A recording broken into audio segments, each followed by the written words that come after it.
Chapter 21. The small bright lawn stretched away smoothly to the big bright sea. The turf was hemmed with an edge of scarlet geranium and coleus, and cast-iron vases painted in chocolate color, standing at intervals along the winding path that led to the sea, looped their garlands of petunia and ivy geranium above the neatly raked gravel.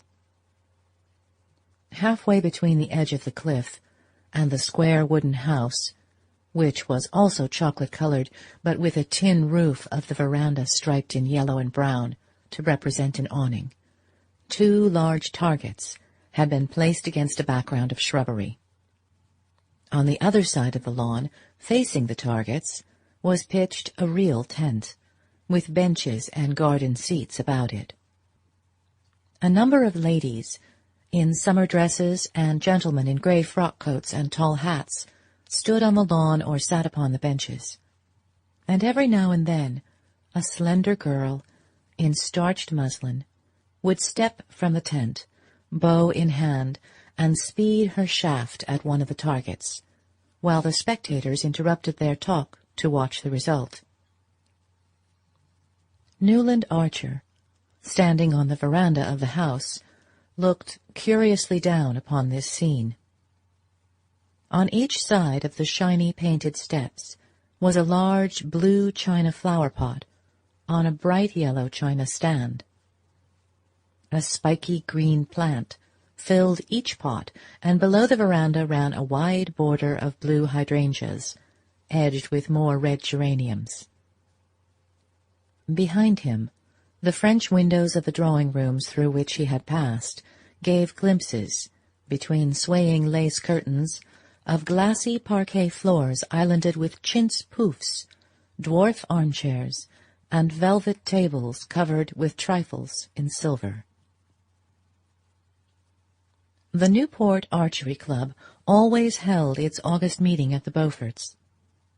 The sport, which had hitherto known no rival but croquet, was beginning to be discarded in favor of lawn tennis, but the latter game was still considered too rough and inelegant for social occasions, and as an opportunity to show off pretty dresses and graceful attitudes, the bow and arrow held their own. Archer looked down with wonder at the familiar spectacle. It surprised him that life should be going on in the old way, when his own reactions to it had so completely changed. It was Newport that had first brought home to him the extent of the change. In New York, during the previous winter, after he and May had settled down in the new greenish-yellow house with the bow window and the Pompeian vestibule, he had dropped back with relief into the old routine of the office, and the renewal of his daily activity had served as a link with his former self. Then there had been the pleasurable excitement of choosing a showy grey stepper for May's broom. The Wellands had given the carriage, and the abiding occupation and interest of arranging his new library, which, in spite of family doubts and disapprovals, had been carried out as he had dreamed, with a dark embossed paper, Eastlake bookcases, and sincere armchairs and tables. At the Century he had found Winsett again, and at the Knickerbocker the fashionable young men of his own set, and what with the hours dedicated to the law, and those given to dining out or entertaining friends at home, with an occasional evening at the opera or the play, the life he was living had still seemed a fairly real and inevitable sort of business. But Newport represented the escape from duty into an atmosphere of unmitigated holiday-making. Archer had tried to persuade May to spend the summer on a remote island off the coast of Maine, called, appropriately enough, Mount Desert, where a few hardy Bostonians and Philadelphians were camping in native cottages, and whence came reports of enchanting scenery and a wild, almost trapper-like existence amid woods and waters. But the Wellands always went to Newport, where they owned one of the square boxes on the cliffs, and their son-in-law could adduce no good reason why he and May should not join them there. As Mrs. Welland rather tartly pointed out, it was hardly worth while for May to have worn herself out trying on summer clothes in Paris, if she was not to be allowed to wear them. And this argument was of a kind to which Archer had as yet found no answer. May herself could not understand his obscure reluctance to fall in with so reasonable and pleasant a way of spending the summer. She reminded him that he had always liked Newport in his bachelor days, and as this was indisputable, he could only profess that he was sure he was going to like it better than ever now that they were going to be there together. But as he stood on the Beaufort veranda and looked out over the brightly peopled lawn, it came home to him with a shiver that he was not going to like it at all. It was not May's fault, poor dear. If now and then, during their travels, they had fallen slightly out of step, harmony had been restored by their return to the conditions she was used to. He had always foreseen that she would not disappoint him, and he had been right. He had married, as most young men did, because he had met a perfectly charming girl at the moment when a series of rather aimless sentimental adventures were ending in premature disgust, and she had represented peace, stability, comradeship, and the steadying sense of an inescapable duty. He could not say that he had been mistaken in his choice, for she had fulfilled all that he had expected. It was undoubtedly gratifying to be the husband of one of the handsomest and most popular young married women in New York, especially when she was also one of the sweetest-tempered and most reasonable of wives. And Archer had never been insensible to such advantages. As for the momentary madness which had fallen upon him on the eve of his marriage, he had trained himself to regard it as the last of his discarded experiments. The idea that he could ever, in his senses, have dreamed of marrying the Countess Olenska had become almost unthinkable, and she remained in his memory simply as the most plaintive and poignant of a line of ghosts. But all these abstractions and eliminations made of his mind a rather empty and echoing place, and he supposed that was one of the reasons why the busy animated people on the Beaufort lawn shocked him, as if they had been children playing in a graveyard.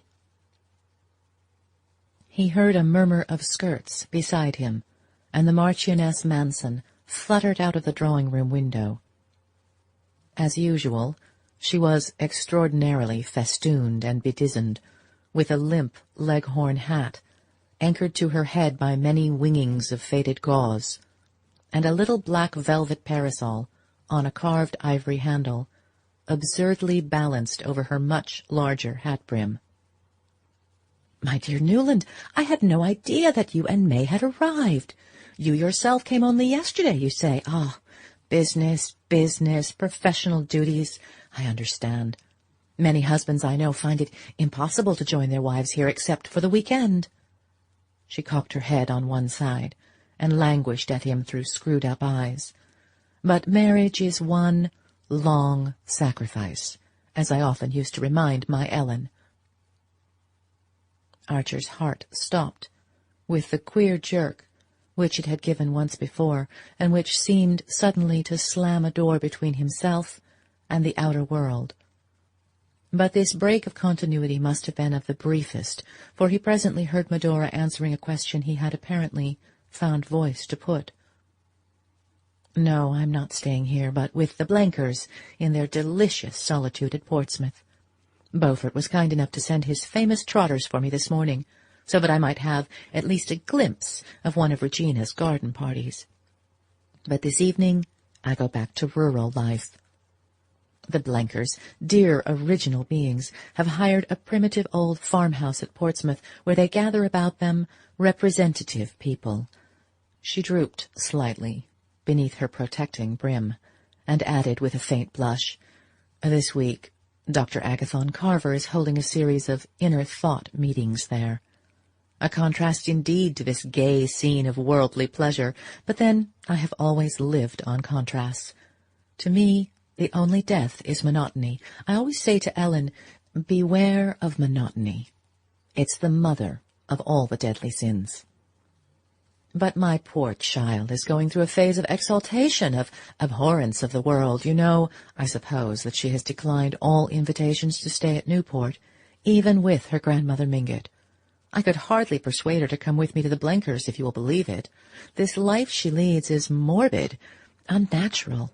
Ah, if she had only listened to me when it was still possible, when the door was still open. But shall we go down and watch this absorbing match? I hear your May is one of the competitors." Strolling towards them from the tent, Beaufort advanced over the lawn, tall, heavy, too tightly buttoned into a London frock-coat, with one of his own orchids in its buttonhole. Archer, who had not seen him for 2 or 3 months, was struck by the change in his appearance.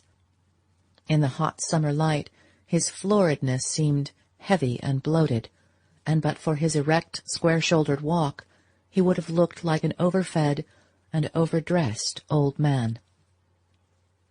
There were all sorts of rumors afloat about Beaufort. In the spring he had gone off on a long cruise to the West Indies in his new steam yacht, and it was reported that, at various points where he had touched, a lady resembling Miss Fanny Ring had been seen in his company.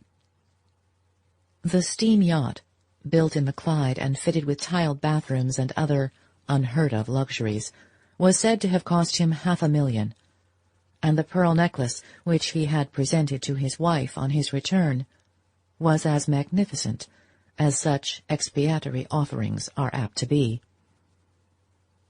Beaufort's fortune was substantial enough to stand the strain, and yet the disquieting rumors persisted, not only in Fifth Avenue but in Wall Street. Some people said he had speculated unfortunately in railways, others that he was being bled by one of the most insatiable members of her profession, and to every report of threatened insolvency Beaufort replied by a fresh extravagance: the building of a new row of orchid houses, the purchase of a new string of racehorses, or the addition of a new Messionnaire or Cabanal to his picture gallery. He advanced towards the Marchioness and Newland with his usual half-sneering smile. "Hullo, Medora! Did the trotters do their business? 40 minutes, eh? Well, that's not so bad, considering your nerves had to be spared." He shook hands with Archer, and then, turning back with them, placed himself on Mrs. Manson's other side and said, in a low voice, a few words which their companion did not catch. The Marchioness replied by one of her queer foreign jerks and a "Que voulez-vous?" which deepened Beaufort's frown, but he produced a good semblance of a congratulatory smile as he glanced at Archer to say, "You know, May's going to carry off the first prize." "Ah, then it remains in the family," Medora rippled, and at that moment they reached the tent, and Mrs. Beaufort met them in a girlish cloud of mauve muslin and floating veils. May Welland was just coming out of the tent. In her white dress, with a pale green ribbon about the waist and a wreath of ivy on her hat, she had the same Diana-like aloofness as when she had entered the Beaufort ballroom on the night of her engagement. In the interval, not a thought seemed to have passed behind her eyes or a feeling through her heart. And though her husband knew that she had the capacity for both, he marveled afresh at the way in which experience dropped away from her. She had her bow and arrow in her hand, and placing herself on the chalk mark traced on the turf, she lifted the bow to her shoulder and took aim. The attitude was so full of a classic grace that a murmur of appreciation followed her appearance, and Archer felt the glow of proprietorship that so often cheated him into momentary well-being.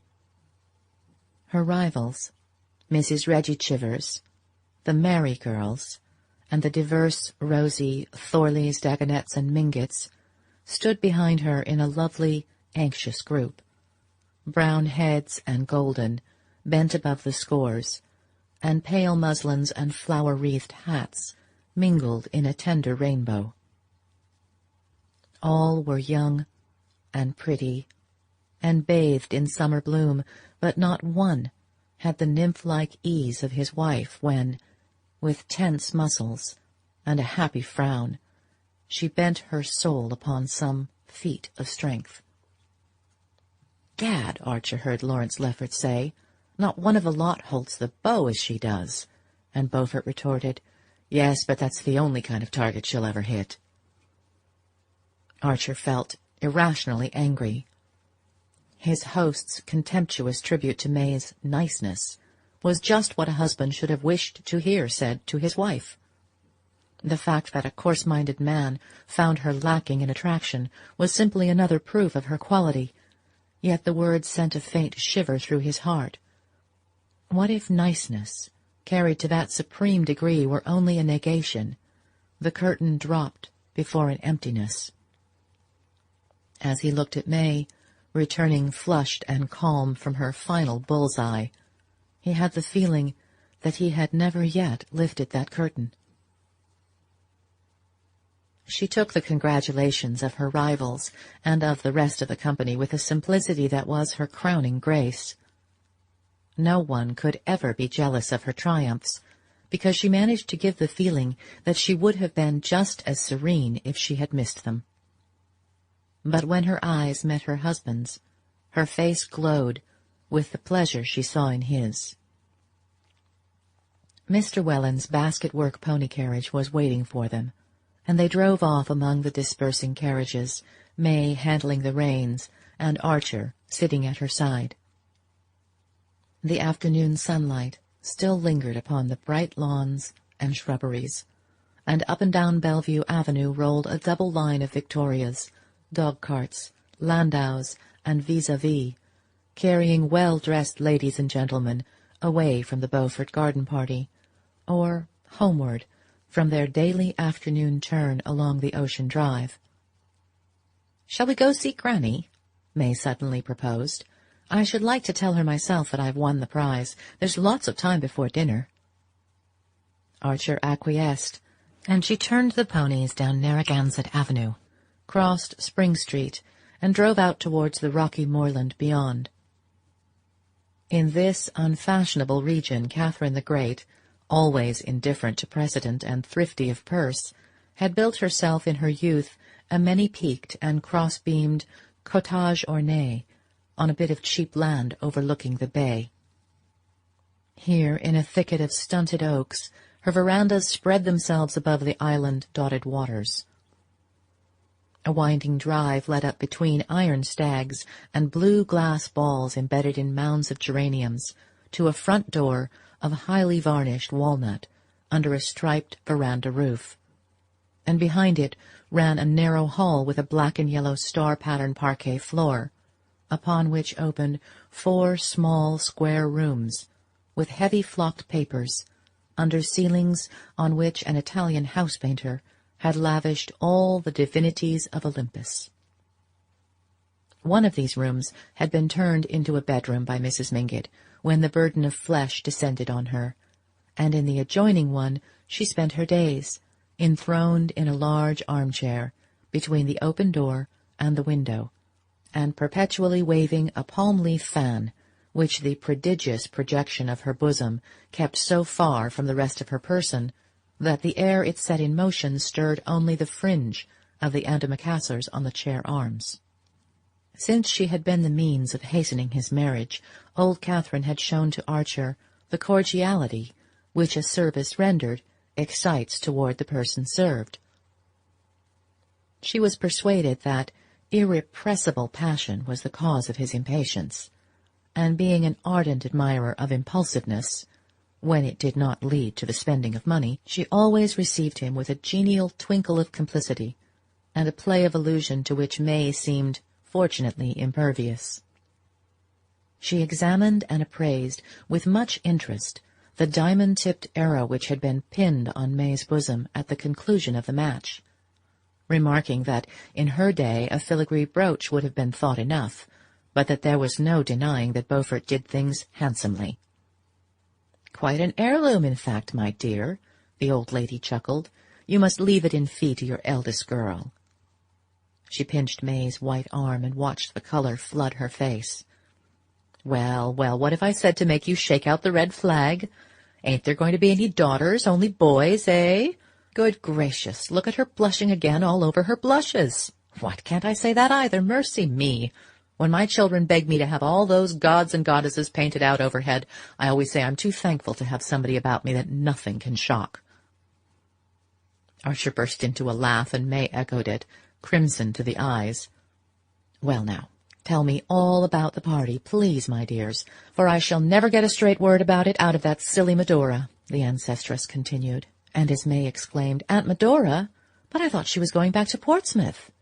She answered placidly, "So she is, but she's got to come here first to pick up Ellen." "Oh, you don't know Ellen has come to spend the day with me. Such fol-de-rol, her not coming for the summer. But I gave up arguing with young people about 50 years ago. Ellen! Ellen!" she cried in her shrill old voice, trying to bend forward far enough to catch a glimpse of the lawn beyond the veranda.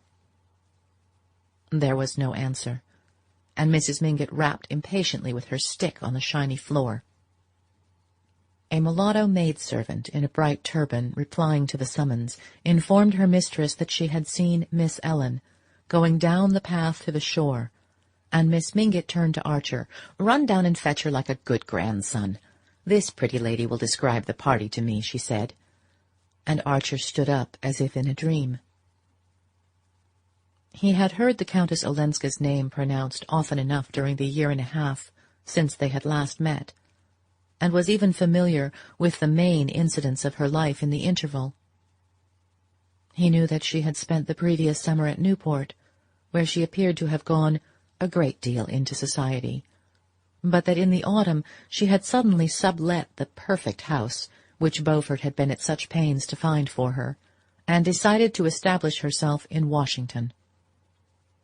There, during the winter, he heard of her, as one always heard of pretty women in Washington, as shining in the brilliant diplomatic society that was supposed to make up for the social shortcomings of the administration. He had listened to these accounts, and to various contradictory reports on her appearance, her conversation, her point of view, and her choice of friends, with the detachment with which one listens to reminiscences of someone long since dead. Not till Medora suddenly spoke her name at the archery match had Ellen Olenska become a living presence to him again. The Marchioness's foolish lisp had called up a vision of the little firelit drawing-room, and the sound of carriage wheels returning down the deserted street. He thought of a story he had read of some peasant children in Tuscany, lighting a bunch of straw in a wayside cavern, and revealing old silent images in their painted tomb. The way to the shore descended from the bank on which the house was perched, to a walk above the water planted with weeping willows. Through their veil, Archer caught the glint of the lime rock and the tiny house in which the heroic lighthouse-keeper, Ida Lewis, was living her last venerable years. Beyond it lay the flat reaches and ugly government chimneys of Goat Island, the bay spreading northward in a shimmer of gold to Prudence Island, with its low growth of oaks, and the shores of Connecticut faint in the sunset haze. From the Willow Walk projected a slight wooden pier, ending in a sort of pagoda-like summer-house, and in the pagoda a lady stood, leaning against the rail, her back to the shore. Archer stopped at the sight as if he had waked from sleep. That vision of the past was a dream, and the reality was what awaited him in the house on the bank overhead. Was Mrs. Welland's pony carriage circling around and around the oval at the door? Was May sitting under the shameless Olympians and glowing with secret hopes, was the Welland villa at the far end of Bellevue Avenue, and Mr. Welland, already dressed for dinner and pacing the drawing-room floor, watch in hand, with dyspeptic impatience, for it was one of the houses in which one always knew exactly what is happening at a given hour. What am I? A son-in-law, Archer thought. The figure at the end of the pier had not moved. For a long moment the young man stood halfway down the bank, gazing at the bay furrowed with coming and going of sailboats, yacht launches, fishing craft, and the trailing black coal barges hauled by noisy tugs. The lady in the summer-house seemed to be held by the same sight. Beyond the grey bastions of Fort Adams, a long-drawn sunset was splintering up into 1,000 fires, and the radiance caught the sail of a catboat as it beat out through the channel between the lime rock and the shore. Archer, as he watched, remembered the scene in the Chagrin, and Montague lifting Ada Dyas's ribbon to his lips without her knowing that he was in the room. She doesn't know. She hasn't guessed. Should I know if she came up behind me, I wonder, he mused. And suddenly he said to himself, if she doesn't turn before the sail crosses the lime rock light, I'll go back. The boat was gliding out on the receding tide. It slid before the lime rock, blotted out Ida Lewis's little house, and passed along the turret in which the light was hung. Archer waited till a wide space of water sparkled between the last reef of the island and the stern of the boat. But still the figure in the summer-house did not move. He turned and walked up the hill. "I'm sorry you didn't find Ellen. I should have liked to see her again," May said as they drove home through the dusk. "But perhaps she wouldn't have cared. She seems so changed." "Changed?" echoed her husband in a colorless voice, his eyes fixed on the pony's twitching ears. "So indifferent to her friends, I mean, giving up New York and her house, and spending her time with such queer people. Fancy how hideously uncomfortable she must be at the Blenkers. She says she does it to keep Aunt Medora out of mischief, to prevent her marrying dreadful people, but I sometimes think we've always bored her." Archer made no answer, and she continued with a tinge of hardness that he had never before noticed in her frank, fresh voice. "After all, I wonder if she wouldn't be happier with her husband." He burst into a laugh. "Sancta simplicitas!" he exclaimed, and as she turned a puzzled frown on him, he added, "I don't think I ever heard you say a cruel thing before." "Cruel? Well, watching the contortions of the damned it is supposed to be a favorite sport of the angels, but I believe even they don't think people happier in hell."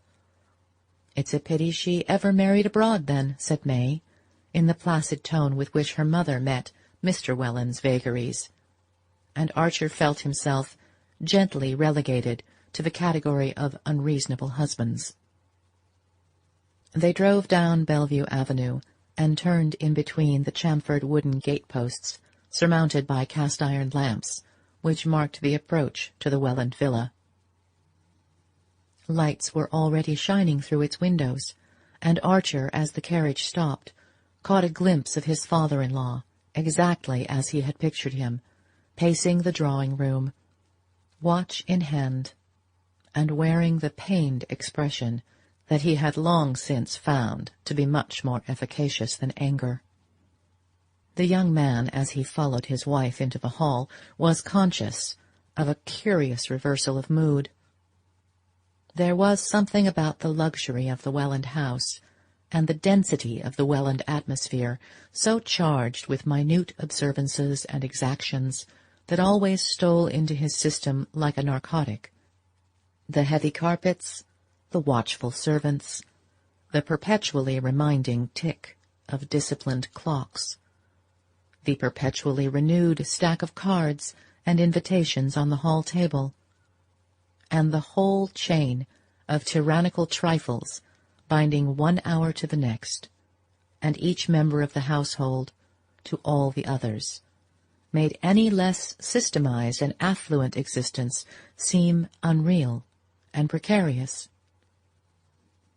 But now it was the Welland house, and the life he was expected to lead in it, that had become unreal and irrelevant, and the brief scene on the shore, when he had stood irresolute halfway down the bank, was as close to him as the blood in his veins.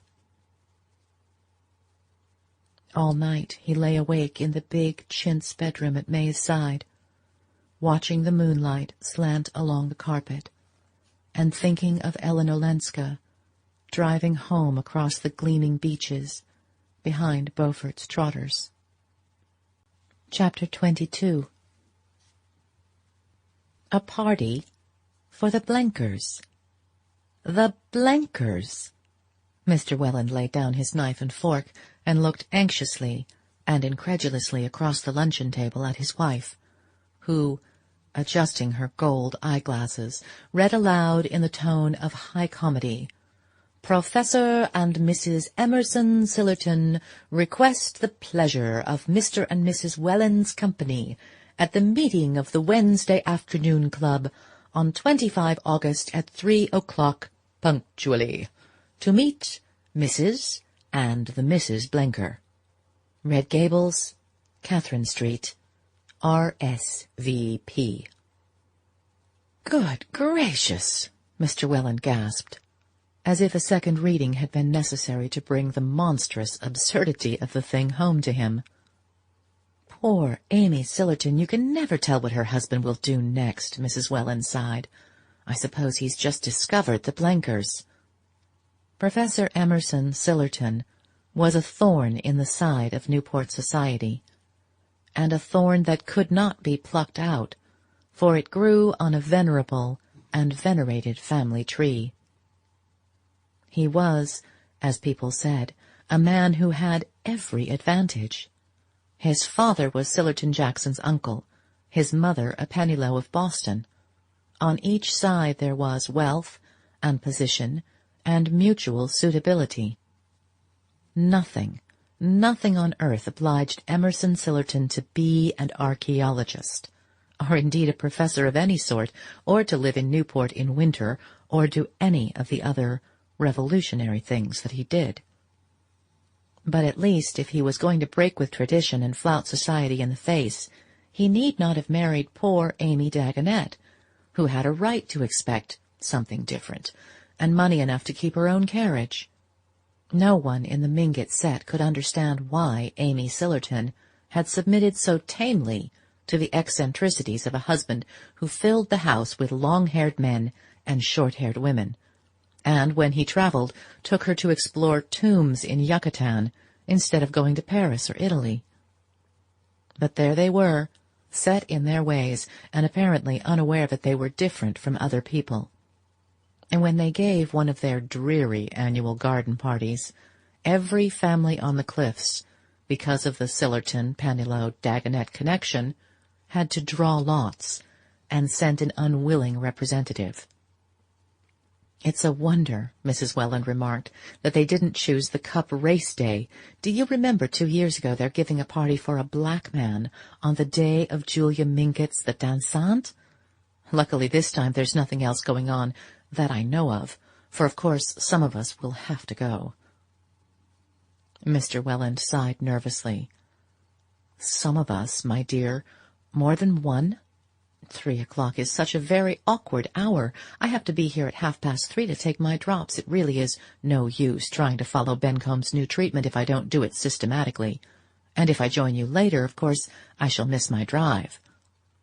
At the thought he laid down his knife and fork again, and a flush of anxiety rose to his finely wrinkled cheek.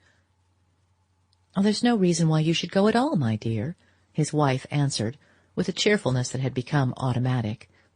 "I have some cards to leave at the other end of Bellevue Avenue, and I'll drop in about 3:30 and stay long enough to make poor Amy feel that she hasn't been slighted." She glanced hesitatingly at her daughter. "And if Newland's afternoon is provided for, perhaps May can drive you out with the ponies, and try their new russet harness." It was a principle in the Welland family that people's days and hours should be what Mrs. Welland called provided for. The melancholy possibility of having to kill time, especially for those who did not care for whist or solitaire, was a vision that haunted her as the spectre of the unemployed haunts the philanthropist. Another of her principles was that parents should never, at least visibly, interfere with the plans of their married children, and the difficulty of adjusting this respect for May's independence with the exigency of Mrs. Welland's claims could be overcome only by the exercise of an ingenuity which left not a second of Mrs. Welland's own time unprovided for. "Of course I'll drive with Papa. I'm sure Newland will find something to do," May said in a tone that gently reminded her husband of his lack of response.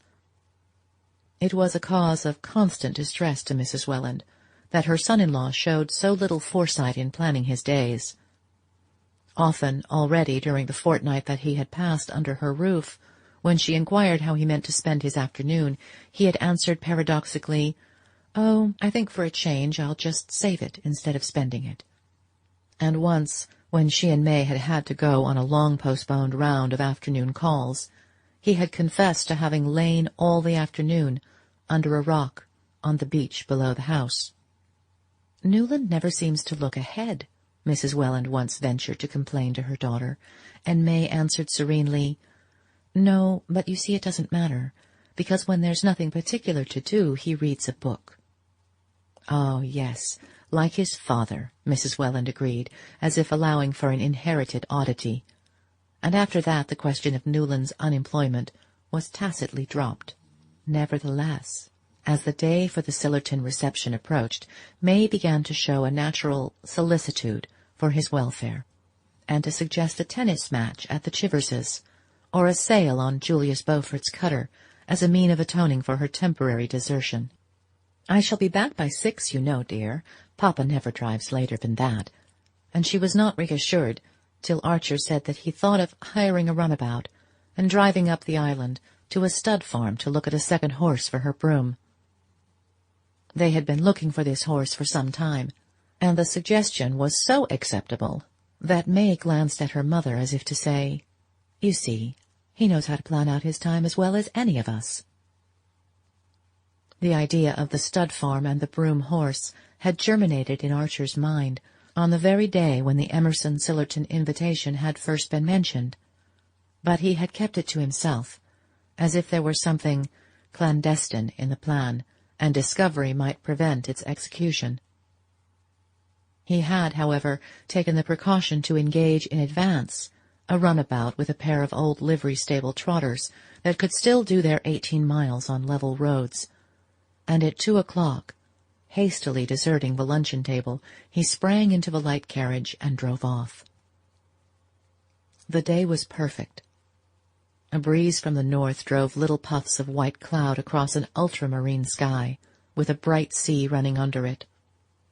Bellevue Avenue was empty at that hour, and after dropping the stable lad at the corner of Mill Street, Archer turned down the old beach road and drove across Eastman's Beach. He had the feeling of unexplained excitement with which, on half-holidays at school, he used to start off into the unknown. Taking his pair at an easy gait, he counted on reaching the stud farm, which was not far beyond Paradise Rocks, before 3 o'clock, so that, after looking over the horse, and trying him if he seemed promising, he would still have 4 golden hours to dispose of.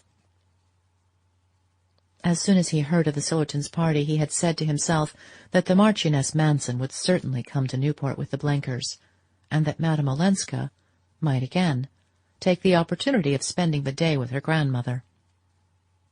At any rate, the Blenker habitation would probably be deserted, and he would be able, without indiscretion, to satisfy a vague curiosity concerning it. He was not sure that he wanted to see the Countess Olenska again, but ever since he had looked at her from the path above the bay, He had wanted, irrationally and indescribably, to see the place she was living in, and to follow the movements of her imagined figure as he had watched the real one in the summer-house. The longing was with him day and night, an incessant, undefinable craving, like the sudden whim of a sick man for food and drink once tasted and long since forgotten. He could not see beyond the craving, or picture what it might lead to, for he was not conscious of any wish to speak to Madame Olenska or to hear her voice.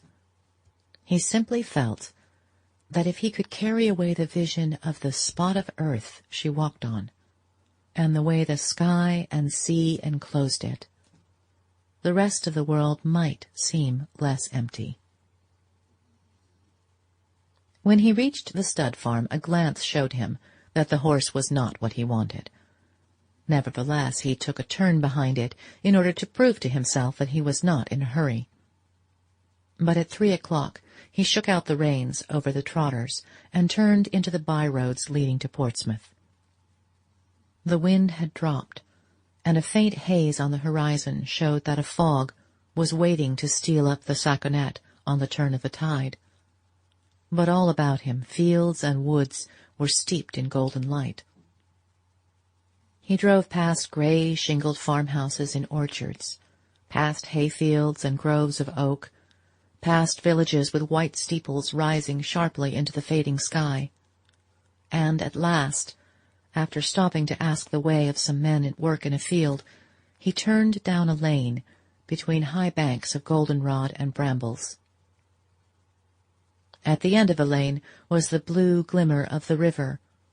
To the left, standing in front of a clump of oaks and maples, he saw a long, tumble-down house with white paint peeling from its clapboards. On the roadside facing the gateway stood one of the open sheds in which the New Englander shelters his farming implements and visitors hitch their teams. Archer, jumping down, led his pair into the shed, and after tying them to a post, turned towards the house. The patch of lawn before it had relapsed into a hayfield, but to the left an overgrown box garden full of dahlias and rusty rose bushes encircled a ghostly summer-house of trellis work that had once been white, surmounted by a wooden Cupid who had lost his bow and arrow, but continued to take ineffectual aim. Archer leaned for a while against the gate. No one was in sight, and not a sound came from the open windows of the house. A grizzled Newfoundland dozing before the door seemed as ineffectual a guardian as the arrowless Cupid. It was strange to think that this place of silence and decay was the home of the turbulent Blenkers, yet Archer was sure that he was not mistaken. For a long time he stood there, content to take in the scene and gradually falling under its drowsy spell. But at length he roused himself to the sense of the passing time. Should he look his fill and then drive away? He stood irresolute, wishing suddenly to see the inside of the house, so that he might picture the room that Madame Olenska sat in. There was nothing to prevent his walking up to the door and ringing the bell. If, as he supposed, she was away with the rest of the party, he could easily give his name and ask permission to go into the sitting-room to write a message. But instead he crossed the lawn and turned towards the box garden. As he entered it, he caught sight of something bright-colored in the summer-house, and presently made it out to be a pink parasol. The parasol drew him like a magnet. He was sure it was hers. He went into the summer-house and, sitting down on the rickety seat, picked up the silken thing and looked at its carved handle, which was made of some rare wood that gave out an aromatic scent. Archer lifted the handle to his lips. He heard a rustle of skirts against the box, and sat motionless, leaning on the parasol handle with clasped hands, and letting the rustle come nearer without lifting his eyes. He had always known that this must happen. "Oh, Mr. Archer!" exclaimed a loud young voice, and looking up he saw before him the youngest and largest of the Blenker girls, blonde and blousy, in bedraggled muslin. A red blotch on one of her cheeks seemed to show that it had recently been pressed against a pillow, and her half-awakened eyes stared at him hospitably but confusedly. "Gracious, where did you drop from? I must have been sound asleep in the hammock. Everybody else has gone to Newport. Did you ring?" she incoherently inquired. Archer's confusion was greater than hers. That is, I was just going to. I had to come up to the island to see about a horse, and I drove over on the chance of finding Mrs. Blenker and your visitors, but the house seemed empty, so I sat down to wait." Miss Blenker, shaking off the fumes of sleep, looked at him with increasing interest. "The house is empty. Mother's not here, or the Marchioness, or anybody but me." Her glance became faintly reproachful. "Didn't you know that Professor and Mrs. Sillerton are giving a garden party for Mother and all of us this afternoon? It was too unlucky I couldn't go, but I've had a sore throat and Mother was afraid of the drive home this evening. Did you ever know anything so disappointing? Of course," she added gaily, "I shouldn't have minded half as much if I'd known you were coming." Symptoms of a lumbering coquetry became visible in her, and Archer found the strength to break in. "But Madame Olenska, has she gone to Newport too?" Miss Blenker looked at him with surprise. "Madame Olenska? Didn't you know she'd been called away?" "Called away? Oh, my best parasol! I lent it to that goose of a Katy because it matched her ribbons, and the careless thing must have dropped it here. We Blenkers are all like that, real bohemians." Recovering the sunshade with a powerful hand, she unfurled it and suspended its rosy dome above her head. "Yes, Ellen was called away yesterday. She lets us call her Ellen, you know. A telegram came from Boston. She said she might be gone for 2 days. I do love the way she does her hair, don't you?" Miss Blenker rambled on. Archer continued to stare through her as though she had been transparent. All he saw was the trumpery parasol that arched its pinkness above her giggling head. After a moment he ventured, "You don't happen to know why Madame Olenska went to Boston? I hope it was not on account of bad news." Miss Blenker took this with a cheerful incredulity. "Oh, I don't believe so. She didn't tell us what was in the telegram. I think she didn't want the Marchioness to know. She's so romantic-looking, isn't she? Doesn't she remind you of Mrs. Scott Siddons when she reads Lady Geraldine's Courtship? Did you never hear her?" Archer was dealing hurriedly with crowding thoughts. His whole future seemed suddenly to be unrolled before him, and passing down its endless emptiness, he saw the dwindling figure of a man to whom nothing was ever to happen. He glanced about him at the unpruned garden, the tumble-down house, and the oak grove under which the dusk was gathering. It had seemed so exactly the place in which he ought to have found Madame Olenska, and she was far away, and even the pink sunshade was not hers. He frowned and hesitated. "You don't know, I suppose. I shall be in Boston tomorrow. If I could just manage to see—" He felt that Miss Blenker was losing interest in him, though her smile persisted. "Oh, of course. How lovely of you. She's staying at the Parker house. It must be horrible there in this weather." After that Archer was but intermittently aware of the remarks they exchanged. He could only remember stoutly resisting her entreaty that he should await the returning family and have a high tea with them before he drove home. At length, with his hostess still at his side, he passed out of range of the wooden Cupid, unfastened his horses, and drove off. At the turn of a lane he saw Miss Blenker standing at the gate and waving the pink parasol. Chapter 23. The next morning, when Archer got out of the Fall River train, he emerged upon a steaming midsummer Boston. The streets near the station were full of the smell of beer and coffee and decaying fruit, and a shirt-sleeve populace moved through them with the intimate abandon of boarders going down the passage to the bathroom. Archer found a cab and drove to the Somerset Club for breakfast. Even the fashionable quarters had the air of untidy domesticity, to which no excessive heat ever degrades the European cities. Caretakers in calico lounged on the doorsteps of the wealthy, and the common looked like a pleasure ground on the morrow of a Masonic picnic. If Archer had tried to imagine Ellen Olenska in improbable scenes, he could not have called up any into which it was more difficult to fit her than this heat-prostrated and deserted Boston.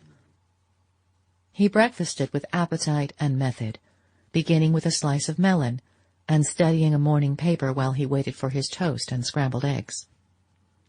A new sense of energy and activity had possessed him ever since he had announced to May the night before that he had business in Boston, and should take the Fall River boat that night and go on to New York the following evening. It had always been understood that he would return to town early in the week, and when he got back from his expedition to Portsmouth, a letter from the office, which fate had conspicuously placed on a corner of the hall table, sufficed to justify his sudden change of plan. He was even ashamed of the ease with which the whole thing had been done. It reminded him for an uncomfortable moment of Lawrence Lefferts's masterly contrivances for securing his freedom. But this did not long trouble him, for he was not in an analytic mood. After breakfast, he smoked a cigarette and glanced over the commercial advertiser. While he was thus engaged, 2 or 3 men he knew came in, and the usual greetings were exchanged. It was the same world, after all, though he had such a queer sense of having slipped through the meshes of time and space. He looked at his watch, and finding that it was 9:30, got up and went into the writing-room. There he wrote a few lines and ordered a messenger to take a cab to the Parker House and wait for the answer. He then sat down behind another newspaper and tried to calculate how long it would take a cab to get to the Parker House. "The lady was out, sir." He suddenly heard a waiter's voice at his elbow and stammered, "Out?" as if it were a word in a strange language. He got up and went into the hall. It must be a mistake. She could not be out at that hour. He flushed with anger at his own stupidity. Why had he not sent the note as soon as he arrived? He found his hat and stick and went forth into the street. The city had suddenly become as strange and vast and empty as if he were a traveler from distant lands. For a moment he stood on the doorstep, hesitating. Then he decided to go to the Parker House. What if the messenger had been misinformed and she were still there? He started to walk across the common, and on the first bench, under a tree, he saw her sitting. She had a grey silk sunshade over her head. How could he ever have imagined her with a pink one? As he approached, he was struck by her listless attitude. She sat there as if she had nothing else to do. He saw her drooping profile, and the knot of hair fastened low in the neck under her dark hat, and the long, wrinkled glove on the hand that held the sunshade. He came a step or 2 nearer, and she turned and looked at him. "Oh," she said, and for the first time he noticed a startled look on her face. But in another moment it gave way to a slow smile of wonder and contentment. "Oh," she murmured again on a different note, as he stood looking down at her, and without rising she made a place for him on the bench. "I'm here on business. Just got here," Archer explained, and, without knowing why, he suddenly began to feign astonishment at seeing her. "But what on earth are you doing in this wilderness?" He had really no idea what he was saying. He felt as if he were shouting at her across endless distances, and she might vanish again before he could overtake her. Oh, I'm here on business too," she answered, turning her head towards him so that they were face to face. The words hardly reached him. He was aware only of her voice, and of the startling fact that not an echo of it had remained in his memory. He had not even remembered that it was low-pitched, with a faint roughness on the consonants. "You do your hair differently," he said, his heart beating as if he had uttered something irrevocable. "Differently? Oh, no, it's only that I do it as best I can when I'm without Nastasia." "Nastasia? But isn't she with you?" "No, I'm alone. For 2 days it was not worth while to bring her." "You're alone? At the Parker house?" She looked at him with a flash of her old malice. "Does it strike you as dangerous?" "No, not dangerous, but unconventional. I see. I suppose it is." She considered a moment. "I hadn't thought of it because I've just done something so much more unconventional." The faint tinge of irony lingered in her eyes. "I've just refused to take back a sum of money that belonged to me." Archer sprang up and moved a step or two away. She had furled her parasol and sat absently drawing patterns on the gravel. Presently he came back and stood before her. "Someone has come here to meet you." "Yes." "With this offer?" She nodded. "And you refused because of the conditions?" "I refused," she said after a moment. He sat down by her again. What were the conditions? Oh, they were not onerous, just to sit at the head of his table now and then. There was another interval of silence. Archer's heart had slammed itself shut in the queer way it had, and he sat vainly groping for a word. "He wants you back." "At any price?" "Well, a considerable price. At least the sum is considerable for me." He paused again, beating about the question he felt he must put. "It was to meet him here that you came?" She stared and then burst into a laugh. "Meet him? My husband? Here? At this season he's always at Cowes or Baden." "He sent someone." "Yes." "With a letter?" She shook her head. "No, just a message. He never writes. I don't think I've had more than one letter from him." The allusion brought the color to her cheek, and it reflected itself in Archer's vivid blush. "Why does he never write?" "Why should he? What does one have secretaries for?" The young man's blush deepened. She had pronounced the word as if it had no more significance than any other in her vocabulary. For a moment it was on the tip of his tongue to ask, "Did he send his secretary, then?" But the remembrance of Count Olenski's only letter to his wife was too present to him. He paused again, and then took another plunge. "And the person?" "The emissary." "The emissary," Madame Olenska rejoined, still smiling, "might, for all I care, have left already. But he has insisted on waiting till this evening. In case, on the chance—" "And you came out here to think the chance over?" "I came out to get a breath of air. The hotel's too stifling. I'm taking the afternoon train back to Portsmouth." They sat, silent, not looking at each other, but straight ahead at the people passing along the path. Finally she turned her eyes again to his face and said, "You're not changed." He felt like answering, "I was, till I saw you again." But instead he stood up abruptly and glanced about him at the untidy, sweltering park. "This is horrible. Why shouldn't we go out a little on the bay? There's a breeze, and it will be cooler. We might take the steamboat down to Point Arley." She glanced up at him hesitatingly, and he went on, "On a Monday morning there won't be anybody on the boat. My train doesn't leave till evening. I'm going back to New York. Why shouldn't we?" he insisted, looking down at her, and suddenly he broke out, "Haven't we done all we could?" "Oh," she murmured again. She stood up and reopened her sunshade. glancing about her as if to take counsel of the scene and reassure herself of the impossibility of remaining in it. Then her eyes returned to his face. "You mustn't say things like that to me," she said. "I'll say anything you like, or nothing. I won't open my mouth unless you tell me to. What harm can it do anybody? All I want is to listen to you." She drew out a little gold-faced watch on an enameled chain. "Oh, don't calculate," he broke out. "Give me the day. I want to get you away from that man. At what time was he coming?" Her color rose again. "At 11.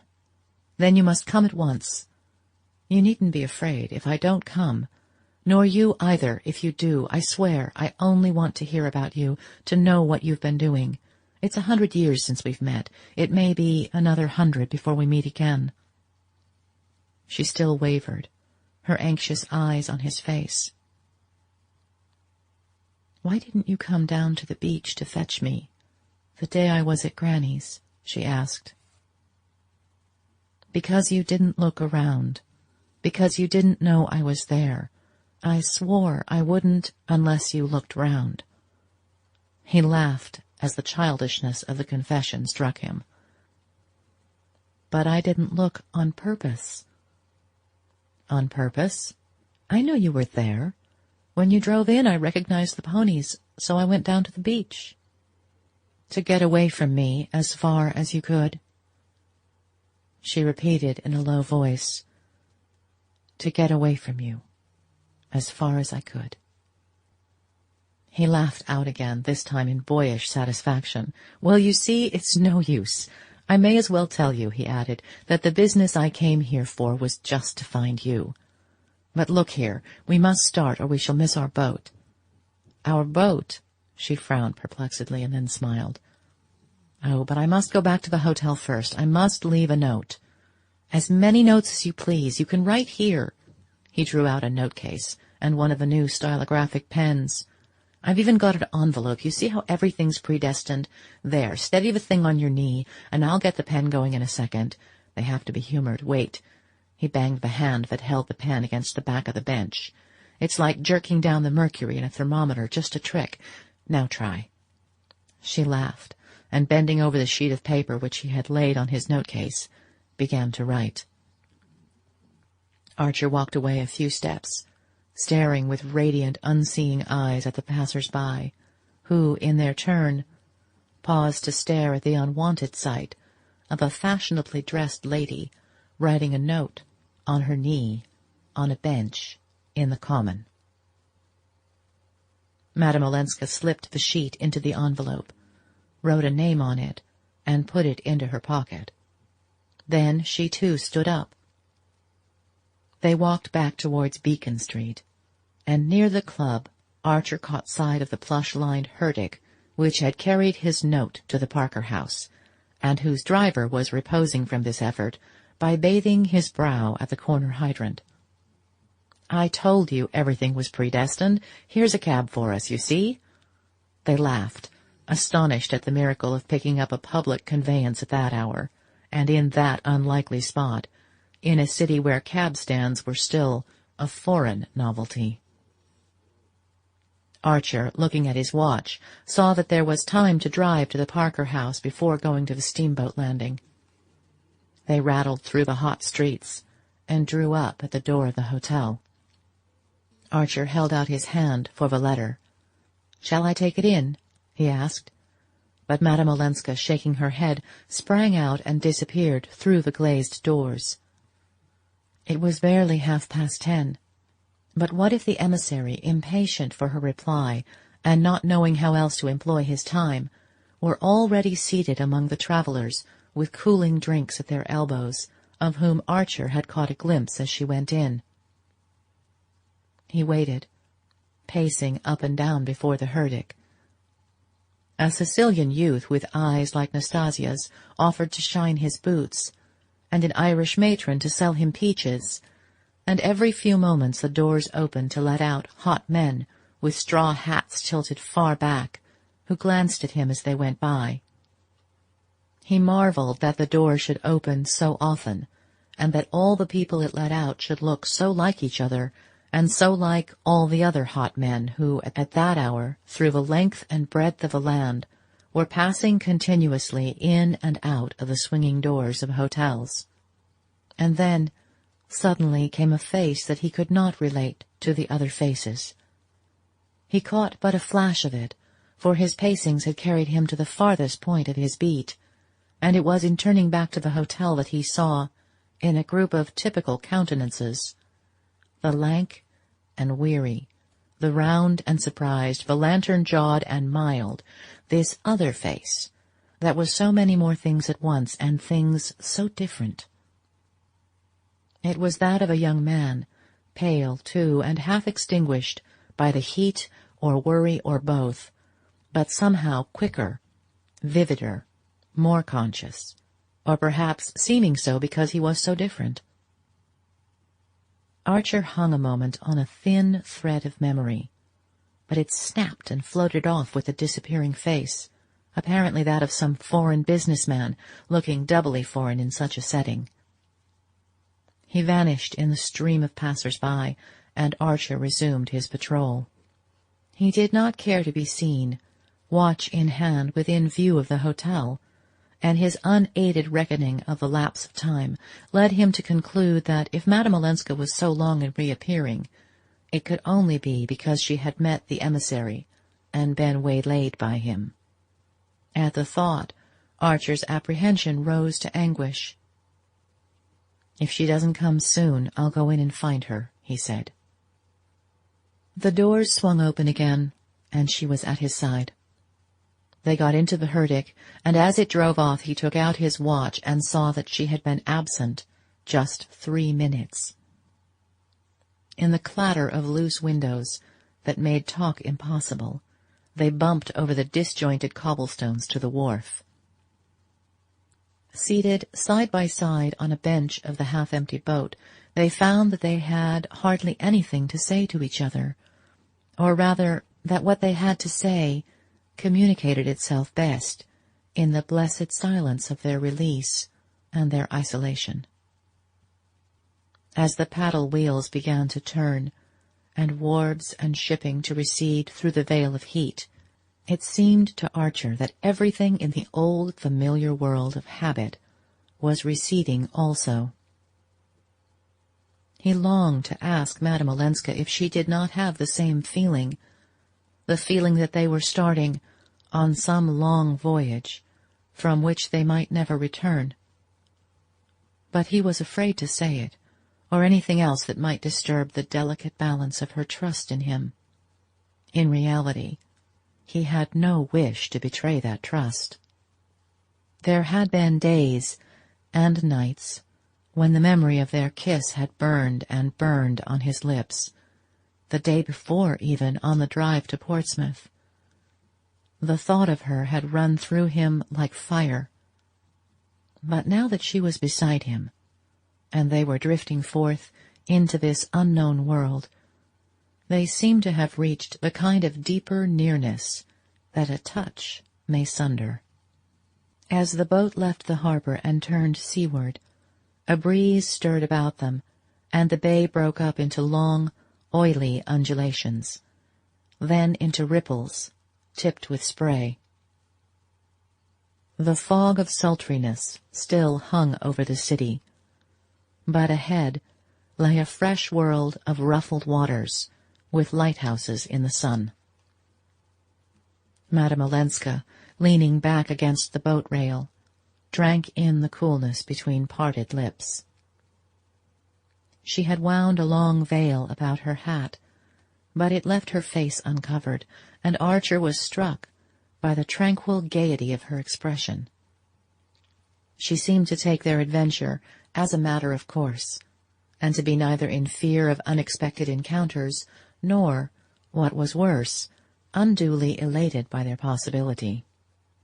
In the bare dining-room of the inn, which he had hoped they would have to themselves, they found a strident party of innocent-looking young men and women, school-teachers on a holiday, the landlord told them, and Archer's heart sank at the idea of having to talk through their noise. "This is hopeless. I'll ask for a private room," he said. And Madame Olenska, without offering any objection, waited while he went in search of it. The room opened on a long wooden veranda, with the sea coming in at the windows. It was bare and cool, with a table covered with a coarse checkered cloth, and adorned by a bottle of pickles and a blueberry pie under a cage.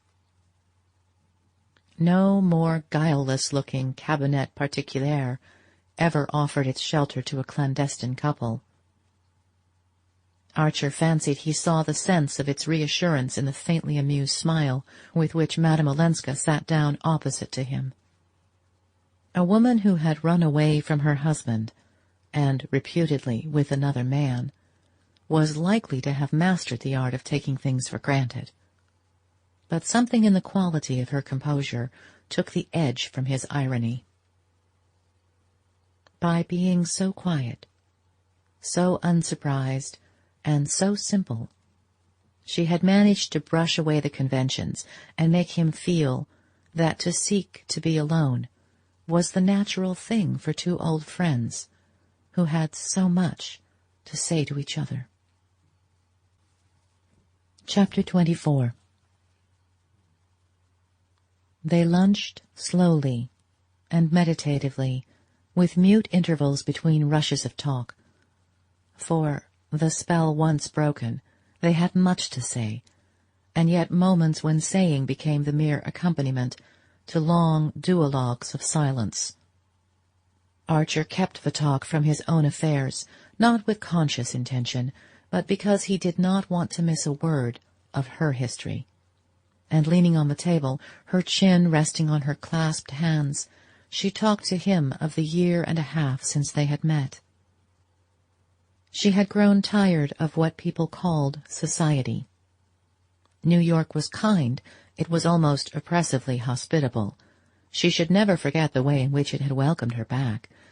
But after the first flush of novelty, she had found herself, as she phrased it, too different to care for the things it cared about. And so she had decided to try Washington, where one was supposed to meet more varieties of people and of opinion. And, on the whole, she should probably settle down in Washington and make a home there for poor Medora, who had worn out the patience of all her other relations just at the time when she most needed looking after and protecting from matrimonial perils. "But Dr. Carver, aren't you afraid of Dr. Carver? I hear he's been staying with you at the Blankers." She smiled. "Oh, the Carver danger is over. Dr. Carver is a very clever man. He wants a rich wife to finance his plans, and Medora is simply a good advertisement as a convert." "A convert to what?" "To all sorts of new and crazy social schemes. But, do you know, they interest me more than the blind conformity to tradition, somebody else's tradition, that I see among our own friends. It seems stupid to have discovered America only to make it into a copy of another country." She smiled across the table. "Do you suppose Christopher Columbus would have taken all that trouble just to go to the opera with the Selfridge Marys?" Archer changed color. "And Beaufort? Do you say these things to Beaufort?" he asked abruptly. "I haven't seen him for a long while, but I used to, and he understands." "Oh, it's what I've always told you. You don't like us, and you like Beaufort because he's so unlike us." He looked about the bare room and out at the bare beach and the row of stark white village houses strung along the shore. "We're damnably dull. We've no character, no color, no variety. I wonder," he broke out, "why you don't go back."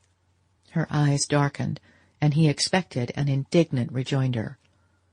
But she sat silent as if thinking over what he had said, and he grew frightened lest she should answer that she wondered too. At length she said, "I believe it's because of you." It was impossible to make the confession more dispassionately, or in a tone less encouraging to the vanity of the person addressed. Archer reddened to the temples, but dared not move or speak. It was as if her words had been some rare butterfly, that the least motion might drive off on startled wings, but that might gather a flock about it if it were left undisturbed. "At least," she continued, "it was you who made me understand that under the dullness there are things so fine and sensitive and delicate that even those I most cared for in my other life look cheap in comparison. I don't know how to explain myself." She drew together her troubled brows. "But it seems as if I'd never before understood with how much that is hard and shabby and base the most exquisite pleasures may be paid for." "Exquisite pleasures? It's something to have had them," he felt like retorting, but the appeal in her eyes kept him silent. "I want," she went on, "to be perfectly honest with you and with myself. For a long time I've hoped this chance would come, that I might tell you how you've helped me, what you've made of me." Archer sat staring beneath frowning brows. He interrupted her with a laugh. "And what do you make out that you've made of me?" She paled a little. "Of you? Yes, I'm of your making much more than you ever were of mine. I'm the man who married one woman because another one told him to." Her paleness turned to a fugitive flush. "I thought you promised you were not to say such things today. Ah, how like a woman! None of you will ever see a bad business through." She lowered her voice. "Is it a bad business for May?" He stood in the window, drumming against the raised sash, and feeling in every fibre the wistful tenderness with which she had spoken her cousin's name. "For that's the thing we've always got to think of, haven't we? By your own showing," she insisted. "My own showing," he echoed, his blank eyes still on the sea. "Or if not," she continued, pursuing her own thought with a painful application, "if it's not worth while to have given up, to have missed things so that others may be saved from disillusionment and misery, then everything I came home for, everything that made my other life seem, by contrast, so bare and so poor, because no one there took account of them, all these things are a sham or a dream." He turned around without moving from his place. "And in that case there's no reason on earth why you shouldn't go back?" he concluded for her. Her eyes were clinging to him desperately. "Oh, is there no reason?" "Not if you staked your all on the success of my marriage." She made no answer, and he went on. "What's the use? You gave me my first glimpse of a real life, and at the same moment you asked me to go on with a sham one. It's beyond human enduring, that's all." "Oh, don't say that when I'm enduring it," she burst out, her eyes filling. Her arms had dropped along the table, and she sat with her face abandoned to his gaze, as if in the recklessness of a desperate peril. The face exposed her as much as if it had been her whole person, with the soul behind it. Archer stood dumb, overwhelmed by what it suddenly told him. "You too. Oh, all this time. You too." For answer she let the tears on her lids overflow and run slowly downward. Half the width of the room was still between them, and neither made any show of moving. Archer was conscious of a curious indifference to her bodily presence. He would hardly have been aware of it if one of the hands she had flung out on the table had not drawn his gaze, as on the occasion when, in the little 23rd Street house, he had kept his eye on it in order not to look at her face. Now his imagination spun about the hand, as if about the edge of a vortex, but still he made no effort to draw nearer. He had known the love that is fed on caresses and feeds them, but this passion that was closer than his bones was not to be superficially satisfied. His one terror was to do anything which might efface the sound and impression of her words, his one thought that he should never again feel quite alone. But after a moment the sense of waste and ruin overcame him. There they were, close together and safe and shut in, yet so chained to their separate destinies that they might as well have been half the world apart. "What's the use? When will you go back?" he broke out, a great hopeless "How on earth can I keep you?" crying out to her beneath his words.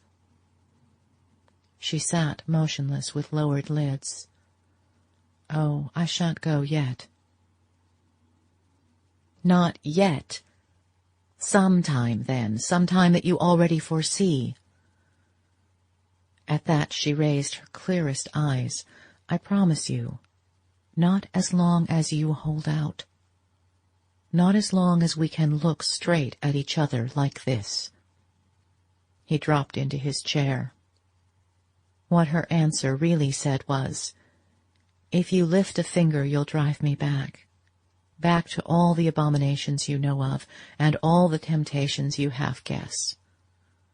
He understood it as clearly as if she had uttered the words, and the thought kept him anchored to his side of the table, in a kind of moved and sacred submission. "What a life for you," he groaned. "Oh, as long as it's part of yours." "And mine a part of yours?" She nodded. "And that's to be all, for either of us." "Well, it is all, isn't it?" At that he sprang up, forgetting everything but the sweetness of her face. She rose too, not as if to meet him or to flee from him, but quietly, as though the worst of the task were done and she had only to wait. So quietly that as he came closer, her outstretched hands acted not as a check, but as a guide to him. They fell into his while her arms, extended but not rigid, kept him far enough off to let her surrendered face say the rest. They may have stood in that way for a long time, or only for a few moments, but it was long enough for her silence to communicate all she had to say, and for him to feel that only one thing mattered. He must do nothing to make this meeting their last. He must leave their future in her care, asking only that she should keep fast hold of it. Don't be unhappy," she said, with a break in her voice as she drew her hands away, and he answered, "You won't go back. You won't go back," as if it were one possibility he could not bear. "I won't go back," she said, and turning away she opened the door and led the way into the public dining-room. The strident school teachers were gathering up their possessions, preparatory to a straggling flight to the wharf. Across the beach lay the white steamboat at the pier, and over the sunlit waters Boston loomed in a line of haze. Chapter 25. Once more on the boat, and in the presence of others, Archer felt a tranquillity of spirit that surprised as much as it sustained him. The day, according to any current valuation, had been a rather ridiculous failure. He had not so much as touched Madame Olenska's hand with his lips, or extracted one word from her that gave promise of further opportunities. Nevertheless, for a man sick with unsatisfied love, and parting for an indefinite period from the object of his passion, he felt himself almost humiliatingly calm and comforted. It was the perfect balance she had held between their loyalty to others and their honesty to themselves that had so stirred and yet tranquilized him. A balance not artfully calculated, as her tears and her falterings showed, but resulting naturally from her unabashed sincerity. It filled him with a tender awe, now the danger was over, and made him thank the fates that no personal vanity, no sense of playing a part before sophisticated witnesses, had tempted him to tempt her. Even after they had clasped hands for goodbye at the Fall River station, and he had turned away alone, the conviction remained with him of having saved out of their meeting much more than he had sacrificed. He wandered back to the club and went and sat alone in the deserted library, turning and turning over in his thoughts every separate second of their hours together. It was clear to him, and it grew more clear under closer scrutiny, that if she should finally decide on returning to Europe, returning to her husband, it would not be because her old life tempted her, even on the new terms offered. No, she would go, only if she felt herself becoming a temptation to Archer, a temptation to fall away from the standard they had both set up. Her choice would be to stay near him as long as he did not ask her to come nearer, and it depended on himself to keep her just there, safe but secluded. In the train these thoughts were still with him. They enclosed him in a kind of golden haze, through which the faces about him looked remote and indistinct. He had a feeling that if he spoke to his fellow travelers, they would not understand what he was saying. In this state of abstraction he found himself, the following morning, waking to the reality of a stifling September day in New York. The heat-withered faces in the long train streamed past him, and he continued to stare at them through the same golden blur. But suddenly, as he left the station, one of the faces detached itself, came closer, and forced itself upon his consciousness. It was, he instantly recalled, the face of the young man he had seen the day before, passing out of the Parker house, and had noted as not conforming to type, as not having an American hotel face. The same thing struck him now, and again he became aware of a dim stir of former associations. The young man stood looking about him, with the dazed air of the foreigner flung upon the harsh mercies of American travel. Then he advanced towards Archer, lifted his hat, and said in English, "Surely, monsieur, we met in London?" "Ah, to be sure, in London." Archer grasped his hand with curiosity and sympathy. "So you did get here, after all," he exclaimed, casting a wondering eye on the astute and haggard little countenance of young Carfry's French tutor. "Oh, I got here, yes," Monsieur Riviere smiled with drawn lips. "But not for long. I return the day after tomorrow." He stood grasping his light valise in one neatly gloved hand, and gazing anxiously, perplexedly, almost appealingly into Archer's face. "I wonder, monsieur, since I've had the good luck to run across you, if I might— I was just going to suggest it. Come to luncheon, won't you? Downtown, I mean. If you'll look me up in my office, I'll take you to a very decent restaurant in that quarter." Monsieur Riviere was visibly touched and surprised. "You're too kind, but I was only going to ask if you would tell me how to reach some sort of conveyance.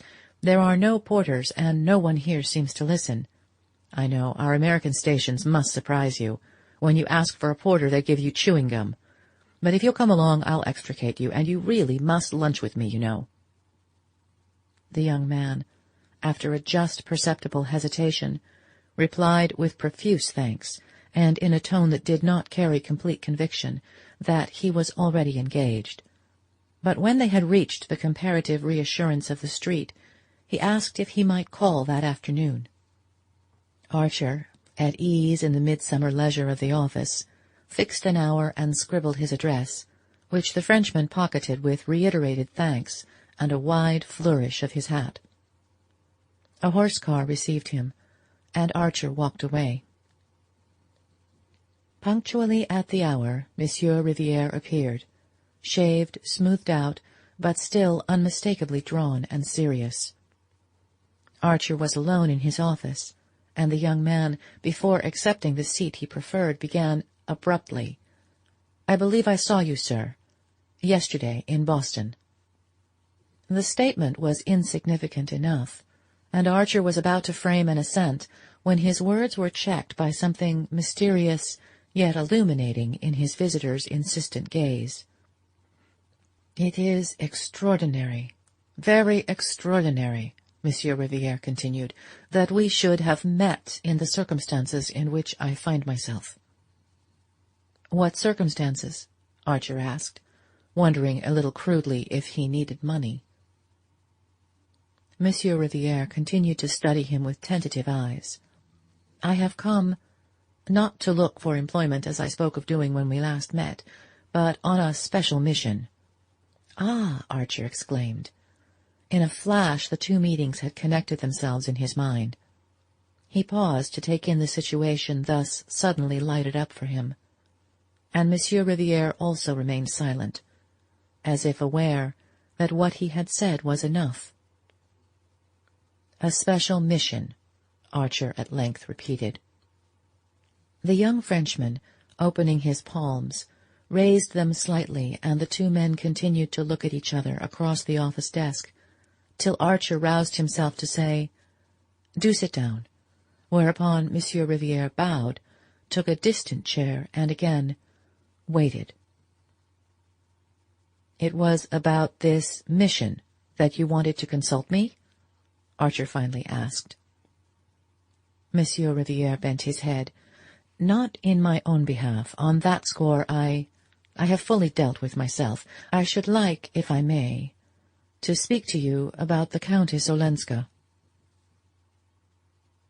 Archer had known for the last few minutes that the words were coming, but when they came, they sent the blood rushing to his temples as if he'd been caught by a bent-back branch in a thicket.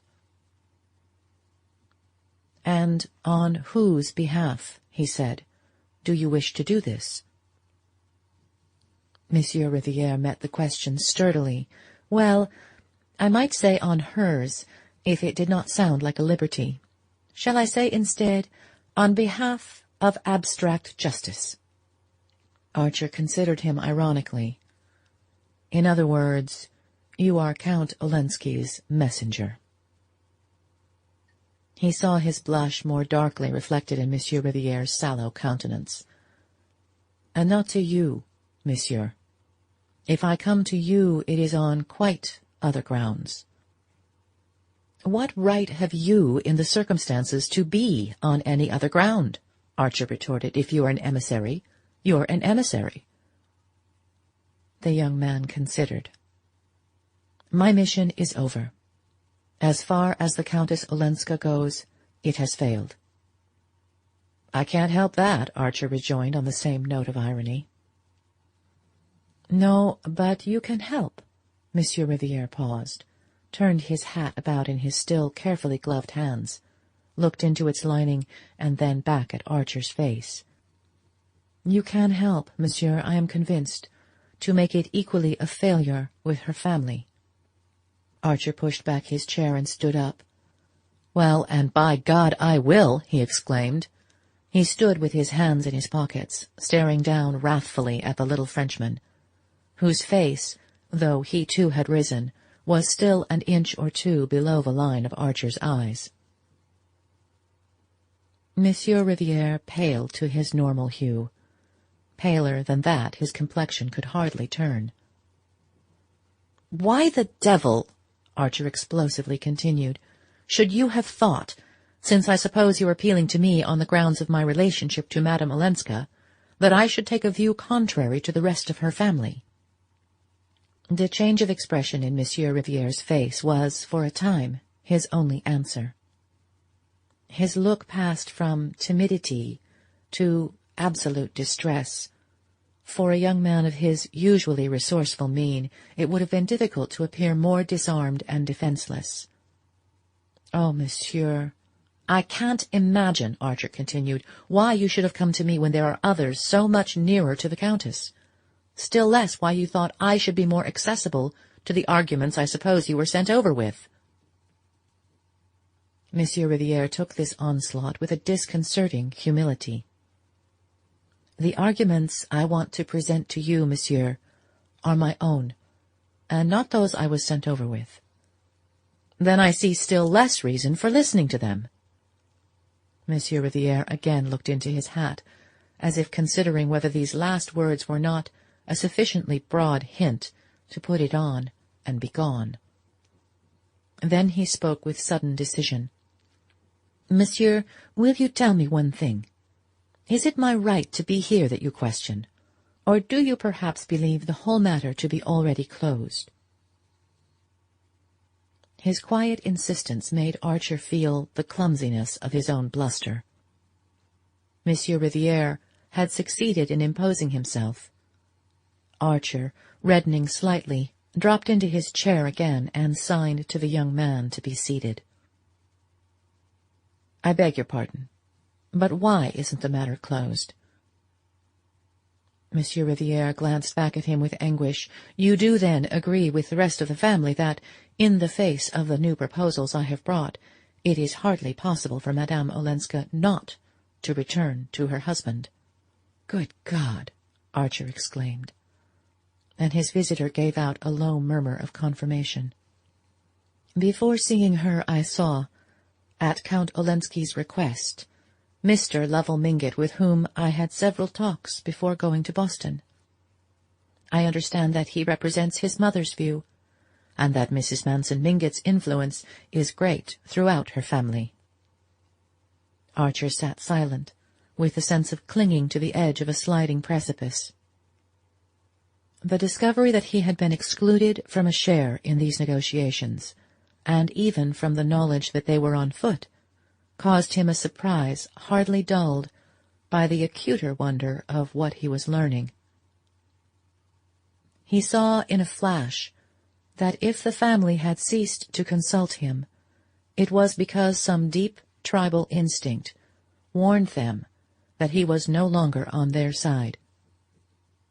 And he recalled, with a start of comprehension, a remark of May's during their drive home from Mrs. Manson Mingott's on the day of the archery meeting.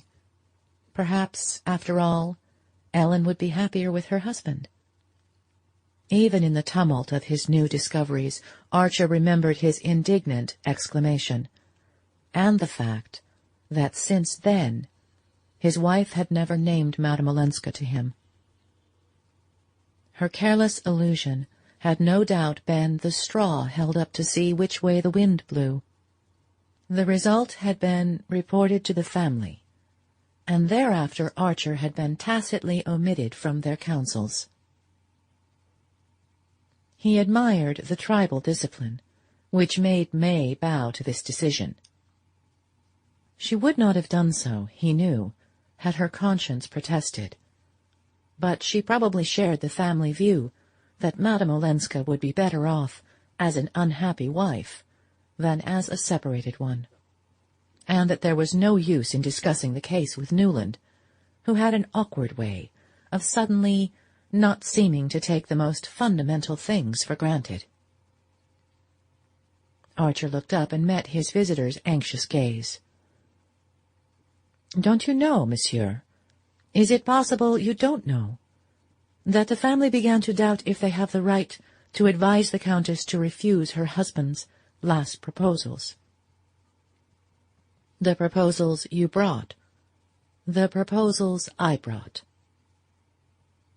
It was on Archer's lips to exclaim that whatever he knew or did not know was no concern of Monsieur Riviere's, but something in the humble and yet courageous tenacity of Monsieur Riviere's gaze made him reject this conclusion, and he met the young man's question with another. "What is your object in speaking to me of this?" He had not to wait a moment for the answer. "To beg you, monsieur, to beg you with all the force I am capable of not to let her go back." "Oh, don't let her!" Monsieur Riviere exclaimed. Archer looked at him with increasing astonishment. There was no mistaking the sincerity of his distress, or the strength of his determination. He had evidently resolved to let everything go by the board, but the supreme need of thus putting himself on record. Archer considered. "May I ask," he said at length, "if this is the line you took with the Countess Olenska?" Monsieur Riviere reddened, but his eyes did not falter. "No, monsieur. I accepted my mission in good faith. I really believed, for reasons I need not trouble you with, that it would be better for Madame Olenska to recover her situation, her fortune, the social consideration that her husband's standing gives her." "So I suppose you could hardly have accepted such a mission otherwise. I should not have accepted it." "Well, then—" Archer paused again, and their eyes met in another protracted scrutiny. "Ah, monsieur, after I had seen her, after I had listened to her, I knew she was better off here." "You knew—" "Monsieur, I discharged my mission faithfully. I put the Count's arguments, I stated his offers, without adding any comment of my own. The Countess was good enough to listen patiently.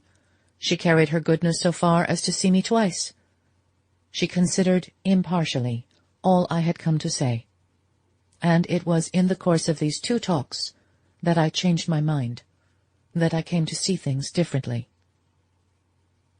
"May I ask what led to this change?" "Simply seeing the change in her," Monsieur Riviere replied. "The change in her? Then you knew her before?" The young man's color again rose. "I used to see her in her husband's house. I have known Count Olenski for many years. You can imagine that he would not have sent a stranger on such a mission."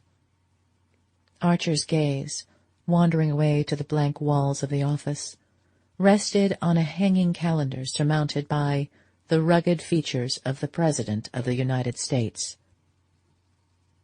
That such a conversation should be going on anywhere within the millions of square miles, subject to his rule, seemed as strange as anything the imagination could invent. "The change? What sort of change?"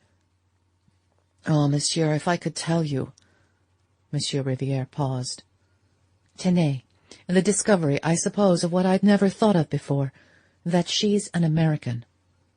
And that if you're an American of her kind, of your kind, things that are accepted in certain other societies, or at least put up with as part of a general convenient give and take, become unthinkable, simply unthinkable. If Madame Olenska's relations understood what these things were, their opposition to her returning would no doubt be as unconditional as her own. But they seem to regard her husband's wish to have her back as proof of an irresistible longing for domestic life." Monsieur Riviere paused and then added, "Whereas it's far from being as simple as that."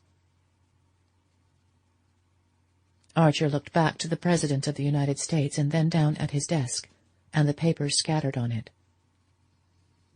For a second or two he could not trust himself to speak. During this interval he heard Monsieur Riviere's chair pushed back, and was aware that the young man had risen. When he glanced up again, he saw that his visitor was as moved as himself. "Thank you," Archer said simply.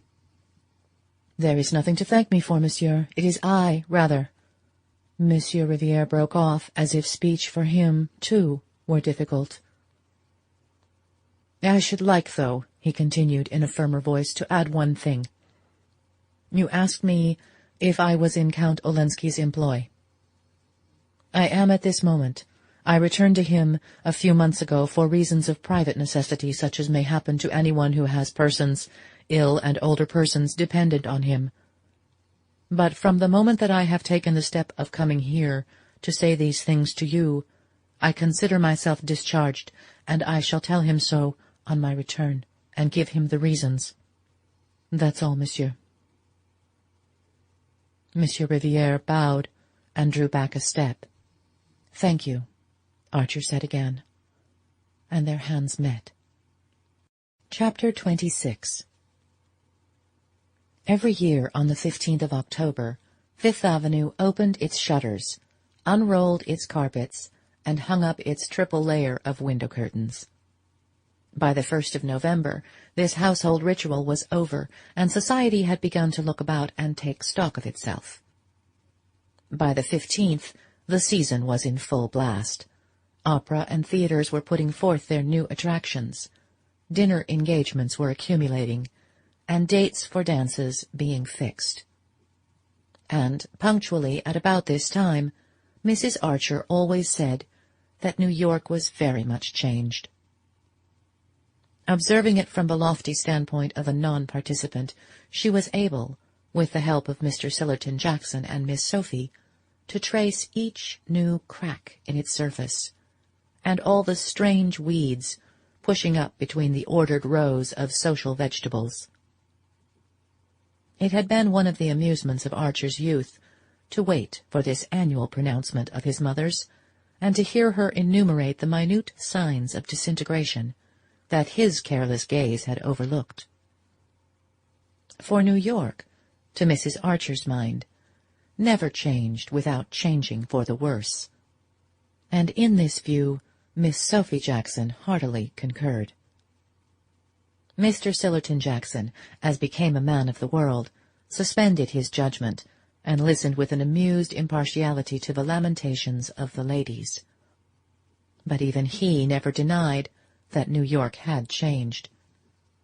And Newland Archer, in the winter of the 2nd year of his marriage, was himself obliged to admit that, if it had not actually changed, it was certainly changing. These points had been raised, as usual, at Mrs. Archer's Thanksgiving dinner. At the date when she was officially enjoined to give thanks for the blessings of the year, it was her habit to take a mournful, though not embittered, stock of her world, and wonder what there was to be thankful for. At any rate, not the state of society. Society, if it could be said to exist, was rather a spectacle on which to call down biblical imprecations. And in fact everyone knew what the Reverend Dr. Ashmore meant when he chose a text from Jeremiah, chapter 2, verse 25, for his Thanksgiving sermon. Dr. Ashmore, the new rector of St. Matthew's, had been chosen because he was very advanced. His sermons were considered bold in thought and novel in language. When he fulminated against fashionable society, he always spoke of its trend. And to Mrs. Archer it was terrifying and yet fascinating to feel herself part of a community that was trending. "There's no doubt that Dr. Ashmore is right. There is a marked trend," she said, as if it were something visible and measurable, like a crack in a house. It was odd, though, to preach about it on Thanksgiving, Miss Jackson opened, and her hostess dryly rejoined, "Oh, he means us to give thanks for what's left." Archer had been wont to smile at these annual vaticinations of his mother's, but this year even he was obliged to acknowledge, as he listened to an enumeration of the changes, that the trend was visible. "The extravagance in dress," Miss Jackson began. "Sillerton took me to the first night of the opera, and I can only tell you that Jane Mary's dress was the only one I recognized from last year, and even that had had the front panel changed. Yet I know she got it out from Worth only 2 years ago, because my seamstress always goes in to make over her Paris dresses before she wears them." "Oh, Jane Mary is one of us," said Mrs. Archer, sighing, as if it were not such an enviable thing to be in an age when ladies were beginning to flaunt abroad their Paris dresses as soon as they were out of the custom-house, instead of letting them mellow under lock and key, in the manner of Mrs. Archer's contemporaries. "Yes, she's one of the few. In my youth," Mrs. Jackson rejoined, "it was considered vulgar to dress in the newest fashions, and Amy Sillerton has always told me that in Boston the rule was to put away one's Paris dresses for 2 years. Old Mrs. Baxter Pennilow, who did everything handsomely, used to import 12 a year, 2 velvet, 2 satin, 2 silk, and the other 6 of poplin and the finest cashmere. It was a standing order, and as she was ill for 2 years before she died, they found 48 Worth dresses that had never been taken out of tissue paper, and when the girls left off their mourning, they were able to wear the first lot at the symphony concerts without looking in advance of the fashion. Ah, well, Boston is more conservative than New York, but I always think it's a safe rule for a lady to lay aside her French dresses for 1 season, Mrs. Archer conceded. It was Beaufort who started the new fashion by making his wife clap her new clothes on her back as soon as they arrived. I must say, at times it takes all Regina's distinction not to look like... Miss Jackson glanced around the table, caught Janie's bulging gaze, and took refuge in an unintelligible murmur. Like her rivals, said Mr. Sillerton Jackson, with the air of producing an epigram. Oh, the ladies murmured, and Mrs. Archer added, partly to distract her daughter's attention from forbidden topics, "Poor Regina. Her Thanksgiving hasn't been a very cheerful one, I'm afraid. Have you heard the rumors about Beaufort's speculations, Sillerton?" Mr. Jackson nodded carelessly. Everyone had heard the rumors in question, and he scorned to confirm a tale that was already common property. A gloomy silence fell upon the party. No one really liked Beaufort, and it was not wholly unpleasant to think the worst of his private life, but the idea of his having brought financial dishonor on his wife's family was too shocking to be enjoyed even by his enemies.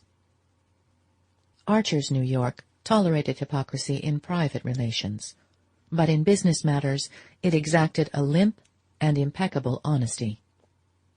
It was a long time since any well-known banker had failed discreditably, but everyone remembered the social extinction visited on the heads of the firm when the last event of the kind had happened. It would be the same with the Beauforts, in spite of his power and her popularity. Not all the leagued strength of the Dallas connection would save poor Regina if there were any truth in the reports of her husband's unlawful speculations. The talk took refuge in less ominous topics, but everything they touched on seemed to confirm Mrs. Archer's sense of an accelerated trend. "Of course, Newland, I know you let dear May go to Mrs. Struthers' Sunday evenings," she began. And May interposed gaily, "Oh, you know everybody goes to Mrs. Struthers's now, and she was invited to Granny's last reception." It was thus, Archer reflected, that New York managed its transitions, conspiring to ignore them till they were well over, and then, in all good faith, imagining that they had taken place in a preceding age. There was always a traitor in the citadel, and after he, or generally she, had surrendered the keys, what was the use of pretending that it was impregnable? Once people had tasted of Mrs. Struthers' easy Sunday hospitality, they were not likely to sit at home, remembering that her champagne was transmuted shoe polish. "I know, dear, I know," Mrs. Archer sighed. "Such things have to be, I suppose, as long as amusement is what people go out for, but I've never quite forgiven your cousin, Madame Olenska, for being the first person to countenance Mrs. Struthers." A sudden blush rose to young Mrs. Archer's face. It surprised her husband as much as the other guests about the table. "Oh, Ellen," she murmured, much in the same accusing yet deprecating tone in which her parents might have said, "Oh, the Blenkers." It was the note on which the family had taken to sounding on the mention of Countess Olenska, since she had surprised and inconvenienced them by remaining obdurate to her husband's advances. But on May's lips it gave food for thought, and Archer looked at her with a sense of strangeness that sometimes came over him when she was most in the tone of her environment. His mother, with less than her usual sensitiveness to atmosphere, still insisted, "I've always thought that people like the Countess Olenska, who have lived in aristocratic societies, ought to help us keep up our social distinctions, instead of ignoring them." May's blush remained permanently vivid. It seemed to have a significance beyond that implied by the recognition of Madame Olenska's social bad faith. "I've no doubt we all seem alike to foreigners," said Miss Jackson tartly. "I don't think Ellen cares for society, but nobody knows exactly what she does care for," May continued, as if she had been groping for something non-committal. "Ah, well," Mrs. Archer sighed again. Everybody knew that the Countess Olenska was no longer in the good graces of her family. Even her devoted champion, old Mrs. Manson Mingott, had been unable to defend her refusal to return to her husband. The Mingotts had not proclaimed their disapproval aloud. Their sense of solidarity was too strong. They had simply, as Mrs. Welland said, let poor Ellen find her own level. And that, mortifyingly and incomprehensibly, was in the dim depths where the Blenkers prevailed, and people who wrote celebrated their untidy rights. It was incredible, but it was a fact, that Ellen, in spite of all her opportunities and her privileges, had become simply bohemian. The fact enforced the contention that she had made a fatal mistake in not returning to Count Olenski. After all, a young woman's place was under her husband's roof, especially when she had left it in circumstances that, well, if one had cared to look into them. "Madame Olenska is a great favourite with the gentlemen," said Miss Sophie, with her air of wishing to put forth something conciliatory when she knew that she was planting a dart. "Oh, that's the danger that a young woman like Madame Olenska is always exposed to," Mrs. Archer mournfully agreed. And the ladies, on this conclusion, gathered up their trains to seek the carcel globes of the drawing-room, while Archer and Mr. Sillerton Jackson withdrew to the Gothic library. Once established before the grate, and consoling himself for the inadequacy of the dinner by the perfection of his cigar, Mr. Jackson became portentous and communicable. "If the Beaufort smash comes," he announced, "there are going to be disclosures." Archer raised his head quickly. He could never hear the name without the sharp vision of Beaufort's heavy figure, opulently furred and shod, advancing through the snow at Scoiter Cliff. "There's bound to be," Mr. Jackson continued, "the nastiest kind of cleaning up. He hasn't spent all his money on Regina." "Oh, well, that's discounted, isn't it? My belief is he'll pull out yet," said the young man, wanting to change the subject. "Perhaps, perhaps. I know he was to see some of the influential people today." "Of course," Mr. Jackson reluctantly conceded, "it's to be hoped that they can tide him over. This time, anyhow. I shouldn't like to think of poor Regina's spending the rest of her life in some shabby foreign watering place for bankrupts." Archer said nothing. It seemed to him so natural, however tragic, that money ill-gotten should be cruelly expiated, and that his mind, hardly lingering over Mrs. Beaufort's doom, wandered back to closer questions. What was the meaning of May's blush when the Countess Olenska had been mentioned?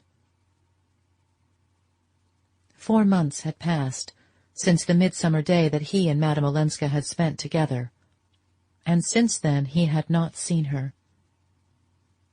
He knew that she had returned to Washington, to the little house which she and Medora Manson had taken there. He had written to her once, a few words, asking when they were to meet again, and she had even more briefly replied, "Not yet." Since then there had been no further communication between them, and he had built up within himself a kind of sanctuary in which she throned among his secret thoughts and longings. Little by little it became the scene of his real life, of his only rational activities. Thither he brought the books he read, the ideas and feelings which nourished him, his judgments and visions. Outside it, in the scene of his actual life, He moved with a growing sense of unreality and insufficiency, blundering against familiar prejudices and traditional points of view, as an absent-minded man goes on bumping into the furniture of his own room. Absent. That was what he was. So absent from everything most densely real and near to those about him, that it sometimes startled him to find they still imagined he was there. He became aware that Mr. Jackson was clearing his throat, preparatory to further revelations. "I don't know, of course, how far your wife's family are aware of what people say about Madame Olenska's refusal to accept her husband's latest offer."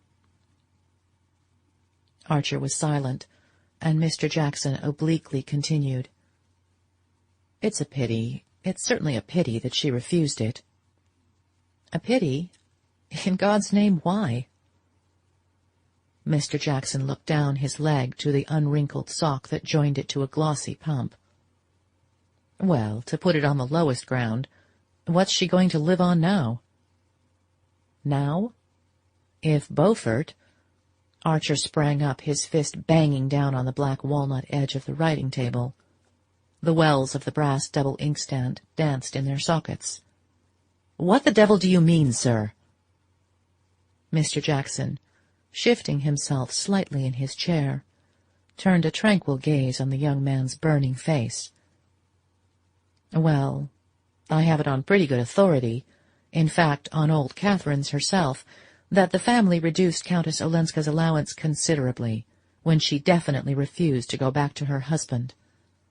And as, by this refusal, she also forfeits the money settled on her when she married, which Olenski was ready to make over to her if she returned, why, what the devil do you mean, my dear boy, by asking me what I mean?"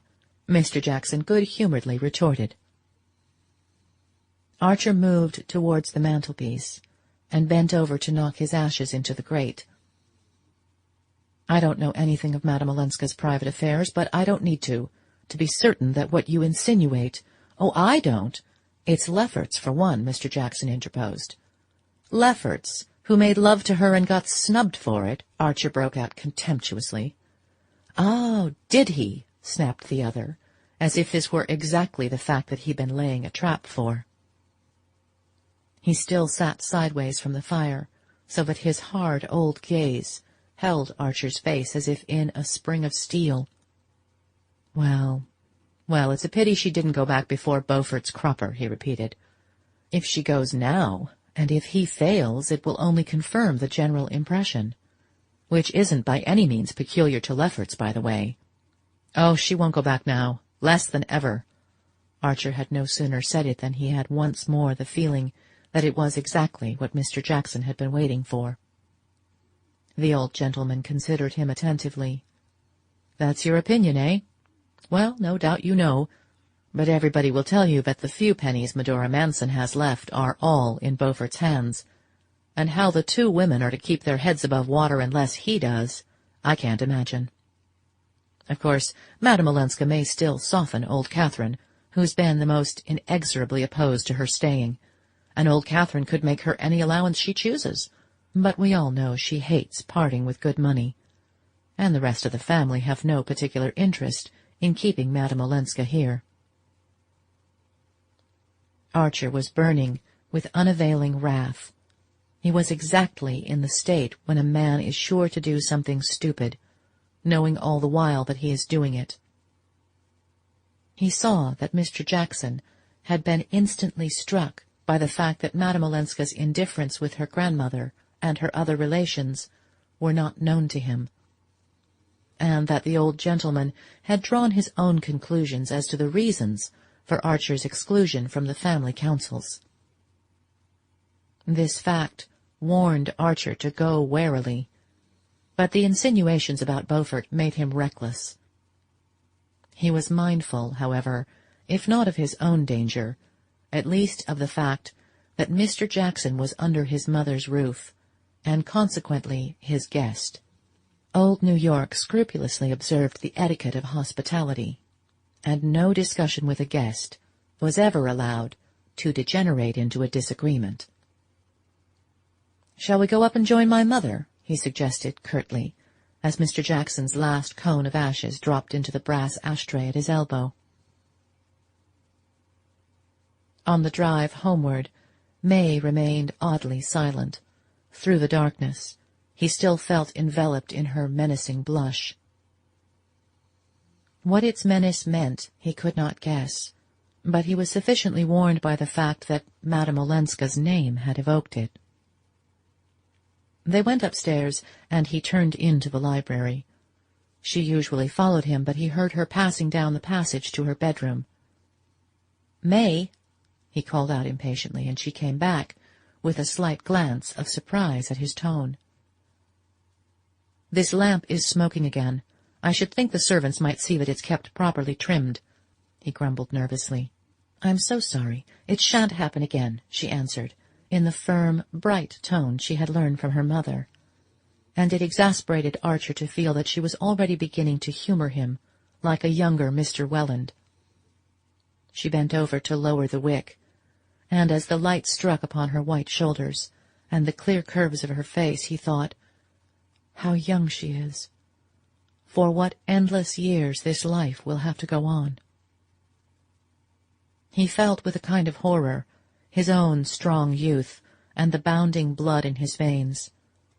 "Look here," he said suddenly, "I may have to go to Washington for a few days. Soon. Next week, perhaps." Her hand remained on the key of the lamp as she turned to him slowly. The heat from its flame had brought back a glow to her face, but it paled as she looked up. "On business?" she asked, in a tone which implied that there could be no other conceivable reason, and that she had put the question automatically, as if merely to finish his own sentence. "On business, naturally.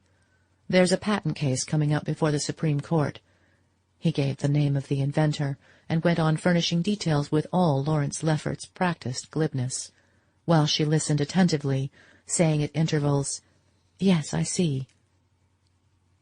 "The change will do you good," she said simply, when he had finished, "and you must be sure to go and see Ellen," she added, looking him straight in the eyes with her cloudless smile, and speaking in a tone she might have employed in urging him not to neglect some irksome family duty. It was the only word that passed between them on the subject, but in the code in which they had both been trained it meant, "Of course you understand that I know all that people have been saying about Ellen, and I heartily sympathize with my family in their effort to get her to return to her husband. I also know that, for some reason, you have not chosen to tell me.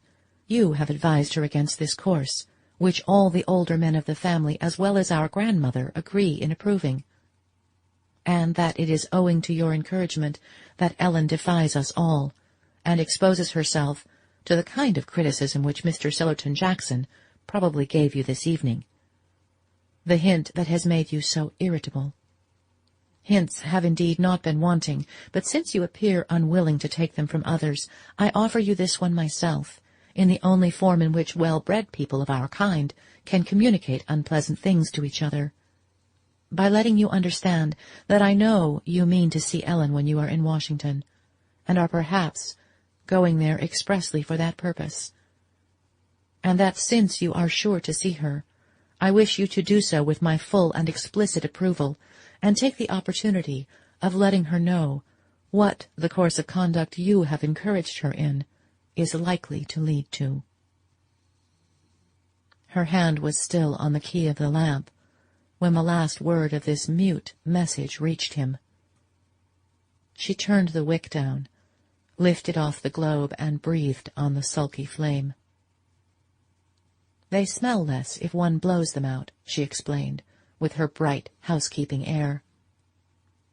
On the threshold, she turned and paused for his kiss.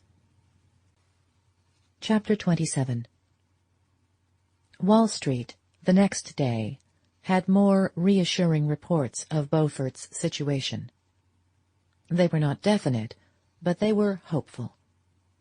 It was generally understood that he could call on powerful influences in case of emergency, and that he had done so with success. and that evening, when Mrs. Beaufort appeared at the opera, wearing her old smile and a new emerald necklace, society drew a breath of relief. New York was inexorable in its condemnation of business irregularities. So far, there had been no exception to its tacit rule that those who broke the law of probity must pay, and everyone was aware that even Beaufort and Beaufort's wife would be offered up unflinchingly to this principle. But to be obliged to offer them up would be not only painful, but inconvenient. The disappearance of the Beauforts would leave a considerable void in their compact little circle, and those who were too ignorant or too careless to shudder at the moral catastrophe bewailed in advance the loss of the best ballroom in New York. Archer had definitely made up his mind to go to Washington. He was waiting only for the opening of the lawsuit of which he had spoken to May, so that its date might coincide with that of his visit. But on the following Tuesday he learned from Mr. Letterblair that the case might be postponed for several weeks. Nevertheless, he went home that afternoon, determined in any event to leave the next evening. The chances were that May, who knew nothing of his professional life and had never shown any interest in it, would not learn of the postponement, should it take place, nor remember the names of the litigants if they were mentioned before her. And at any rate he could no longer put off seeing Madame Olenska. There were too many things that he must say to her. On the Wednesday morning, when he reached his office, Mr. Letterblair met him with a troubled face. Beaufort, after all, had not managed to tide over. But by setting afloat the rumor that he had done so, he had reassured his depositors, and heavy payments had poured into the bank till the previous evening, when disturbing reports again began to predominate. In consequence, a run on the bank had begun, and its doors were likely to close before the day was over. The ugliest things were being said of Beaufort's dastardly maneuver, and his failure promised to be one of the most discreditable in the history of Wall Street. The extent of the calamity left Mr. Letterblair white and incapacitated. "I've seen bad things in my time, but nothing as bad as this. Everybody we know will be hit, one way or another. And what can be done about Mrs. Beaufort? What can be done about her? I pity Mrs. Manson Mingott as much as anybody. Coming at her age, there's no knowing what effect this affair may have on her. She always believed in Beaufort. She made a friend of him. And then there's the whole Dallas connection. Poor Mrs. Beaufort is related to every one of you. Her only chance would be to leave her husband, yet how can anyone tell her so? Her duty is at his side, and luckily she seems always to have been blind to his private weaknesses." There was a knock, and Mr. Letterblair turned his head sharply. "What is it? I can't be disturbed." A clerk brought in a letter for Archer and withdrew. Recognizing his wife's hand, the young man opened the envelope and read, "Won't you please come uptown as early as you can? Granny had a slight stroke last night. In some mysterious way she found out before anyone else this awful news about the bank. Uncle Lovell is away shooting, and the idea of disgrace has made poor Papa so nervous that he has a temperature and can't leave his room.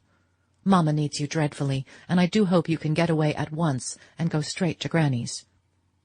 Archer handed the note to his senior partner, and a few minutes later was crawling northward in a crowded horse-car, which he exchanged at 14th Avenue for one of the high, staggering omnibuses of the 5th Avenue line. It was after 12 o'clock when this laborious vehicle dropped him at Old Catherine's. The sitting-room window on the ground floor, where she usually throned, was tenanted by the inadequate figure of her daughter, Mrs. Welland, who signed a haggard welcome as she caught sight of Archer, and at the door he was met by May. The hall wore the unnatural appearance peculiar to well-kept houses suddenly invaded by illness. Wraps and furs lay in heaps on the chairs. A doctor's bag and overcoat were on the table, and beside them letters and cards already piled up unheeded. May looked pale, but smiling. Dr. Bencomb, who had just come for the second time, took a more hopeful view, and Mrs. Mingott's dauntless determination to live and get well was already having an effect on her family. May led Archer into the old lady's sitting-room, where the sliding doors opening into the bedroom had been drawn shut, and the heavy yellow damask portieres dropped over them. And here Mrs. Welland communicated to him, in horrified undertones, the details of the catastrophe. It appeared that the evening before something dreadful and mysterious had happened. At about 8 o'clock, just after Mrs. Mingott had finished the game of solitaire that she always played after dinner, the doorbell had rung, and a lady so thickly veiled that the servants did not immediately recognize her had asked to be received. The butler, hearing a familiar voice, had thrown open the sitting-room door, announcing Mrs. Julius Beaufort, and had then closed it again on the two ladies. They must have been together, he thought, about an hour. When Mrs. Mingott's bell rang, Mrs. Beaufort had already slipped away unseen, and the old lady, white and vast and terrible, sat alone in her great chair, and signed to the butler to help her into her room. She seemed, at that time, though obviously distressed, in complete control of her body and brain. The mulatto maid put her to bed, brought her a cup of tea as usual, laid everything straight in the room, and went away. But at 3 in the morning the bell rang again, and the two servants, hastening in at this unwonted summons, for old Catherine usually slept like a baby, had found their mistress sitting up against her pillows with a crooked smile on her face, and one little hand hanging limp from its huge arm. The stroke had clearly been a slight one, for she was able to articulate and to make her wishes known, and soon after the doctor's first visit she had begun to regain control of her facial muscles. But the alarm had been great, and proportionately great was the indignation when it was gathered from Mrs. Mingott's fragmentary phrases that Regina Beaufort had come to ask her, incredible effrontery, to back up her husband, see them through, not to desert them, as she called it, in fact, to induce the whole family to cover and condone their monstrous dishonor. I said to her, honor's always been honor, and honesty, honesty in Manson Mingott's house, and will be till I'm carried out of it feet first, the old woman had stammered into her daughter's ear, in the thick voice of the partly paralyzed. And when she said, but my name, auntie, my name's Regina Dallas, I said it was Beaufort when he covered you with jewels, and it's got to stay Beaufort now that he's covered you with shame. So much, with tears and gasps of horror, Mrs. Welland imparted, blanched and demolished by the unwonted obligation of having at last to fix her eyes on the unpleasant and the discreditable. If only I could keep it from your father-in-law. He always says, Augusta, for pity's sake, don't destroy my last illusions. And how am I to prevent his knowing these horrors? The poor lady wailed. After all, Mamma, he won't have seen them, her daughter suggested, and Mrs. Welland sighed. Oh, no, thank heaven he's safe in bed, and Dr. Bencomb has promised to keep him there till poor Mamma is better, and Regina has been got away somewhere. Archer had seated himself near the window, and was gazing out blankly at the deserted thoroughfare. It was evident that he had been summoned rather for the moral support of the stricken ladies than because of any specific aid that he could render. Mr. Lovell Mingott had been telegraphed for, and messages were being dispatched by hand to the members of the family living in New York. And meanwhile there was nothing to do but to discuss in hushed tones the consequences of Beaufort's dishonor and of his wife's unjustifiable action. Mrs. Lovell Mingott, who had been in another room writing notes, presently reappeared, and added her voice to the discussion. In their day, the elder ladies agreed, the wife of a man who had done anything disgraceful in business had only one idea: to efface herself, to disappear with him. There was the case of poor Grandmamma Spicer, your great-grandmother, May. Of course, Mrs. Welland hastened to add, your great-grandfather's money difficulties were private. Losses at cards, or signing a note for somebody, I never quite knew, because Mamma would never speak of it. But she was brought up in the country because her mother had to leave New York after the disgrace, whatever it was. They lived in the Hudson alone, winter and summer, till Mamma was 16. And it would never have occurred to Grandmamma Spicer to ask the family to countenance her, as I understand Regina calls it, though a private disgrace is nothing compared to the scandal of ruining hundreds of innocent people. Yes, it would be more becoming in Regina to hide her own countenance than to talk about other people's, Mrs. Lovell Mingott agreed. I understand that the emerald necklace she wore at the opera last Friday had been sent on approval from Ball and Black's in the afternoon. I wonder if they'll ever get it back. Archer listened unmoved to the relentless chorus. The idea of absolute financial probity as the first law of a gentleman's code was too deeply ingrained in him for sentimental considerations to weaken it.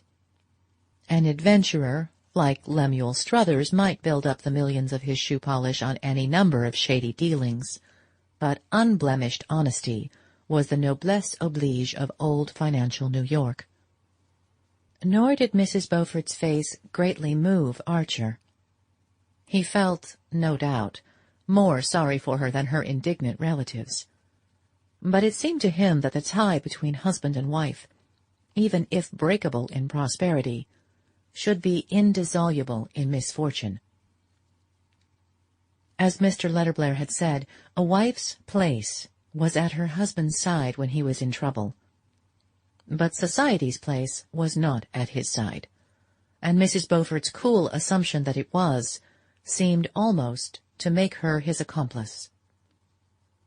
The mere idea of a woman's appealing to her family to screen her husband's business dishonor was inadmissible, since it was the one thing that the family, as an institution, could not do. The mulatto maid called Mrs. Lovell Mingott into the hall, and the latter came back in a moment with a frowning brow. She wants me to telegraph for Ellen Olenska. I had written to Ellen, of course, and to Medora, but now it seems that's not enough. I'm to telegraph to her immediately and to tell her that she's to come alone. The announcement was received in silence. Mrs. Welland sighed resignedly, and May rose from her seat and went to gather up some newspapers that had been scattered on the floor. I suppose it must be done, Mrs. Lovell Mingott continued, as if hoping to be contradicted, and May turned back towards the middle of the room. Of course it must be done, she said. Granny knows what she wants, and we must all carry out her wishes. Shall I write the telegram for you, Auntie? If it goes at once, Ellen can probably catch tomorrow morning's train. She pronounced the syllables of the name with peculiar clearness, as if she had tapped on 2 silver bells. Well, it can't go at once. Jasper and the pantry boys are both out with notes and telegrams. May turned to her husband with a smile. But here's Newland, ready to do anything. Will you take the telegram, Newland? There'll be just time before luncheon. Archer rose with a murmur of readiness, and she seated herself at old Catherine's rosewood bonheur du jour and wrote out the message in her large, immature hand. When it was written, she blotted it neatly and handed it to Archer. "What a pity," she said, "that you and Ellen will cross each other on the way. Newland," she added, turning to her mother and aunt, is obliged to go to Washington about a patent lawsuit that is coming up before the Supreme Court. I suppose Uncle Lovell will be back by tomorrow night, and with Granny improving so much it doesn't seem right to ask Newland to give up an important engagement for the firm, does it?" She paused as if for an answer, and Mrs. Welland hastily declared, "Oh, of course not, darling. Your Granny would be the last person to wish it." As Archer left the room with the telegram, he heard his mother-in-law add, presumably to Mrs. Lovell Mingott, "But why on earth should she make you telegraph for Ellen Olenska?" And May's clear voice rejoin, "Perhaps it's to urge on her again that, after all, her duty is with her husband."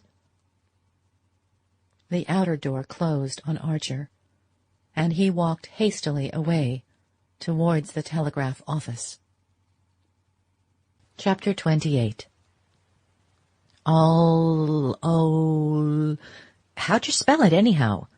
asked the tart young lady to whom Archer had pushed his wife's telegram across the brass ledge of the Western Union office. "Olenska.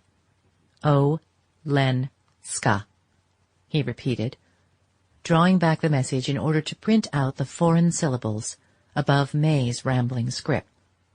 "It's an unlikely name for a New York telegraph office, at least in this quarter," an unexpected voice observed. And turning around, Archer saw Lawrence Lefferts at his elbow, pulling an imperturbable mustache and affecting not to glance at the message. "Hello, Newland, I thought I'd catch you here. I've just heard of old Mrs. Mingott's stroke, and as I was on my way to the house I saw you turning down this street and nipped after you. I suppose you've come from there?" Archer nodded and pushed his telegram under the lattice. "Very bad, eh?" Lefferts continued. "Wiring to the family, I suppose. I gather it is bad if you're including Countess Olenska." Archer's lips stiffened. He felt a savage impulse to dash his fist into the long, vain, handsome face at his side. "Why?" he questioned. Lefferts, who was known to shrink from discussion, raised his eyebrows with an ironic grimace that warned the other of the watching damsel behind the lattice. Nothing could be worse form, the look reminded Archer, than any display of temper in a public place. Archer had never been more indifferent to the requirements of form, but his impulse to do Lawrence Lefferts a physical injury was only momentary. The idea of bandying Ellen Olenska's name with him at such a time, and on whatsoever provocation, was unthinkable. He paid for his telegram, and the two young men went out together into the street. There Archer, having regained his self-control, went on, "Mrs. Mingott is much better. The doctor feels no anxiety whatever." And Lefferts, with profuse expressions of relief, asked him if he had heard that there were beastly bad rumors again about Beaufort. That afternoon the announcement of the Beaufort failure was in all the papers. It overshadowed the report of Mrs. Manson Mingott's stroke, and only the few who had heard of the mysterious connection between the two events thought of ascribing old Catherine's illness to anything but the accumulation of flesh and years. The whole of New York was darkened by the tale of Beaufort's dishonor. There had never, as Mr. Letterblair said, been a worse case in his memory, nor, for that matter, in the memory of the far-off Letterblair, who had given his name to the firm. The bank had continued to take in money for a whole day after its failure was inevitable, and as many of its clients belonged to one or another of the ruling clans, Beaufort's duplicity seemed doubly cynical. If Mrs. Beaufort had not taken the tone that such misfortunes, the word was her own, were the test of friendship, compassion for her might have tempered the general indignations against her husband. As it was, and especially after the object of her nocturnal visit to Mrs. Manson Mingott had become known, her cynicism was held to exceed his, and she had not the excuse, nor her detractors the satisfaction, of pleading that she was a foreigner. It was some comfort, to those whose securities were not in jeopardy, to be able to remind themselves that Beaufort was. But, after all, if a Dallas of South Carolina took his view of the case, and glibly talked of his soon being on his feet again, the argument lost its edge, and there was nothing to do but accept this awful evidence of the indissolubility of marriage. Society must manage to get on without the Beauforts, and there was an end of it. Except, indeed, for such hapless victims of a disaster as Medora Manson, the poor old Miss Lannings, and certain other misguided ladies of good family who, if they had only listened to Mr. Henry van der Luyden.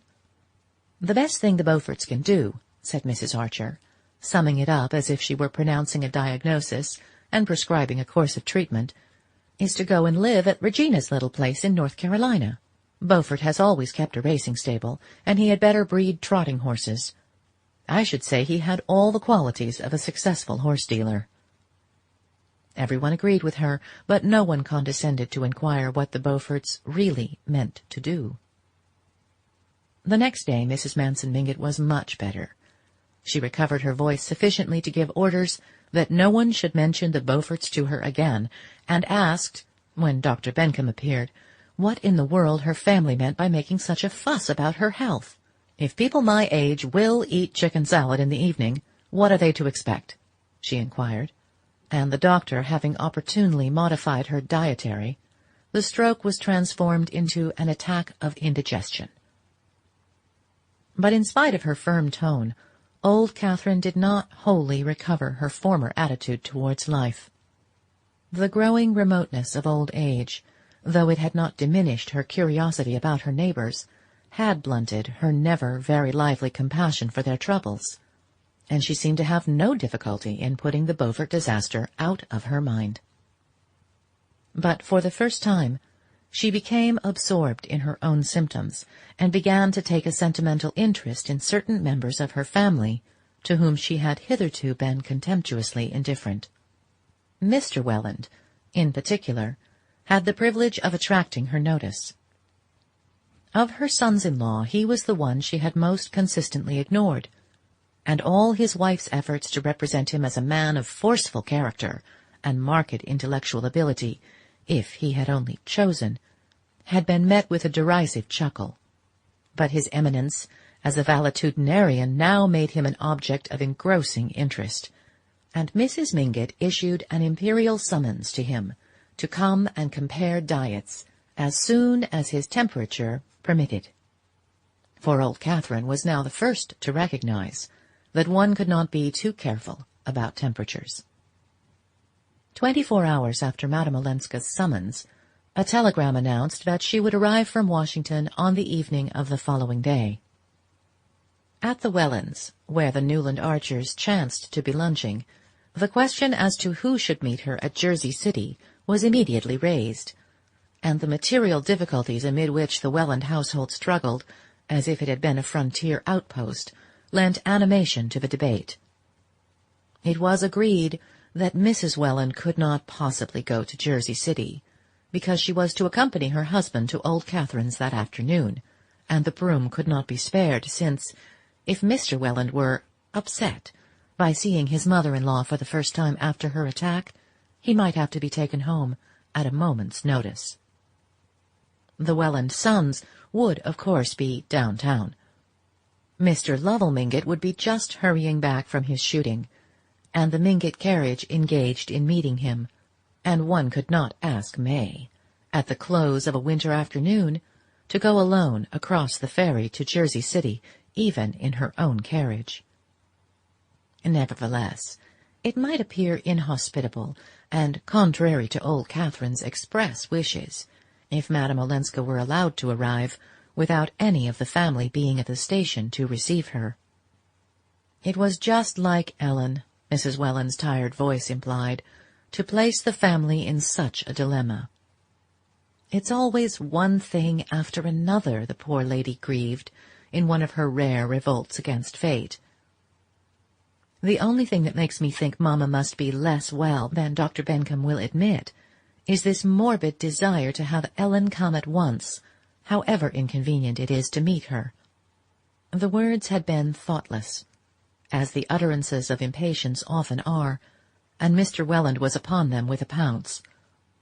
"Augusta," he said, turning pale and laying down his fork, "have you any other reason to think that Bencomb is less to be relied on than he was? Have you noticed that he has been less conscientious than usual in following up my case, or your mother's?" It was Mrs. Welland's turn to grow pale, as the endless consequences of her blunder unrolled themselves before her. But she managed to laugh, and take a second helping of scalloped oysters, before she said, struggling back into her old armour of cheerfulness, "My dear, how could you imagine such a thing? I only meant that, after the decided stand Mamma took about its being Ellen's duty to go back to her husband, it seems strange that she should be seized with this sudden whim to see her, when there are half a dozen other grandchildren she might have asked for. But we must never forget that Mamma, in spite of her wonderful vitality, is a very old woman." Mr. Welland's brow remained clouded, and it was evident that his perturbed imagination had fastened at once on this last remark. "Yes, your mother is a very old woman, and for all we know Bencomb may not be as successful with very old people. As you say, my dear, it's always one thing after another, and in another 10 or 15 years, I suppose, I shall have the pleasing duty of looking about for a new doctor. It's always better to make such a change before it's absolutely necessary." And having arrived at this Spartan decision, Mr. Welland firmly took up his fork. "But all the while," Mrs. Welland began again, as she rose from the luncheon-table, and led the way into the wilderness of purple satin and malachite, known as the back drawing-room, "I don't see how Ellen's to be got here tomorrow evening, and I do like to have things settled for at least 24 hours ahead." Archer turned from the fascinated contemplation of a small painting representing two cardinals carousing in an octagonal ebony frame set with medallions of onyx. "Shall I fetch her?" he proposed. "I can easily get away from the office in time to meet the brougham at the ferry, if May will send it there." His heart was beating excitedly as he spoke. Mrs. Welland heaved a sigh of gratitude, and May, who had moved away to the window, turned to shed on him a beam of approval. "So you see, Mamma, everything will be settled 24 hours in advance," she said, stooping over to kiss her mother's troubled forehead. May's brougham awaited her at the door, and she was to drive Archer to Union Square, where he could pick up a Broadway car to carry him to the office. As she settled herself in her corner, she said, "I didn't want to worry Mamma by raising fresh obstacles, but how can you meet Ellen tomorrow and bring her back to New York when you're going to Washington?" "Oh, I'm not going," Archer answered. "Not going? Why, what's happened?" Her voice was as clear as a bell, and full of wifely solicitude. "The case is off. Postponed." "Postponed? How odd. I saw a note this morning from Mr. Letterblair to Mamma, saying that he was going to Washington tomorrow for the big patent case that he was to argue before the Supreme Court. You said it was a patent case, didn't you?" "Well, that's it. The whole office can't go. Letterblair decided to go this morning." "Then it's not postponed," she continued, with an insistence so unlike her that he felt the blood rising to his face, as if he were blushing for her unwonted lapse from all the traditional delicacies. "No, but my going is," he answered, cursing the unnecessary explanations that he had given when he had announced his intention of going to Washington, and wondering where he had read that clever liars give details, but that the cleverest do not. It did not hurt him half as much to tell May an untruth as to see her trying to pretend that she had not detected him. "I'm not going till later on, luckily, for the convenience of your family," he continued, taking base refuge in sarcasm. As he spoke, he felt that she was looking at him, and he turned his eyes to hers in order not to appear to be avoiding them.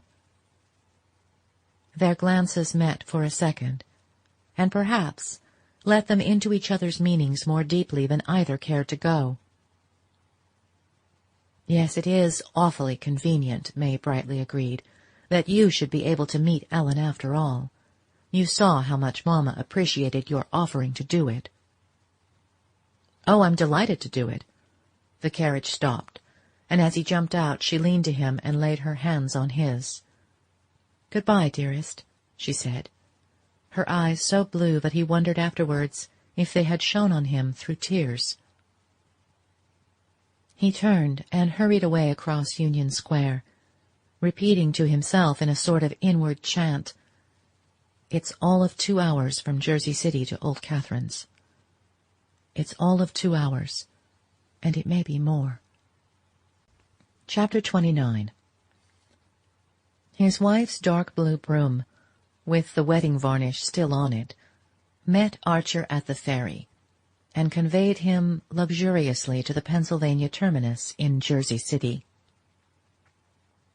It was a sombre, snowy afternoon, and the gas lamps were lit in the big reverberating station.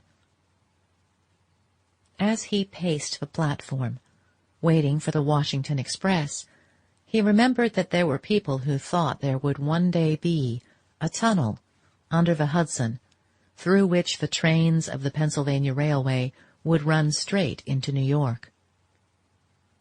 They were of the brotherhood of visionaries, who likewise predicted the building of ships that would cross the Atlantic in 5 days, the invention of a flying machine, lighting by electricity, telephonic communication without wires, and other Arabian Nights marvels.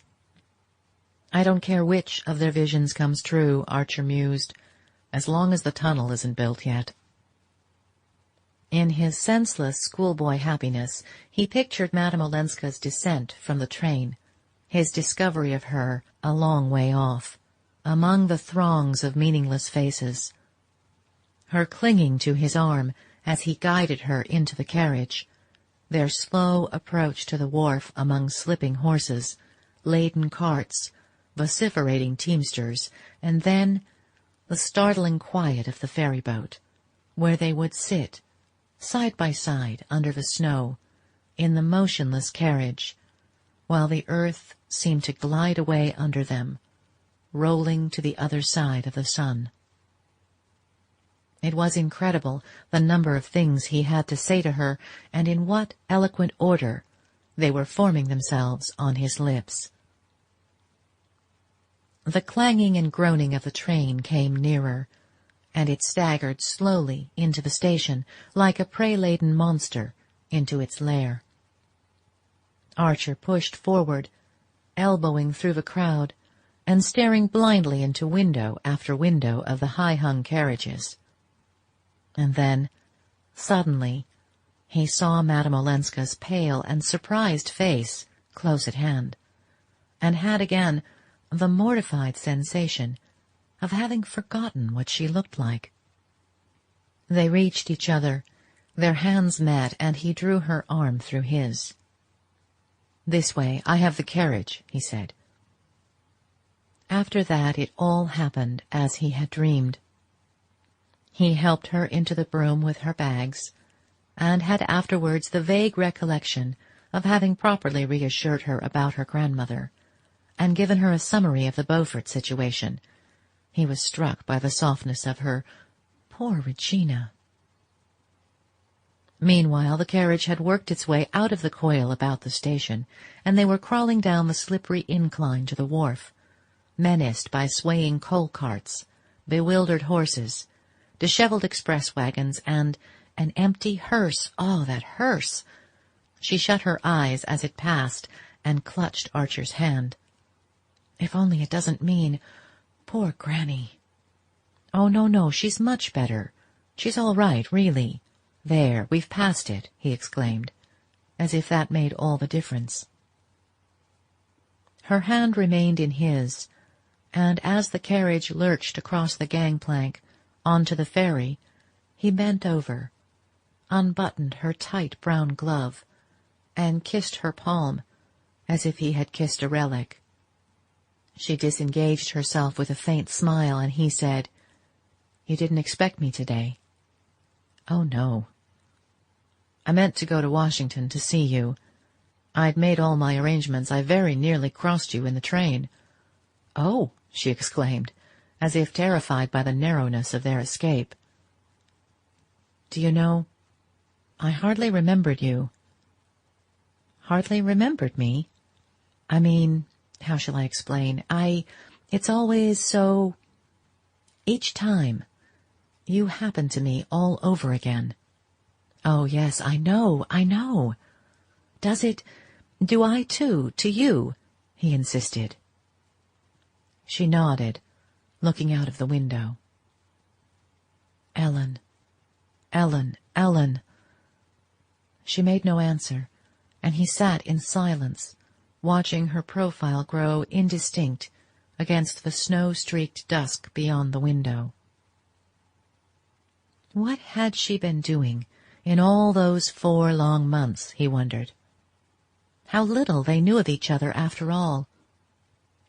The precious moments were slipping away, but he had forgotten everything he had meant to say to her, and could only helplessly brood on the mystery of their remoteness and their proximity, which seemed to be symbolized by the fact of their sitting so close to each other, and yet being unable to see each other's faces. "What a pretty carriage! Is it May's?" she asked, suddenly turning her face from the window.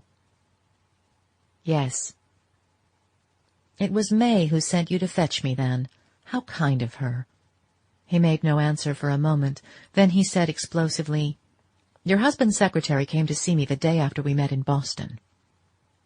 In his brief letter to her, he had made an allusion to Monsieur Riviere's visit, and his intention had been to bury the incident in his bosom. But her reminder that they were in his wife's carriage provoked him to an impulse of retaliation. He would see if she liked his reference to Riviere any better than he liked hers to May. As on certain other occasions, when he had expected to shake her out of her usual composure, she betrayed no sign of surprise. And at once he concluded, "He writes to her, then." "Monsieur Riviere went to see you?" "Yes. Didn't you know?" "No," she answered simply. "And you're not surprised?" She hesitated. "Why should I be? He told me in Boston that he knew you, that he met you in England, I think." "Ellen, I must ask you one thing." "Yes?" "I wanted to ask it after I saw him, but I couldn't put it in a letter. It was Riviere who helped you to get away when you left your husband." His heart was beating suffocatingly. Would she meet this question with the same composure? "Yes, I owe him a great debt," she answered, without the least tremor in her quiet voice. Her tone was so natural, so almost indifferent, that Archer's turmoil subsided. Once more she had managed, by her sheer simplicity, to make him feel stupidly conventional, just when he thought he was flinging convention to the winds. "I think you're the most honest woman I ever met," he exclaimed. "Oh, no, but probably one of the least fussy," she answered, a smile in her voice. "Call it what you like. You look at things as they are." "Oh, I've had to. I've had to look at the Gorgon." "Well, it hasn't blinded you. You've seen that she's just an old bogey like all the others." "She doesn't blind one, but she dries up one's tears." The answer checked the pleading on Archer's lips. It seemed to come from depths of experience beyond his reach. The slow advance of the ferry-boat had ceased, and her bows bumped against the piles of slip with a violence that made the broom stagger, and flung Archer and Madame Olenska against each other. The young man, trembling, felt the pressure of her shoulder and passed his arm about her. "If you're not blind, then, you must see that this can't last." "What can't?" "Our being together and not together." "No," "You should not have come today," she said in an altered voice. And suddenly she turned, flung her arms about him, and pressed her lips to his. At the same moment the carriage began to move, and a gas lamp at the head of the slip flashed its light into the window. She drew away, and they sat silent and motionless while the brougham struggled through the congestion of carriages about the ferry landing. As they gained the street, Archer began to speak hurriedly. "Don't be afraid of me. You needn't squeeze yourself back into your corner like that. A stolen kiss isn't what I want. Look, I'm not even trying to touch the sleeve of your jacket. Don't suppose that I don't understand your reasons for not wanting to let this feeling between us dwindle into an ordinary hole-and-corner love affair. I couldn't have spoken like this yesterday, because when we've been apart, and I'm looking forward to seeing you, every thought is burnt up in a great flame. But then you've come, and you're so much more than I remembered, and what I want of you is so much more than an hour or two every now and then, with wastes of thirsty waiting between, that I can sit perfectly still beside you like this, with that other vision in my mind, just quietly trusting to it to come true." For a moment she made no reply.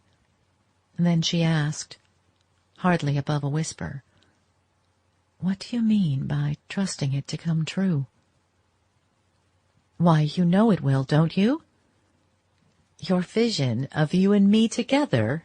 She burst into a sudden hard laugh. "You choose your place well, to put it to me. Do you mean because we're in my wife's brougham? Shall we get out and walk, then? I don't suppose you mind a little snow." She laughed again, more gently. "No, I shan't get out and walk, because my business is to get to Granny's as quickly as I can, and you'll sit beside me, and we'll look not at visions, but at realities." "I don't know what you mean by realities. The only reality to me is this." She met the words with a long silence, during which the carriage rolled down an obscure side street and then turned into the searching illumination of Fifth Avenue.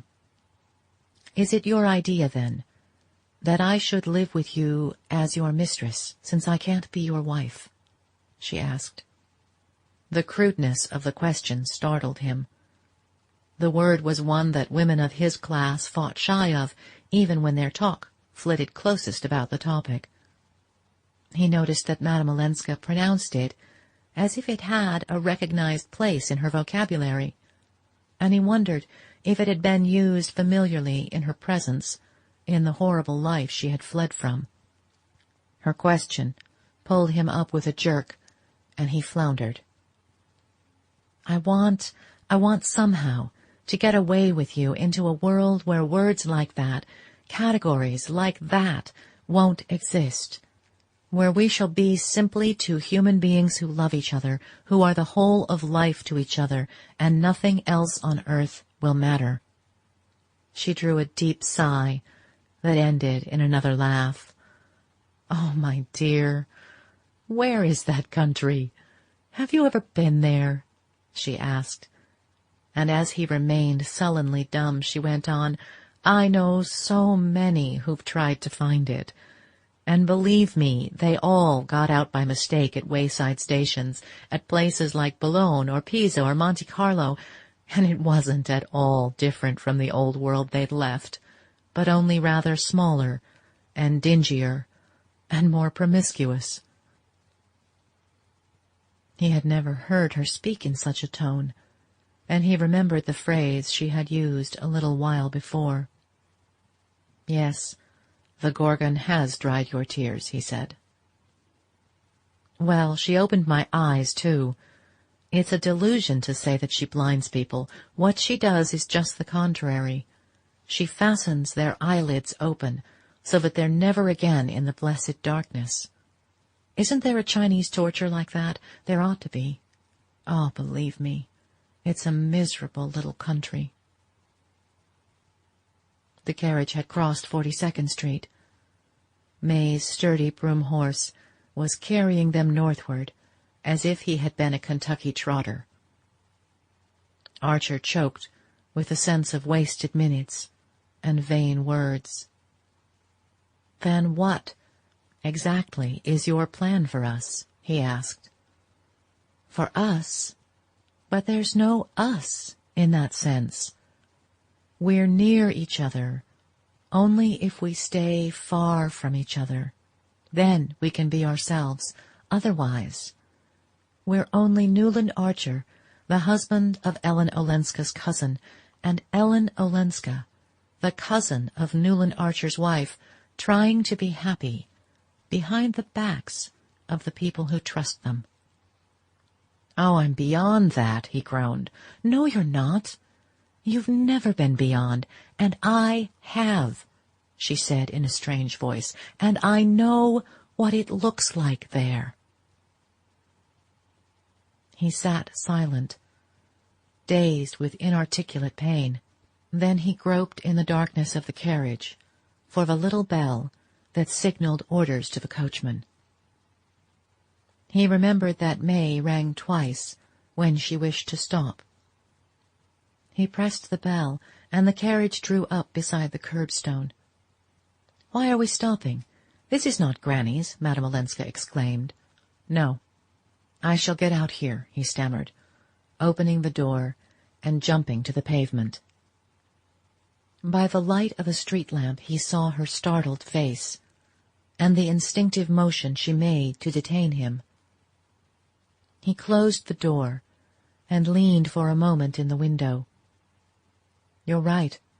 I ought not to have come today," he said, lowering his voice so that the coachman should not hear. She bent forward and seemed about to speak, but he had already called out the order to drive on, and the carriage rolled away while he stood on the corner. The snow was over, and a tingling wind had sprung up that lashed his face as he stood gazing. Suddenly he felt something stiff and cold on his lashes, and perceived that he had been crying, and that the wind had frozen his tears. He thrust his hands in his pockets and walked at a sharp pace down Fifth Avenue to his own house. Chapter 30. That evening, when Archer came down before dinner, he found the drawing-room empty. He and May were dining alone, all the family engagements having been postponed since Mrs. Manson Mingott's illness. And as May was the more punctual of the two, he was surprised that she had not preceded him. He knew that she was at home, for while he dressed he had heard her moving about in her room, and he wondered what had delayed her. He had fallen into the way of dwelling on such conjectures as a means of tying his thoughts fast to reality. Sometimes he felt as if he had found the clue to his father-in-law's absorption in trifles. Perhaps even Mr. Welland, long ago, had escapes and visions, and had conjured up all the hosts of domesticity to defend himself against them. When May appeared, he thought she looked tired. She had put on the low-necked and tightly laced dinner dress, which the Mingott ceremonial exacted on the most informal occasions, and had built her fair hair into its usual accumulated coils, and her face, in contrast, was wan and almost faded, but she shone on him with her usual tenderness, and her eyes had kept the blue dazzle of the day before. "What became of you, dear?" she asked. "I was waiting at Granny's, and Ellen came alone and said she had dropped you on the way because you had to rush off on business. There's nothing wrong." "Only some letters I'd forgotten, and wanted to get off before dinner." "Oh," she said, and a moment afterwards, "I'm sorry you didn't come to Granny's, unless the letters were urgent." "They were," he rejoined, surprised at her insistence. "Besides, I don't see why I should have gone to your grandmother's. I didn't know you were there." She turned and moved to the looking-glass above the mantelpiece. As she stood there, lifting her long arm to fasten a puff that had slipped from its place in her intricate hair, Archer was struck by something languid and inelastic in her attitude, and wondered if the deadly monotony of their lives had laid its weight on her also. Then he remembered that, as he had left the house that morning, she had called over the stairs that she would meet him at her grandmother's, so that they might drive home together. He had called back a cheery "yes," and then, absorbed in other visions, had forgotten his promise. Now he was smitten with compunction, yet irritated that so trifling an omission should be stored up against him after nearly 2 years of marriage. He was weary of living in a perpetual tepid honeymoon, without the temperature of passion, yet with all its exactions. If May had spoken out her grievances, he suspected her of many, he might have laughed them away, but she was trained to conceal imaginary wounds under a Spartan smile. To disguise his own annoyance, he asked how her grandmother was, and she answered that Mrs. Mingott was still improving, but had been rather disturbed by the last news about the Beauforts. "What news?" "It seems they're going to stay in New York. I believe he's going into an insurance business or something. They're looking about for a small house." The preposterousness of the case was beyond discussion, and they went in to dinner. During dinner their talk moved in its usual limited circle, but Archer noticed that his wife made no allusion to Madame Olenska, nor to old Catherine's reception of her. He was thankful for the fact, yet felt it to be vaguely ominous. They went up to the library for coffee, and Archer lit a cigar and took down a volume of Michelet. He had taken to history in the evenings, since May had shown a tendency to ask him to read aloud whenever she saw him with a volume of poetry. Not that he disliked the sound of his own voice, but because he could always foresee her comments on what he read. In the days of their engagement she had simply, as he now perceived, echoed what he told her. But since he had ceased to provide her with opinions, she had begun to hazard her own, with results destructive to his enjoyment of the works commented on. Seeing that he had chosen history, she fetched her work-basket, drew up an armchair to the green-shaded student lamp, and uncovered a cushion she was embroidering for his sofa. She was not a clever needlewoman. Her large, capable hands were made for riding, rowing, and open-air activities, but since other wives embroidered cushions for their husbands, she did not wish to omit this last link in her devotion. She was so placed that Archer, by merely raising his eyes, could see her bent above her work-frame, her ruffled elbow-sleeves slipping back from her firm, round arms, the betrothal sapphire shining on her left hand above her broad gold wedding-ring, and the right hand slowly and laboriously stabbing the canvas.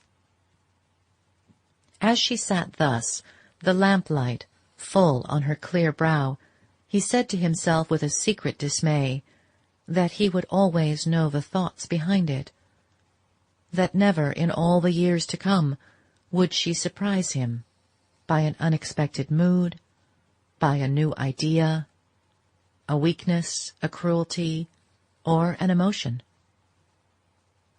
She had spent her poetry and romance on their short courting. The function was exhausted because the need was past. Now she was simply ripening into a copy of her mother, and mysteriously, by the very process, trying to turn him into a Mr. Welland.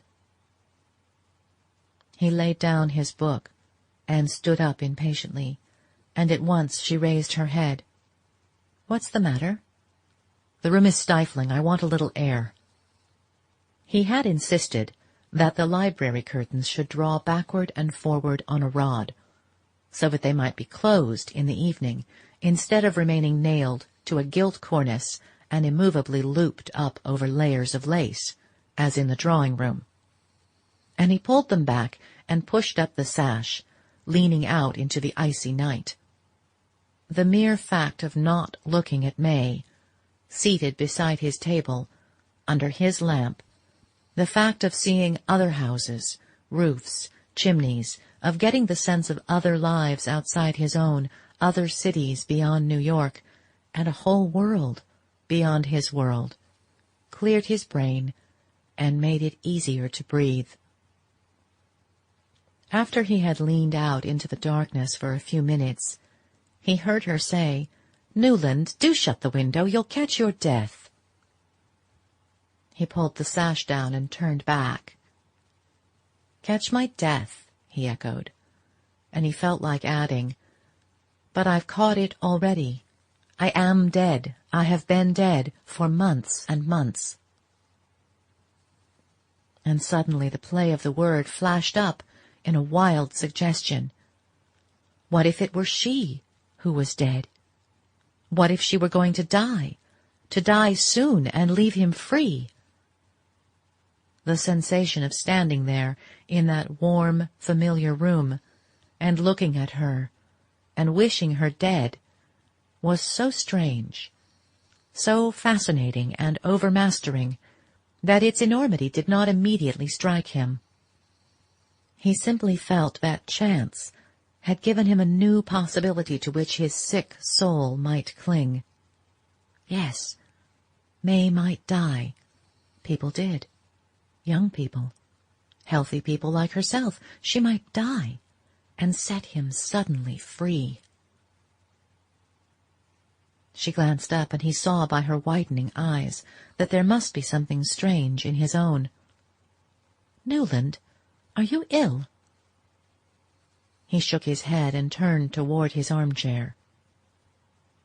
She bent over her work frame, and as he passed he laid his hand on her hair. "Poor May," he said. "Poor? Why poor?" she echoed with a strained laugh. "Because I shall never be able to open a window without worrying you," he rejoined, laughing also. For a moment she was silent.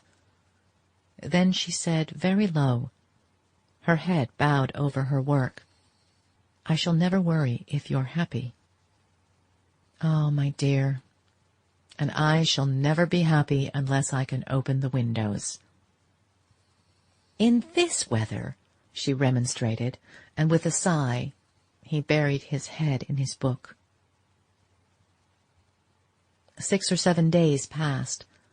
Archer heard nothing from Madame Olenska, and became aware that her name would not be mentioned in his presence by any member of the family. He did not try to see her. To do so while she was at old Catherine's guarded bedside would have been almost impossible. In the uncertainty of the situation, he let himself drift, conscious, somewhere below the surface of his thoughts, of a resolve which had come to him when he had leaned out from his library window into the icy night. The strength of that resolve made it easy to wait and make no sign. Then one day May told him that Mrs. Manson Mingott had asked to see him. There was nothing surprising in the request, for the old lady was steadily recovering, and she had always openly declared that she preferred Archer to any of her other grandsons-in-law. May gave the message with evident pleasure. She was proud of old Catherine's appreciation of her husband. There was a moment's pause, and then Archer felt it incumbent on him to say, "All right. Shall we go together this afternoon?" His wife's face brightened, but she instantly answered, "Oh, you'd much better go alone. It bores Granny to see the same people too often." Archer's heart was beating violently when he rang old Mrs. Mingott's bell. He had wanted, above all things, to go alone, for he felt sure the visit would give him the chance of saying a word in private to the Countess Olenska. He had determined to wait until the chance presented itself naturally, and here it was, and here he was, on the doorstep. Behind the curtains of the yellow damask room next to the hall, she was surely awaiting him. In another moment he should see her and be able to speak to her before she led him to the sick room. He wanted only to put one question. After that, his course would be clear. What he wished to ask was simply the date of her return to Washington, and that question she could hardly refuse to answer. But in the yellow sitting-room it was the mulatto maid who waited. Her white teeth shining like a keyboard, she pushed back the sliding doors and ushered him into old Catherine's presence. The woman sat in a vast, throne-like armchair near her bed. Beside her was a mahogany stand bearing a cast bronze lamp with an engraved globe, over which a green paper shade had been balanced. There was not a book or newspaper in reach, nor any evidence of feminine employment. Conversation had always been Mrs. Mingott's sole pursuit, and she would have scorned to feign an interest in fancy work. Archer saw no trace of the slight distortion left by her stroke. She merely looked paler, with darker shadows in the folds and recesses of her obesity, and in the fluted mob cap tied by a starched bow between her first two chins, and the muslin kerchief crossed over her billowing purple dressing-gown. She seemed like some shrewd and kindly ancestress of her own, who might have yielded too freely to the pleasures of the table. She held out one of the little hands that nestled in the hollow of her huge lap like pet animals, and called to the maid, "Don't let in anyone else. If my daughters call, say I'm asleep." The maid disappeared, and the old lady turned to her grandson. "My dear, am I perfectly hideous?" she asked gaily, launching out one hand in search of the folds of muslin on her inaccessible bosom. "My daughters tell me it doesn't matter at my age, as if hideousness didn't matter all the more the harder it gets to conceal." "My dear, you're handsomer than ever," Archer rejoined in the same tone, and she threw back her head and laughed. "Ah, but not as handsome as Ellen," she jerked out, twinkling at him maliciously. Before he could answer, she added, "Was she so awfully handsome the day you drove her up from the ferry?" He laughed, and she continued, "Was it because you told her so, that she had to put you out on the way? In my youth, young men didn't desert pretty women unless they were made to." She gave another chuckle, and interrupted it to say, almost querulously, "It's a pity she didn't marry you. I always told her so. It would have spared me all this worry. But who ever thought of sparing their grandmother worry?" Archer wondered if her illness had blurred her faculties, but suddenly she broke out, "Well, it's settled anyhow. She's going to stay with me, whatever the rest of the family say. She hadn't been here 5 minutes before I'd have gone down on my knees to keep her. If only, for the last 20 years, I'd been able to see where the floor was." Archer listened in silence, and she went on, "They'd talked me over, as no doubt you know. Persuaded me, Lovell and Letterblair and Augusta Welland and all the rest of them, that I must hold out and cut off her allowance till she was made to see that it was her duty to go back to Olenska. They thought they'd convince me when the secretary, or whatever he was, came out with the last proposals. Handsome proposals, I confess they were.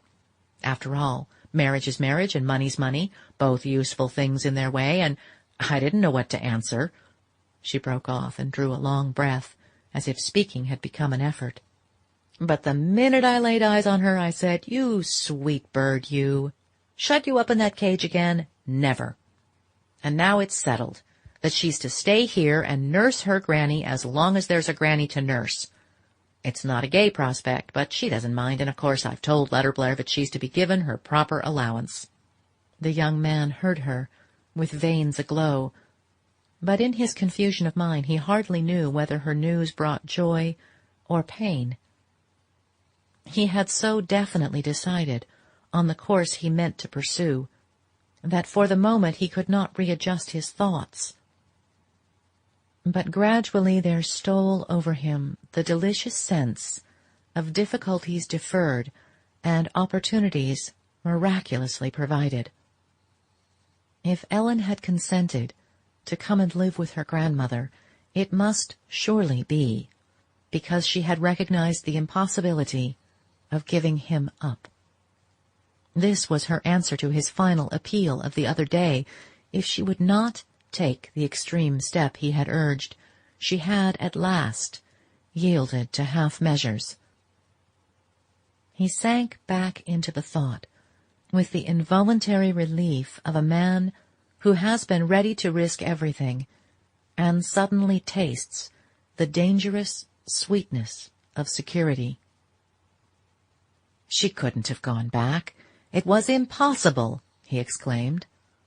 Ah, my dear, I always knew you were on her side, and that's why I sent for you today, and why I said to your pretty wife when she proposed to come with you, "No, my dear, I'm pining to see Newland, and I don't want anybody to share our transports." For you see, my dear, she drew her head back as far as its tethering chains permitted, and looked him full in the eyes. You see, we shall have a fight yet. The family don't want her here, and they'll say it's because I've been ill, because I'm a weak old woman, and that she's persuaded me. I'm not well enough yet to fight them one by one, and you've got to do it for me. I? He stammered. You. Why not? She jerked back at him, her round eyes suddenly as sharp as penknives. Her hand fluttered from its chair arm and lit on his with a clutch of little pale nails like bird claws. Why not? She searchingly repeated. Archer, under the exposure of her gaze, had recovered his self-possession. Oh, I don't count. I'm too insignificant. Well, you're Letterblair's partner, ain't you? You've got to get at them through Letterblair. Unless you've got a reason, she insisted. Oh, my dear, I back you to hold your own against them all without my help, but you shall have it if you need it, he reassured her. Then we're safe, she sighed, and smiling on him with all her ancient cunning, she added, as she settled her head among the cushions, I always knew you'd back us up, because they never quote you when they talk about its being her duty to go home. He winced a little at her terrifying perspicacity, and longed to ask, and May, do they quote her? But he judged it safer to turn the question. And Madame Olenska? When am I to see her? He said. The old lady chuckled, crumpled her lids, and went through the pantomime of archness. Not today. One at a time, please. Madame Olenska's gone out. He flushed with disappointment, and she went on. She's gone out, my child, gone away in my carriage to see Regina Beaufort. She paused for this announcement to produce its effect. That's what she's reduced me to already. The day after she got here, she put on her best bonnet and told me, as cool as a cucumber, that she was going to call on Regina Beaufort. I don't know her. Who is she, says I. She's your grand-niece, and a most unhappy woman, she says. She's the wife of a scoundrel, I answered. Well, she says, and so am I, and yet all my family want me to go back to him. Well, that floored me, and I let her go. And finally one day she said it was raining too hard to go out on foot, and she wanted me to lend her my carriage. What for? I asked her, and she said, to go and see Cousin Regina. Cousin! Now, my dear, I looked out of the window and saw it wasn't raining a drop. But I understood her, and I let her have the carriage. After all, Regina's a brave woman, and so is she, and I've always liked courage above everything.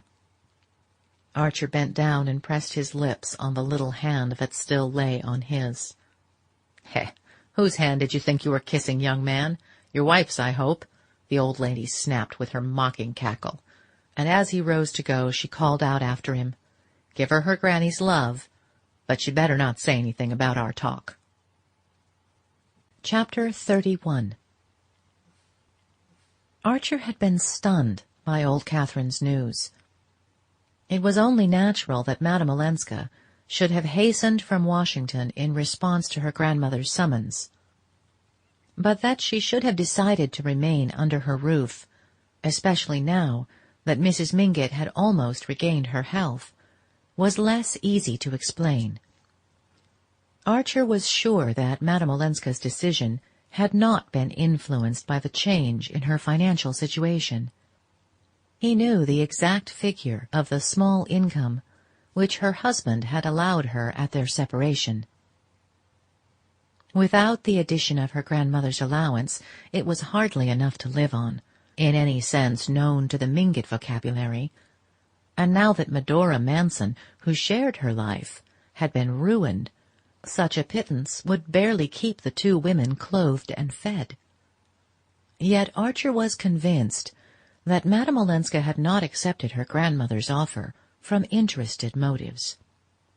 She had the heedless generosity and the spasmodic extravagance of persons used to large fortunes and indifferent to money, but she could go without many things which her relations considered indispensable. And Mrs. Lovell Mingott and Mrs. Welland had often been heard to deplore that anyone who had enjoyed the cosmopolitan luxuries of Count Olenski's establishments should care so little about how things were done.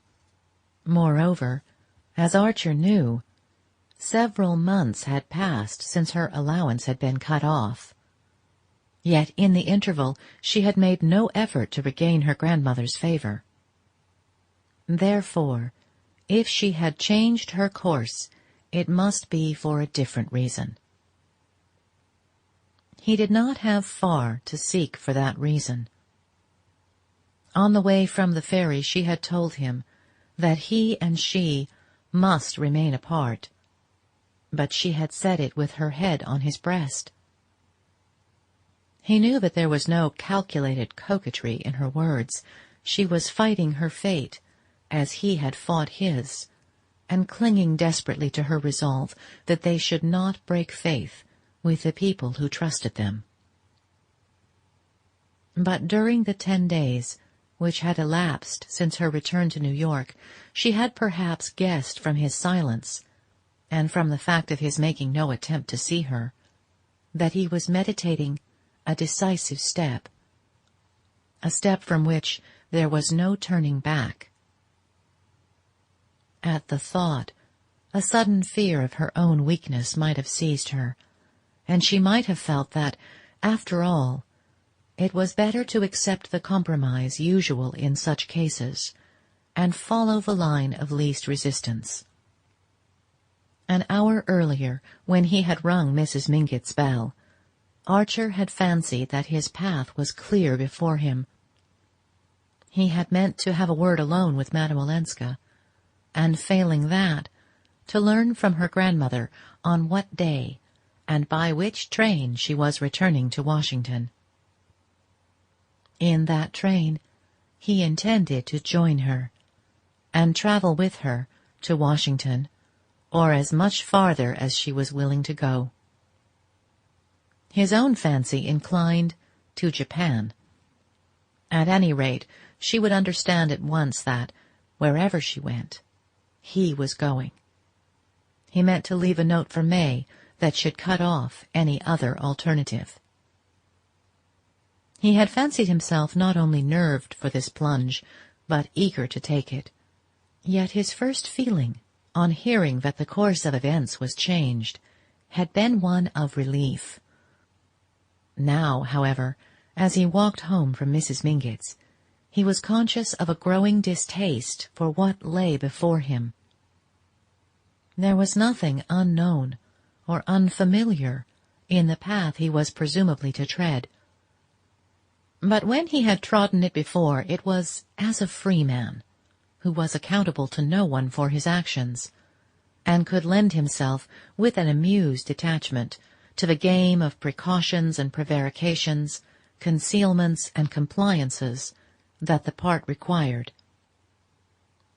This procedure was called protecting a woman's honor, and the best fiction, combined with the after-dinner talk of his elders, had long since initiated him into every detail of its code.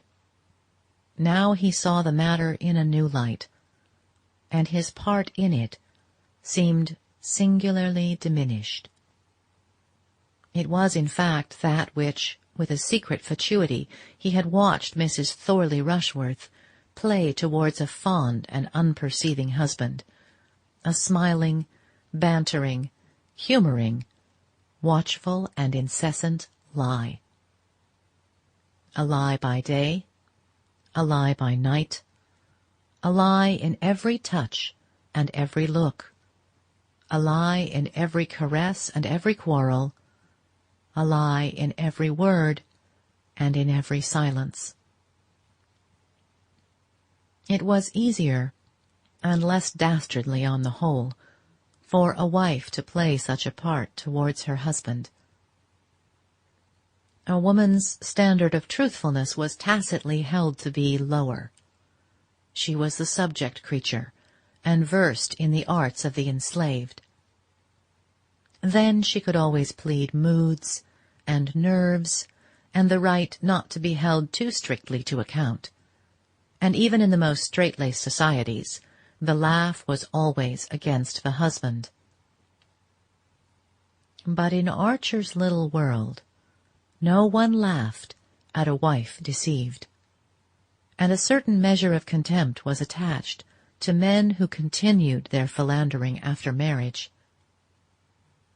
In the rotation of crops, there was a recognized season for wild oats, but they were not to be sown more than once. Archer had always shared this view. In his heart, he thought Lefferts despicable. But to love Ellen Olenska was not to become a man like Lefferts. For the first time, Archer found himself face to face with the dread argument of the individual case.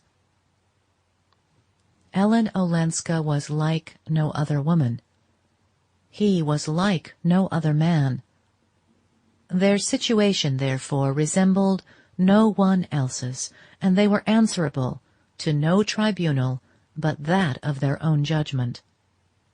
Yes, but in 10 minutes more he would be mounting his own doorstep, and there were May, and habit, and honor, and all the old decencies that he and his people had always believed in. At his corner he hesitated, and then walked down Fifth Avenue. Ahead of him, in the winter night, loomed a big, unlit house. As he drew near, he thought how often he had seen it blazing with lights, its steps awninged and carpeted, and carriages waiting in double line to draw up at the curbstone. It was in the conservatory, that stretched its dead black bulk down the side street, that he had taken his first kiss from May. It was under the myriad candles of the ballroom that he had seen her appear, tall and silver-shining as a young Diana. Now the house was as dark as the grave, except for a faint flare of gas in the basement, and a light in one upstairs room where the blind had not been lowered. As Archer reached the corner, he saw that the carriage standing at the door was Mrs. Manson Mingott's. What an opportunity for Sillerton Jackson, if he should chance to pass. Archer had been greatly moved by old Catherine's account of Madame Olenska's attitude towards Mrs. Beaufort. It made the righteous reprobation of New York seem like a passing by on the other side. But he knew well enough what construction the clubs and drawing-rooms would put on Ellen Olenska's visits to her cousin. He paused and looked up at the lighted window. No doubt the two women were sitting together in that room. Beaufort had probably sought consolation elsewhere. There were even rumors that he had left New York with Fanny Ring, but Mrs. Beaufort's attitude made the report seem improbable. Archer had the nocturnal perspective of Fifth Avenue almost to himself. At that hour most people were indoors dressing for dinner, and he was secretly glad that Ellen's exit was likely to be unobserved. As the thought passed through his mind, the door opened, and she came out. Behind her was a faint light, such as might have been carried down the stairs to show her the way. She turned to say a word to someone, then the door closed, and she came down the steps. "Ellen," he said in a low voice as she reached the pavement. She stopped with a slight start, and just then he saw two young men of fashionable cut approaching. There was a familiar air about their overcoats, and the way their smart silk mufflers were folded over their white ties, and he wondered how youths of their quality happened to be dining out so early. Then he remembered that the Reggie Chiverses, whose house was a few doors above, were taking a large party that evening to see Adelaide Neilson in Romeo and Juliet, and guessed that the two were of the number. They passed under a lamp, and he recognized Lawrence Lefferts and a young Chivers. A mean desire not to have Madame Olenska seen at the Beaufort's door vanished as he felt the penetrating warmth of her hand. "I shall see you now. We shall be together," he broke out, hardly knowing what he said. "Oh," she answered, "Granny has told you." While he watched her, he was aware that Lefferts and Chivers, on reaching the farther side of the street corner, had discreetly struck away across Fifth Avenue. It was the kind of masculine solidarity that he himself often practiced. Now he sickened at their connivance. Did she really imagine that he and she could live like this? And if not, what else did she imagine? "Tomorrow I must see you, somewhere where we can be alone," he said in a voice that sounded almost angry to his own ears. She wavered and moved towards the carriage. "But I shall be at Granny's. For the present, that is," she added, as if conscious that her change of plans required some explanation. "Somewhere where we can be alone," he insisted. She gave a faint laugh that grated on him. "In New York? But there are no churches, no monuments." "There's the Art Museum, in the park," he explained, as she looked puzzled. "At 2:30, I shall be at the door." She turned away without answering, and got quickly into the carriage. As it drove off, she leaned forward, and he thought she waved her hand in the obscurity. He started after her in a turmoil of contradictory feelings. It seemed to him that he had been speaking not to the woman he loved, but to another, a woman he was indebted to for pleasures already wearied of. It was hateful to find himself the prisoner of this hackneyed vocabulary. "She'll come," he said to himself, almost contemptuously.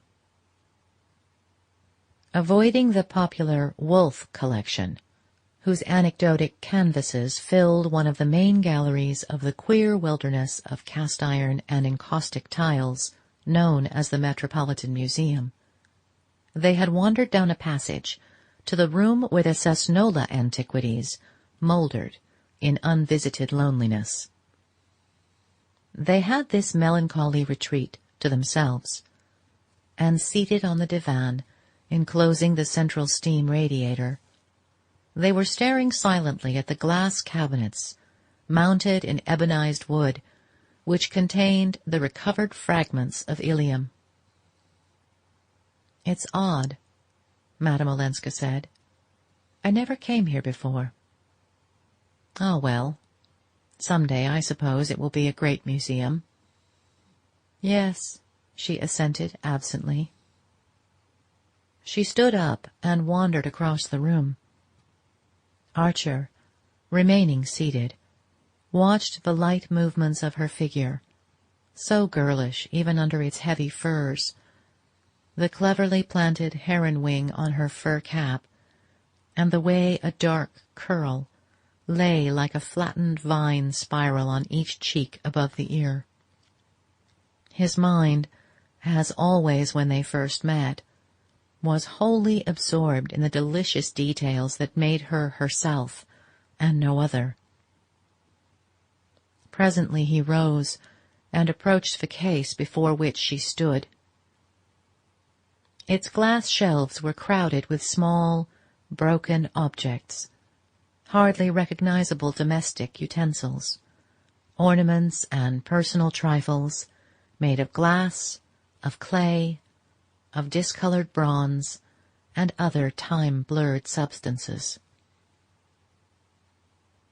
"It seems cruel," she said, "that after a while nothing matters, any more than these little things that used to be necessary and important to forgotten people, and now have to be guessed at under a magnifying glass and labeled use unknown." "Yes, but meanwhile—" "Ah, meanwhile." As she stood there in her long sealskin coat, her hands thrust in a small round muff, her veil drawn down like a transparent mask to the tip of her nose, and the bunch of violets he had brought her stirring with her quickly taken breath, it seemed incredible that this pure harmony of line and color should ever suffer the stupid law of change. "Meanwhile, everything matters that concerns you," he said. She looked at him thoughtfully and turned back to the divan. He sat down beside her and waited, but suddenly he heard a step echoing far off down the empty rooms, and felt the pressure of the minutes. "What is it you wanted to tell me?" she asked, as if she had received the same warning. "What I wanted to tell you," he rejoined. "Why, that I believe you came to New York because you were afraid." "Afraid?" "Of my coming to Washington." She looked down at her muff, and he saw her hands stir in it uneasily. "Well?" "Well, yes," she said. "You were afraid. You knew." "Yes, I knew." "Well, then," he insisted. "Well, then, this is better, isn't it?" she returned with a long, questioning sigh. "Better? We shall hurt others less. Isn't it, after all, what you always wanted?" "To have you here, you mean, in reach and yet out of reach? To meet you in this way on the sly? It's the very reverse of what I want. I told you the other day what I wanted." She hesitated. "And you still think this worse?" "1,000 times." He paused. "It would be easy to lie to you, but the truth is I think it detestable." "Oh, so do I!" she cried with a deep breath of relief. He sprang up impatiently. "Well, then, it's my turn to ask, what is it in God's name that you think better?" She hung her head and continued to clasp and unclasp her hands in her muff. The step drew nearer, and a guardian in a braided cap walked listlessly through the room, like a ghost stalking through a necropolis. They fixed their eyes simultaneously on the case opposite them, and when the official figure had vanished down a vista of mummies and sarcophagi, Archer spoke again. "What do you think better?" Instead of answering, she murmured, "I promised Granny to stay with her because it seemed to me that here I should be safer." "From me?" She bent her head slightly without looking at him. "Safer from loving me?" Her profile did not stir, but he saw a tear overflow on her lashes and hang on a mesh of her veil. "Safer from doing irreparable harm. Don't let us be like all the others," she protested. "What others? I don't profess to be different from my kind. I'm consumed by the same wants and the same longings." She glanced at him with a kind of terror, and he saw a faint color steal into her cheeks. "Shall I once come to you and then go home?"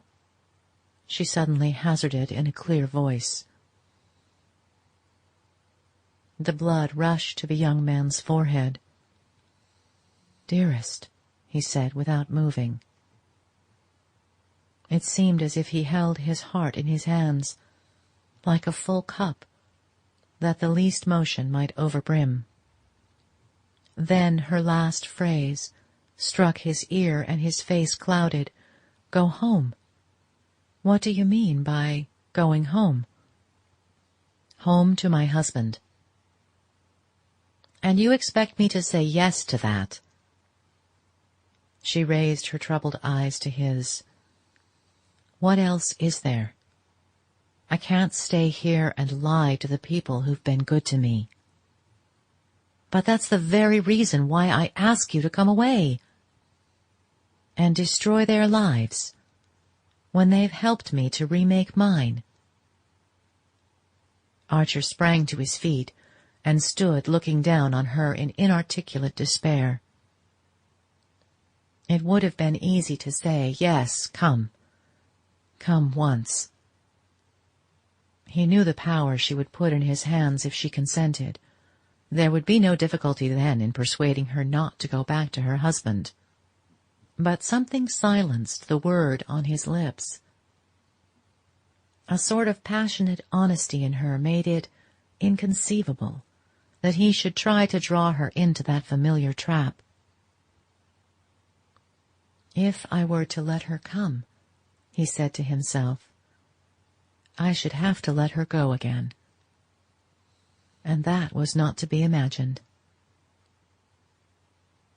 But he saw the shadow of the lashes on her wet cheek and wavered. "After all," he began again, "we have lives of our own. There's no use attempting the impossible. You're so unprejudiced about some things, so used, as you say, to looking at the Gorgon, that I don't know why you're afraid to face our case, to see it as it really is, unless you think the sacrifice is not worth making." She stood up also, her lips tightening under a rapid frown. "Call it that, then. I must go," she said, drawing her little watch from her bosom. She turned away, and he followed and caught her by the wrist. "Well, then, come to me once," he said, his head turning suddenly at the thought of losing her.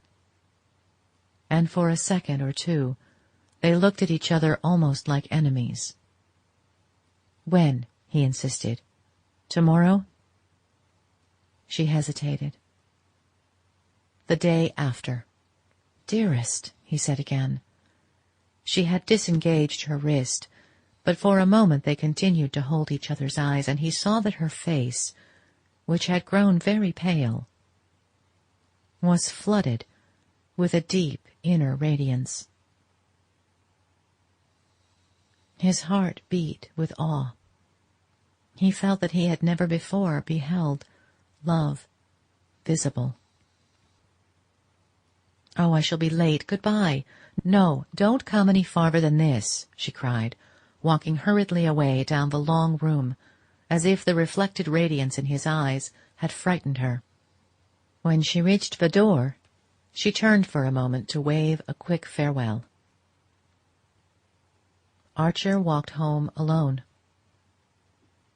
Darkness was falling when he let himself into his house, and he looked about at the familiar objects in the hall, as if he viewed them from the other side of the grave.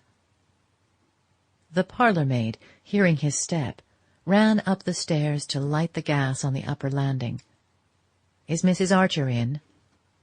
"No, sir. Mrs. Archer went out in the carriage after luncheon and hasn't come back." With a sense of relief, he entered the library and flung himself down in his armchair. The parlour-maid followed, bringing the student lamp and shaking some coals onto the dying fire. When she left, he continued to sit motionless, his elbows on his knees, his chin on his clasped hands, his eyes fixed on the red grate. He sat there, without conscious thoughts, without sense of the lapse of time, in a deep and grave amazement that seemed to suspend life rather than quicken it. This was what had to be, then. This was what had to be, he kept repeating to himself, as if he hung in the clutch of doom. What he had dreamed of had been so different that there was a mortal chill in his rapture. The door opened and May came in. "I'm dreadfully late. You weren't worried, were you?" she asked, laying her hand on his shoulder with one of her rare caresses. He looked up, astonished. "Is it late?" "After 7. I believe you've been asleep," she laughed, and drawing out her hat-pins, tossed her velvet hat on the sofa. She looked paler than usual, but sparkling with an unwonted animation. "I went to see Granny, and just as I was going away Ellen came in from a walk, so I stayed and had a long talk with her. It was ages since we'd had a real talk." She had dropped into her usual armchair, facing his, and was running her fingers through her rumpled hair. He fancied she expected him to speak. "A really good talk," she went on, smiling with what seemed to Archer an unnatural vividness. "She was so dear, just like the old Ellen. I'm afraid I haven't been fair to her lately. I've sometimes thought—" Archer stood up and leaned against the mantelpiece, out of the radius of the lamp. "Yes, you've thought," he echoed as she paused.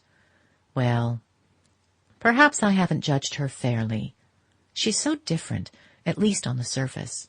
She takes up such odd people. She seems to like to make herself conspicuous. I suppose it's the life she's led in that fast European society. No doubt we seem dreadfully dull to her, but I don't want to judge her unfairly."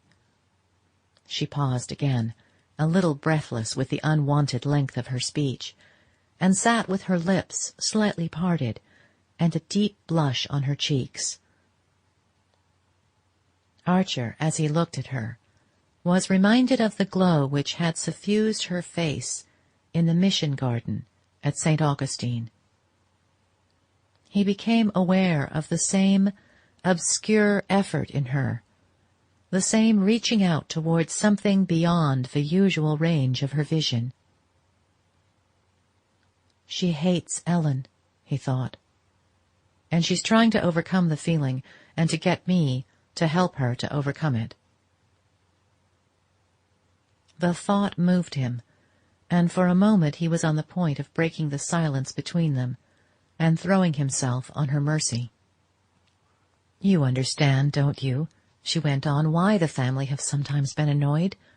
We all did what we could for her at first, but she never seemed to understand. And now this idea of going to see Mrs. Beaufort, of going there in Granny's carriage, I'm afraid she's quite alienated the Vanderleudens." "Ah," said Archer with an impatient laugh. The open door had closed between them again. "It's time to dress. We're dining out, aren't we?" he asked, moving from the fire. She rose also, but lingered near the hearth. As he walked past her, she moved forward impulsively, as though to detain him. Their eyes met, and he saw that hers were of the same swimming blue as when he had left her to drive to Jersey City. She flung her arms about his neck, and pressed her cheek to his. "You haven't kissed me today," she said in a whisper. And he felt her tremble in his arms. Chapter 32. At the court of the Tuileries, said Mr. Sillerton Jackson, with his reminiscent smile, such things were pretty openly tolerated. The scene was the van der Luydens' black walnut dining room in Madison Avenue, and the time the evening after Newland Archer's visit to the Museum of Art. Mr. and Mrs. van der Luyden had come to town for a few days from Scoider Cliff, whither they had precipitately fled at the announcement of Beaufort's failure. It had been represented to them that the disarray into which society had been thrown by this deplorable affair made their presence in town more necessary than ever. It was one of the occasions when, as Mrs. Archer put it, they owed it to society to show themselves at the opera and even to open their own doors.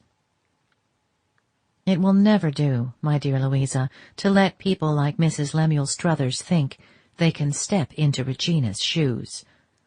It is just at such times that new people push in and get a footing. It was owing to the epidemic of chicken pox in New York, the winter Mrs. Struthers first appeared, that the married men slipped away to her house while their wives were in the nursery. You and dear Henry, Louisa, must stand in the breach, as you always have.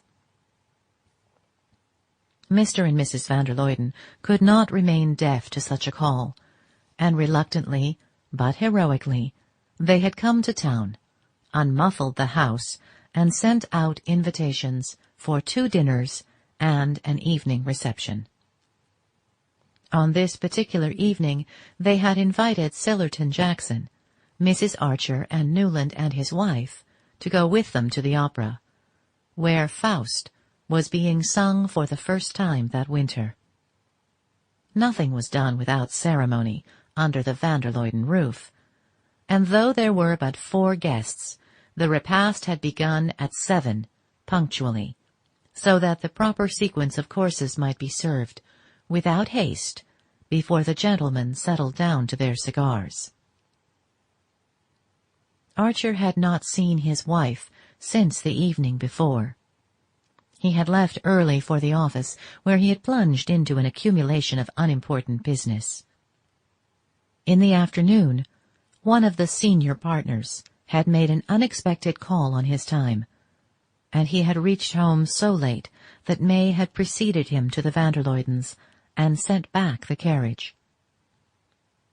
Now, across the Scoider Cliff carnations and the massive plate, she struck him as pale and languid, but her eyes shone, and she talked with exaggerated animation. The subject which had called forth Mr. Sillerton Jackson's favorite allusion had been brought up, Archer fancied not without intention, by their hostess. The Beaufort failure, or rather, the Beaufort attitude since the failure, was still a fruitful theme for the drawing-room moralist, and after it had been thoroughly examined and condemned, Mrs. van der Luyden had turned her scrupulous eyes on May Archer. "Is it possible, dear, that what I hear is true? I was told your grandmother Mingott's carriage was seen standing at Mrs. Beaufort's door." It was noticeable that she no longer called the offending lady by her Christian name. May's color rose, and Mrs. Archer put in hastily, "If it was, I'm convinced it was there without Mrs. Mingott's knowledge." "Oh, you think—" Mrs. van der Luyden paused, sighed, and glanced at her husband. "I'm afraid," Mr. van der Luyden said, "that Madame Olenska's kind heart may have led her into the imprudence of calling on Mrs. Beaufort, or her taste for peculiar people," put in Mrs. Archer in a dry tone, while her eyes dwelt innocently on her son's. "I'm sorry to think it of Madame Olenska," said Mrs. van der Luyden, and Mrs. Archer murmured, "Oh, my dear," and after you had her twice at Scoider Cliff." It was at this point that Mr. Jackson seized the chance to place his favourite allusion. "At the Tuileries," he repeated, seeing the eyes of the company expectantly turned on him. "The standard was excessively lax in some respects, and if you'd asked where Morny's money came from, or who paid the debts of some of the court beauties—" "I hope, dear Sillerton," said Mrs. Archer, "you are not suggesting that we should adopt such standards." "I never suggest," returned Mr. Jackson imperturbably. "But Madame Olenska's foreign bringing up may make her less particular." "Ah," the two ladies sighed. "Still, to have kept her grandmother's carriage at a defaulter's door," Mr. van der Luyden protested, and Archer guessed that he was remembering and resenting the hampers of carnations he had sent to the little house on 23rd Street. "Of course, I've always said that she looks at things quite differently," Mrs. Archer summed up. A flush rose to May's forehead. She looked across the table at her husband and said precipitately, "I'm sure Ellen meant it kindly." "Imprudent people are often kind," said Mrs. Archer, as if the fact were scarcely an extenuation, and Mrs. van der Luyden murmured, "If only she had consulted someone." "Ah, that she never did," Mrs. Archer rejoined. At this point, Mr. van der Luyden glanced at his wife, who bent her head slightly in the direction of Mrs. Archer, and the glimmering trains of the three ladies swept out of the door, while the gentlemen settled down to their cigars. Mr. van der Luyden supplied short ones on opera nights, but they were so good that they made his guest deplore his inexorable punctuality. Archer, after the first act, had detached himself from the party and made his way to the back of the club box. From there he watched, over various Chivers, Mingott, and Rushworth shoulders, the same scene that he had looked at 2 years previously, on the night of his first meeting with Ellen Olenska. He half expected her to appear again in old Mrs. Mingott's box, but it had remained empty, and he sat motionless, his eyes fastened on it, till suddenly Madame Nilsson's pure soprano broke into "Mamma, no mamma." Archer turned to the stage, where, in the familiar setting of giant roses and pen-wiper pansies, the same large blonde victim was succumbing to the same small brown seducer. From the stage his eyes wandered to the point of the horseshoe, where May sat between two older ladies, just as, on that former evening, she had sat between Mrs. Lovell Mingott and her newly arrived foreign cousin. As on that evening, she was all in white, and Archer, who had not noticed what she wore, recognized the blue-white satin and old lace of her wedding dress.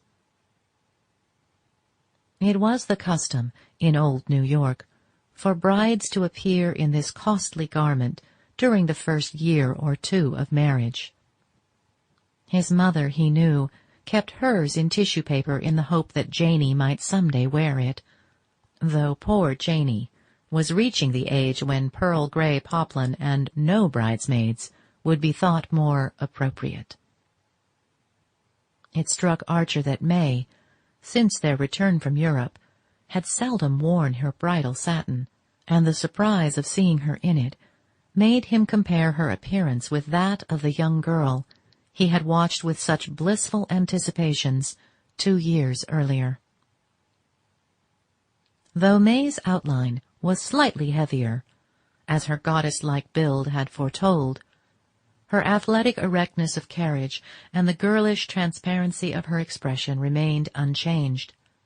But for the slight languor that Archer had lately noticed in her, she would have been the exact image of the girl playing with the bouquet of lilies of the valley on her betrothal evening.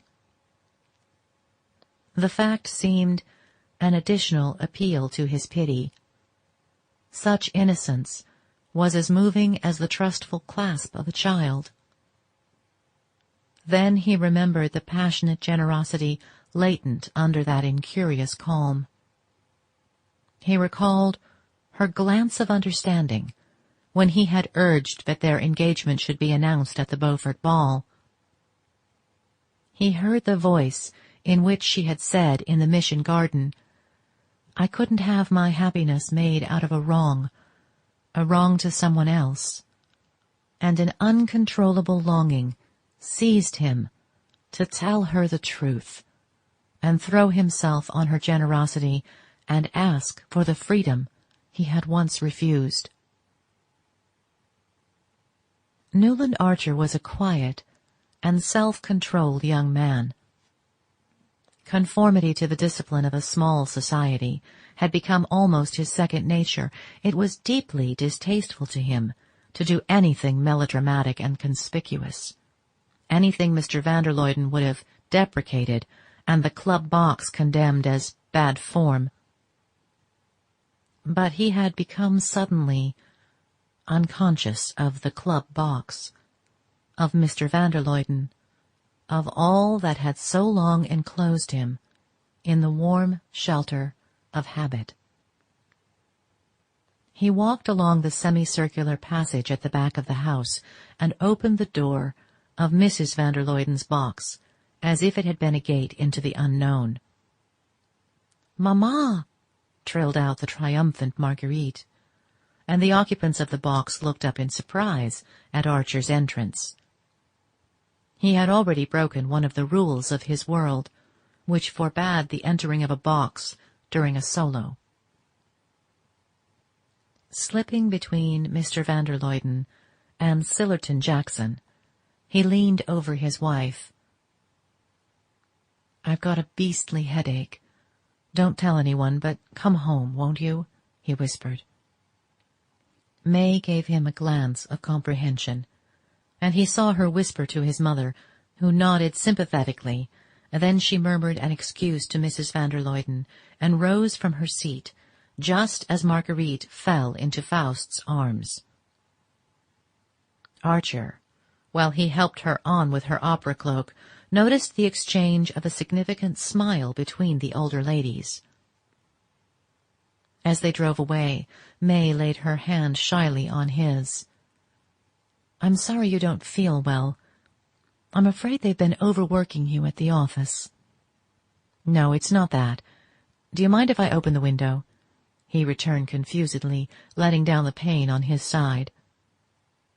He sat staring out into the street, feeling his wife beside him as a silent, watchful interrogation, and keeping his eyes steadily fixed on the passing houses. At their door, she caught her skirt in the step of the carriage and fell against him. "Did you hurt yourself?" he asked, steadying her with his arm.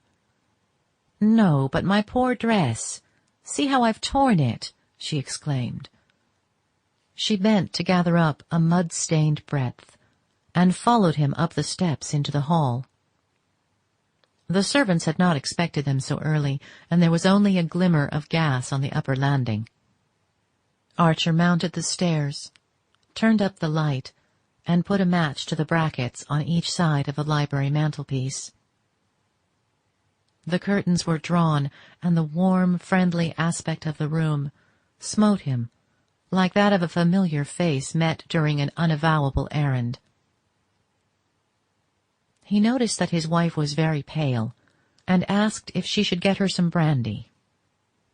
"Oh, no," she exclaimed with a momentary flush as she took off her cloak. "But hadn't you better go to bed at once?" she added, as she opened a silver box on the table and took out a cigarette. Archer threw down the cigarette and walked to his usual place by the fire. "No, my head is not as bad as that," he paused. "And there's something I want to say, something important, that I must tell you at once." She had dropped into an armchair and raised her head as he spoke. "Yes, dear," she rejoined, so gently that he wondered at the lack of wonder with which she received this preamble.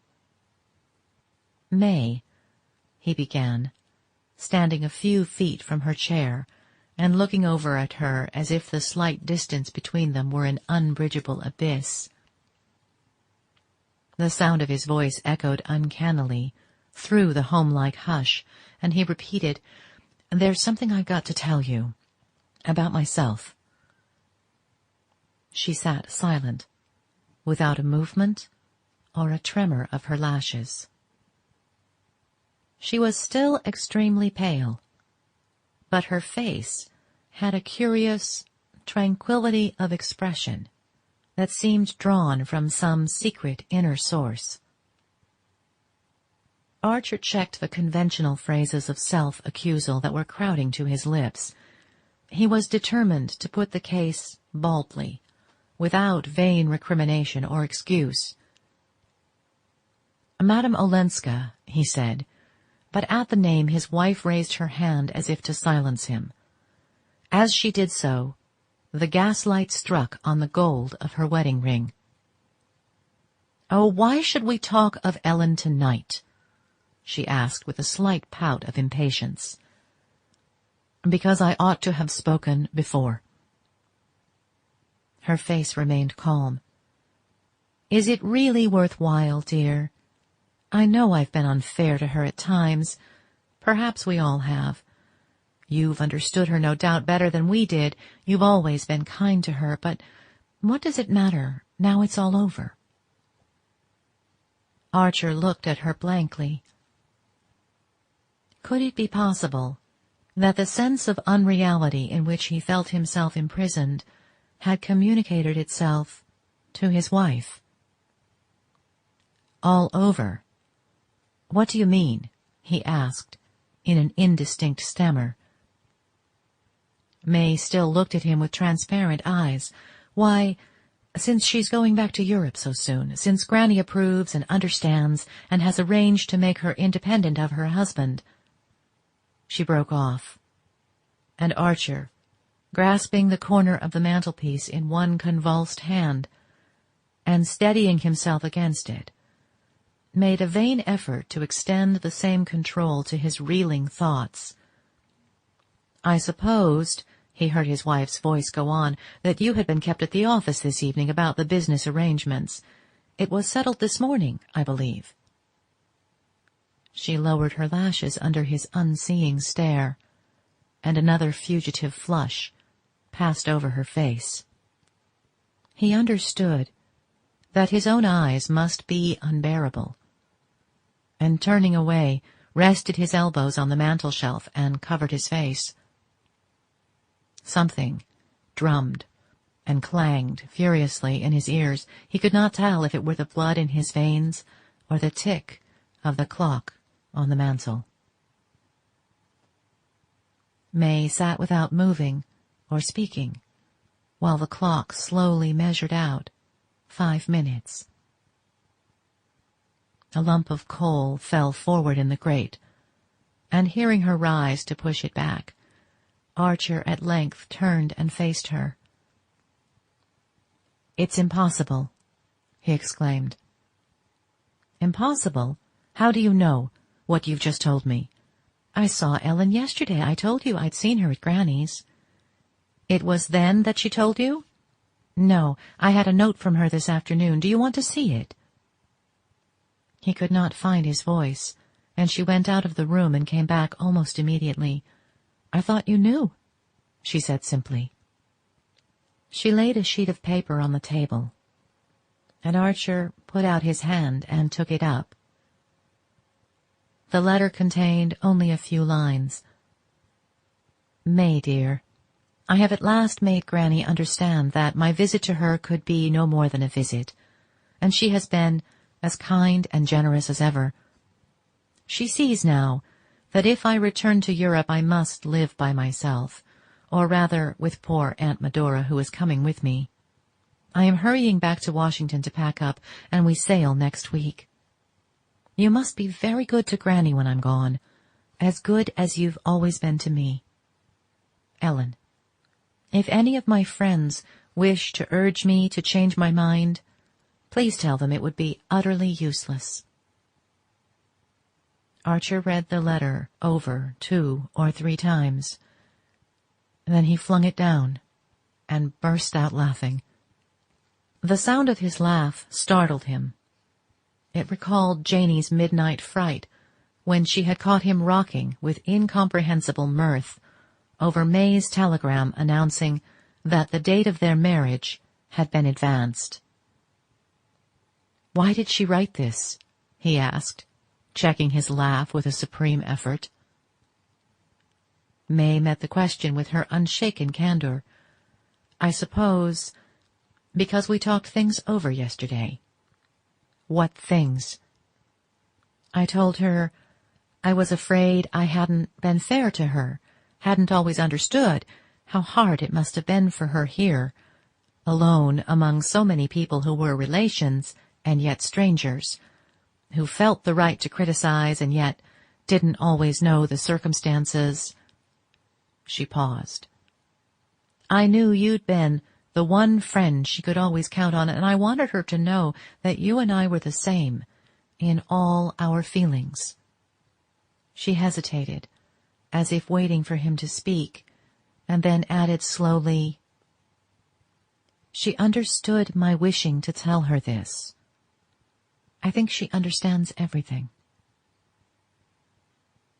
She went up to Archer, and taking one of his cold hands, pressed it quickly against her cheek. "My head aches too. Good night, dear," she said, and turned to the door, her torn and muddy wedding dress dragging after her across the room. Chapter 33. It was, as Mrs. Archer smilingly said to Mrs. Welland, a great event for a young couple to give their first big dinner. The Newland Archers, since they had set up their household, had received a good deal of company in an informal way. Archer was fond of having 3 or 4 friends to dine, and May welcomed them with the beaming readiness of which her mother had set her the example in conjugal affairs. Her husband questioned whether, if left to herself, she would ever have asked anyone to the house. But he had long given up trying to disengage her real self from the shape into which tradition and training had molded her. It was expected that well-off couples in New York should do a great deal of informal entertaining, and a Welland, married to an Archer, was doubly pledged to the tradition. But a big dinner, with a hired chef and 2 borrowed footmen, with Roman punch, roses from Henderson's, and menus on gilt-edged cards, was a different affair, and not to be lightly undertaken. As Mrs. Archer remarked, the Roman punch made all the difference, not in itself, but by its manifold implications, since it signified either canvasbacks or terrapin, 2 soups, a hot and a cold sweet, full decollage with short sleeves, and guests of a proportionate importance. It was always an interesting occasion when a young pair launched their first invitations in the third person, and their summons was seldom refused ever by the seasoned and sought after. Still, it was admittedly a triumph that the Vanderloydens, at May's request, should have stayed over in order to be present at her farewell dinner for the Countess Olenska.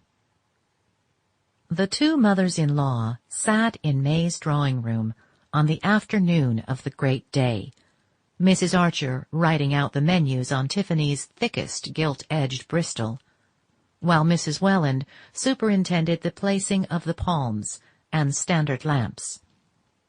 Archer, arriving late from his office, found them still there.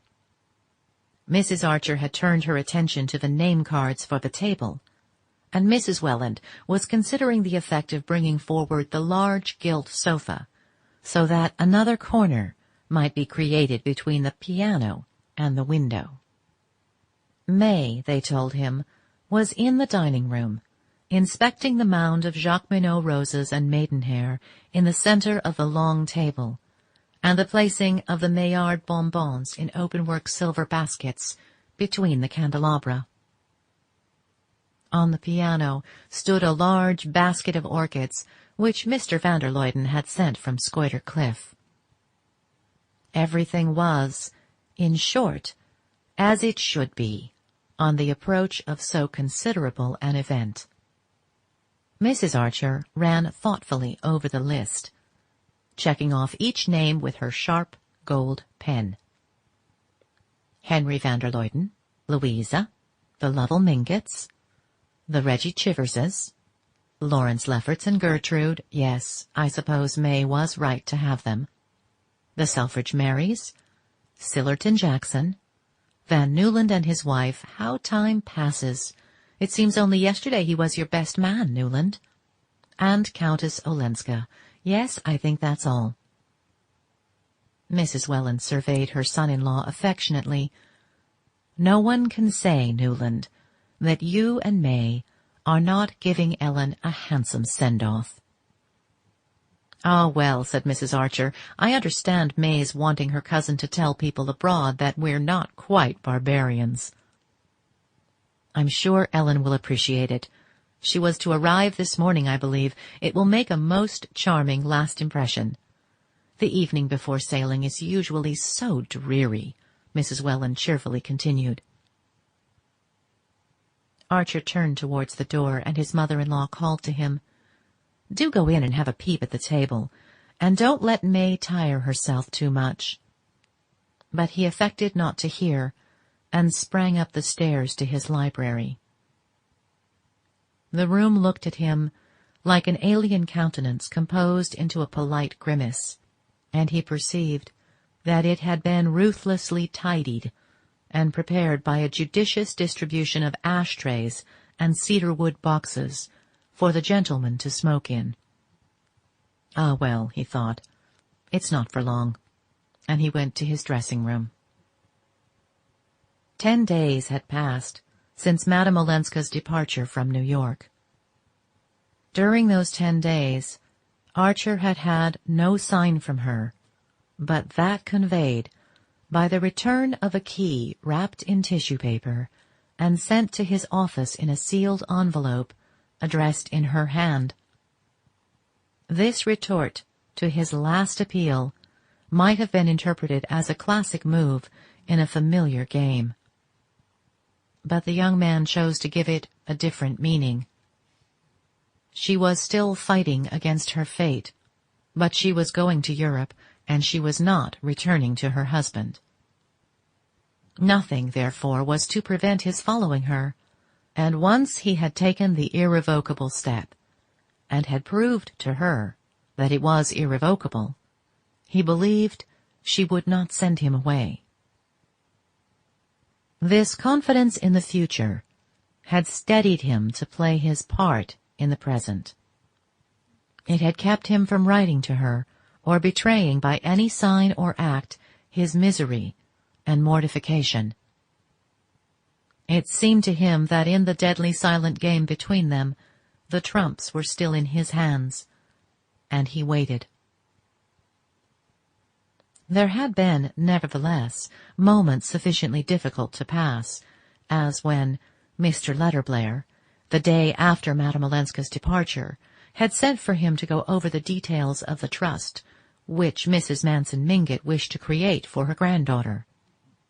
For a couple of hours Archer had examined the terms of the deed with his senior, all the while obscurely feeling that if he had been consulted it was for some reason other than the obvious one of his cousinship, and that the close of the conference would reveal it. Well, the lady can't deny that it's a handsome arrangement, Mr. Letterblair had summed up, after mumbling over a summary of the settlement. In fact, I'm bound to say she's been treated pretty handsomely all around. All around? Archer echoed with a touch of derision. Do you refer to her husband's proposal to give her back her own money? Mr. Letterblair's bushy eyebrows went up a fraction of an inch. My dear sir, The law's the law, and your wife's cousin was married under the French law. It's to be presumed she knew what that meant. Even if she did, what happened subsequently? But Archer paused. Mr. Letterblair had laid his pen handle against his big corrugated nose, and was looking down it with the expression assumed by virtuous elderly gentlemen when they wish their youngers to understand that virtue is not synonymous with ignorance. My dear sir, I've no wish to extenuate the Count's transgressions, but on the other side, I wouldn't put my hand in the fire. Well, but there hadn't been tit for tat with the young champion. Mr. Letterblair unlocked a drawer and pushed a folded paper towards Archer. This report, the result of discreet inquiries. And then, as Archer made no effort to glance at the paper or to repudiate the suggestion, the lawyer somewhat flatly continued, I don't say it's conclusive, you observe, far from it, but straws show, and, on the whole, it's eminently satisfactory for all parties that this dignified solution has been reached. Oh, eminently, Archer assented, pushing back the paper.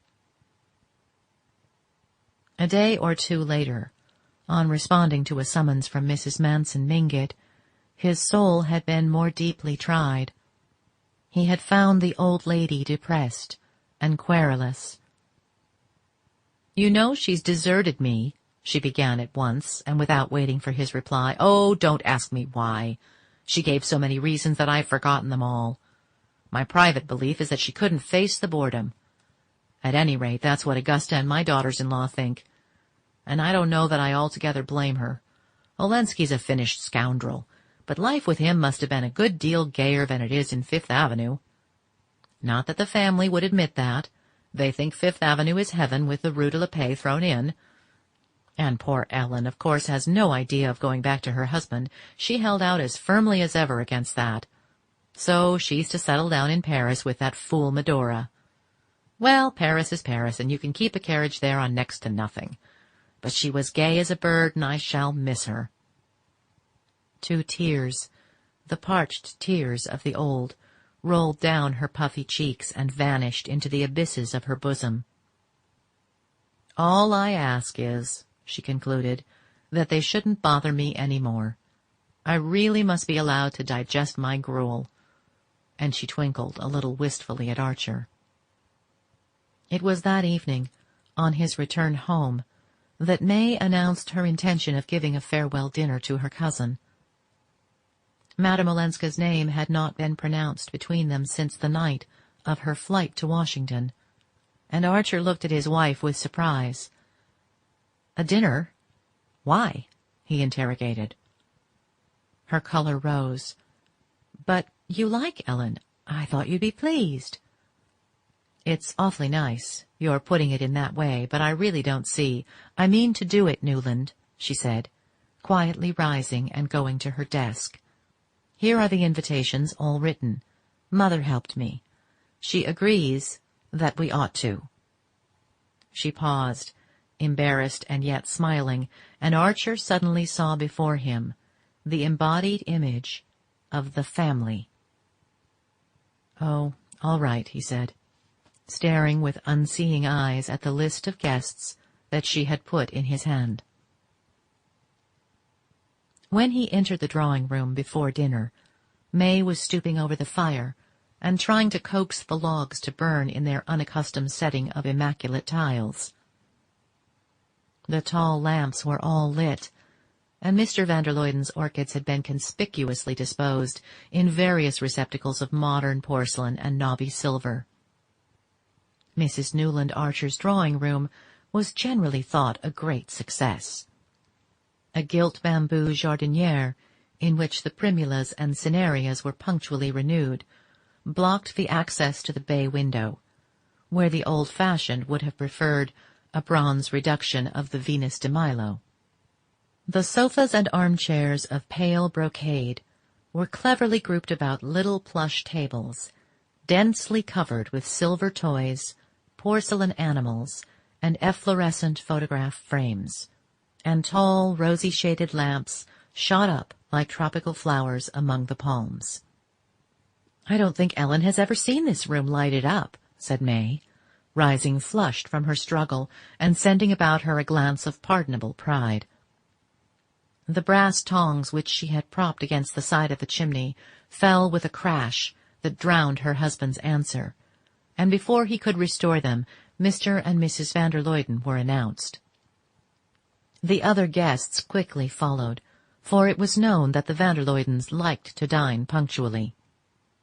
The room was nearly full, and Archer was engaged in showing to Mrs. Selfridge Mary a small, highly varnished Verbeckhoven study of sheep, which Mr. Welland had given May for Christmas, when he found Madame Olenska at his side. She was excessively pale, and her pallor made her dark hair seem denser and heavier than ever. Perhaps that, or the fact that she had wound several rows of amber beads about her neck, reminded him suddenly of the little Ellen Mingott he had danced with at children's parties when Medora Manson had first brought her to New York.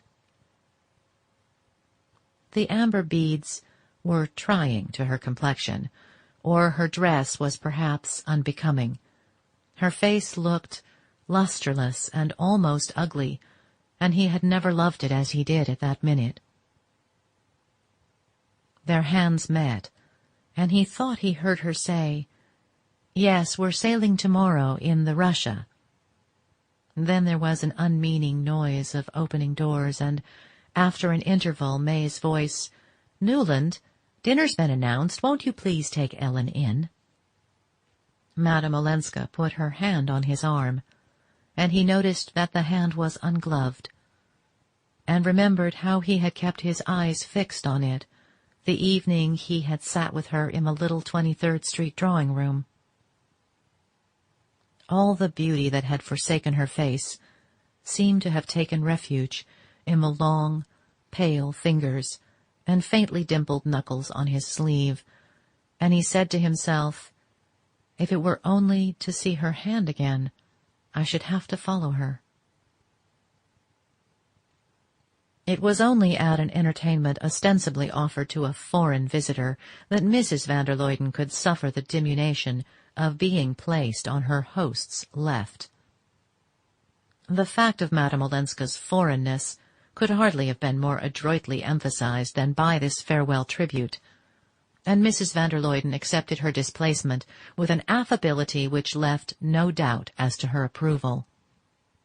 There were certain things that had to be done, and if done at all, done handsomely and thoroughly, and one of these in the old New York Code was the tribal rally around a kinswoman about to be eliminated from the tribe. There was nothing on earth that the Wellands and Mingotts would not have done to proclaim their unalterable affection for the Countess Olenska, now that her passage for Europe was engaged. And Archer, at the head of his table, sat marveling at the silent, untiring activity with which her popularity had been retrieved, grievances against her silenced, her past countenanced, and her present irradiated by the family approval. Mrs. van der Luyden shone on her with a dim benevolence which was her nearest approach to cordiality, and Mr. van der Luyden, from his seat at May's right, cast down the table glances plainly intended to justify all the carnations he had sent from Scoider Cliff.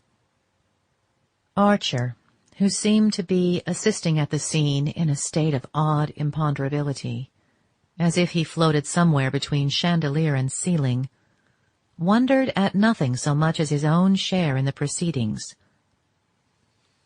As his glance traveled from one placid, well-fed face to another, he saw all the harmless-looking people engaged upon May's canvas-backs as a band of dumb conspirators, and himself and the pale woman on his right as the center of their conspiracy.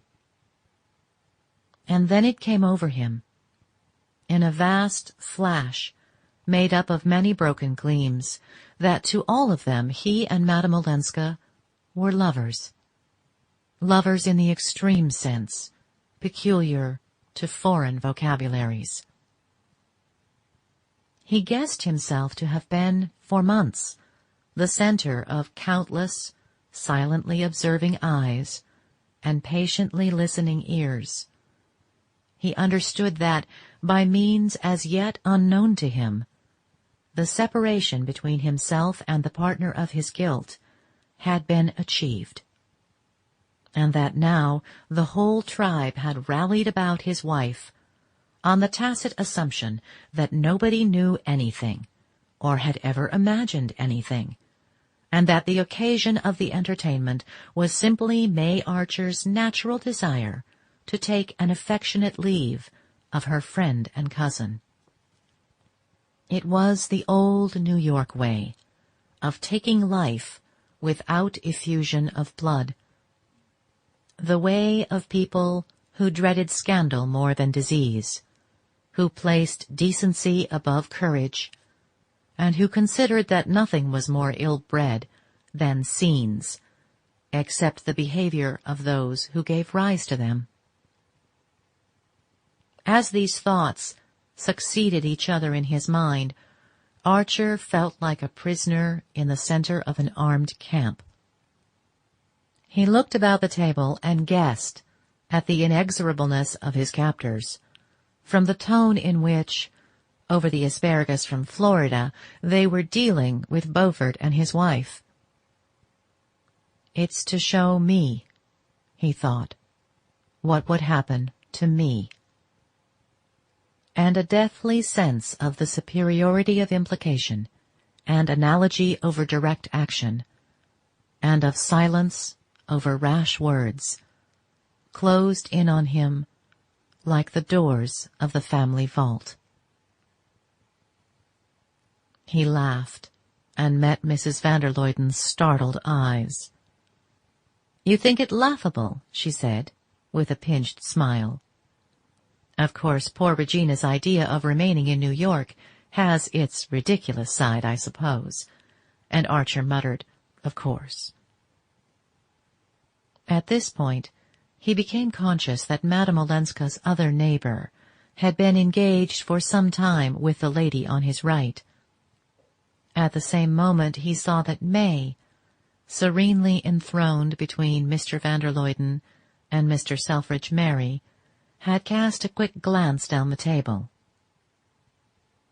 It was evident that the host and the lady on his right could not sit through the whole meal in silence. He turned to Madame Olenska, and her pale smile met him. "Oh, do let's see it through," it seemed to say. "Did you find the journey tiring?" he asked in a voice that surprised him by its naturalness. And she answered that, on the contrary, she had seldom traveled with fewer discomforts. "Except, you know, the dreadful heat in the train," she added, and he remarked that she would not suffer from that particular hardship in the country she was going to. "I never," he declared with intensity, "was more nearly frozen than once in April in the train between Calais and Paris." She said she did not wonder, but remarked that, after all, one could always carry an extra rug, and that every form of travel had its hardships. To which he abruptly returned that he thought them all of no account, compared with the blessedness of getting away. She changed color, and he added, his voice suddenly rising in pitch, "I mean to do a lot of traveling myself before long." A tremor crossed her face, and leaning over to Reggie Chivers, he cried out, "I say, Reggie, what do you say to a trip around the world? Now, next month, I mean. I'm game if you are." At which Mrs. Reggie piped up that she could not think of letting Reggie go till after the Martha Washington ball she was getting up for the blind asylum in Easter week, and her husband placidly observed that by that time he would have to be practicing for the international polo match. But Mr. Selfridge Merry had caught the phrase, "round the world," and having once circled the globe in his steam yacht, he seized the opportunity to send down the table several striking items concerning the shallowness of the Mediterranean ports. Though, after all, he added, it didn't matter, for when you'd seen Athens and Smyrna and Constantinople, what else was there? And Mrs. Merry said she could never be too grateful to Dr. Bencomb for having made them promise not to go to Naples on account of the fever. "But you must have 3 weeks to do India properly," her husband conceded, anxious to have it understood that he was no frivolous globe-trotter. And at this point, the ladies went up to the drawing-room. In the library, in spite of weightier presences, Lawrence Lefferts predominated. The talk, as usual, had veered around to the Beauforts, and even Mr. van der Luyden and Mr. Selfridge Merry, installed in the honorary armchairs tacitly reserved for them, paused to listen to the younger man's philippic. Never had Lefferts so abounded in the sentiments that adorn Christian manhood and exalt the sanctity of the home. Indignation lent him a scathing eloquence, and it was clear that if others had followed his example and acted as he talked, society would never have been weak enough to receive a foreign upstart like Beaufort. No, sir, not even if he'd married a van der Luyden or a Lanning instead of a Dallas. And what chance would there have been, Lefferts wrathfully questioned, of his marrying into such a family as the Dallases, if he had not already wormed his way into certain houses, as people like Mrs. Lemuel Struthers had managed to worm theirs in his wake? If society chose to open its doors to vulgar women, the harm was not great, though the gain was doubtful. But once it got in the way of tolerating men of obscure origin and tainted wealth, the end was total disintegration, and at no distant date. "If things go on at this pace," Lefferts thundered, looking like a young prophet dressed by Poole, and who had not yet been stoned, "we shall see our children fighting for invitations to swindlers' houses and marrying Beaufort's bastards." "Oh, I say, draw it mild," Reggie Chivers and young Newland protested, while Mr. Selfridge Merry looked genuinely alarmed, and an expression of pain and disgust settled on Mr. van der Luyden's sensitive face. "Has he got any?" cried Mr. Sillerton Jackson, pricking up his ears.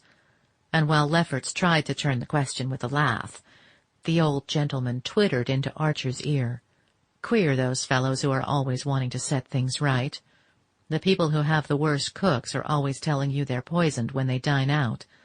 But I hear there are pressing reasons for our friend Lawrence's diatribe. Typewriter this time, I understand."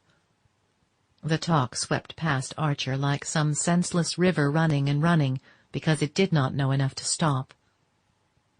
He saw, on the faces about him, expressions of interest, amusement, and even mirth. He listened to the younger men's laughter, and to the praise of the Archer Madeira, which Mr. van der Luyden and Mr. Merry were thoughtfully celebrating. Through it all, he was dimly aware of a general attitude of friendliness towards himself, as if the guard of the prisoner he felt himself to be were trying to soften his captivity. And the perception increased his passionate determination to be free. In the drawing-room, where they presently joined the ladies, he met May's triumphant eyes, and read in them the conviction that everything had gone off beautifully. She rose from Madame Olenska's side, and immediately Mrs. van der Luyden beckoned the latter to a seat on the gilt sofa where she throned. Mrs. Selfridge Merry bore across the room to join them, and it became clear to Archer that here also a conspiracy of rehabilitation and obliteration was going on.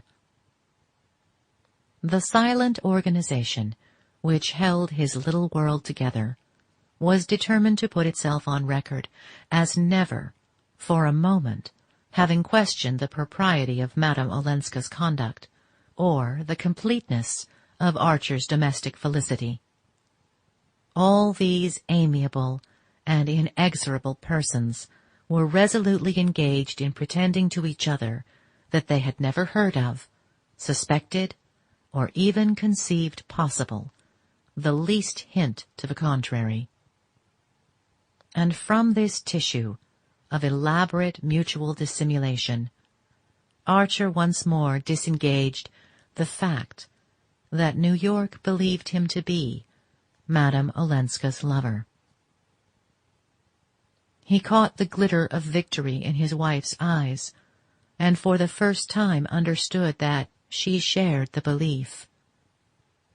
The discovery roused a laughter of inner devils that reverberated through all his efforts to discuss the Martha Washington ball with Mrs. Reggie Chivers and little Mrs. Newland. And so the evening swept on, running and running like a senseless river that did not know how to stop.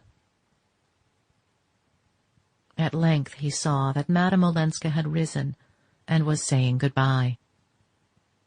He understood that in a moment she would be gone, and tried to remember what he said to her at dinner, but he could not recall a single word they had exchanged. She went up to May, the rest of the company making a circle about her as she advanced. The two young women clasped hands.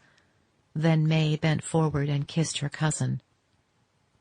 "Certainly our hostess is much the handsomer of the two," Archie heard Reggie Chivers say in an undertone to young Mrs. Newland. And he remembered Beaufort's coarse sneer at May's ineffectual beauty. A moment later he was in the hall, putting Madame Olenska's cloak about her shoulders.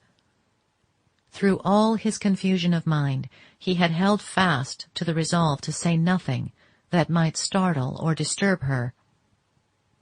Convinced that no power could now turn him from his purpose, he had found strength to let events shape themselves as they would. But as he followed Madame Olenska into the hall, he thought with a sudden hunger of being for a moment alone with her at the door of her carriage. "Is your carriage here?" he asked, and at that moment Mrs. van der Luyden, who was being majestically inserted into her sables, said gently, "We are driving dear Ellen home."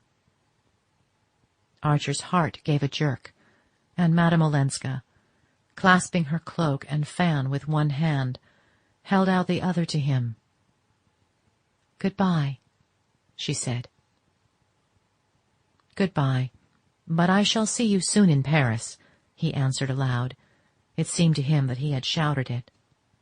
"Oh," she murmured, "if you and May could come." Mr. van der Luyden advanced to give her his arm, and Archer turned to Mrs. van der Luyden. For a moment, in the billowy darkness inside the big landau, he caught the dim oval of a face, eyes shining steadily, and she was gone.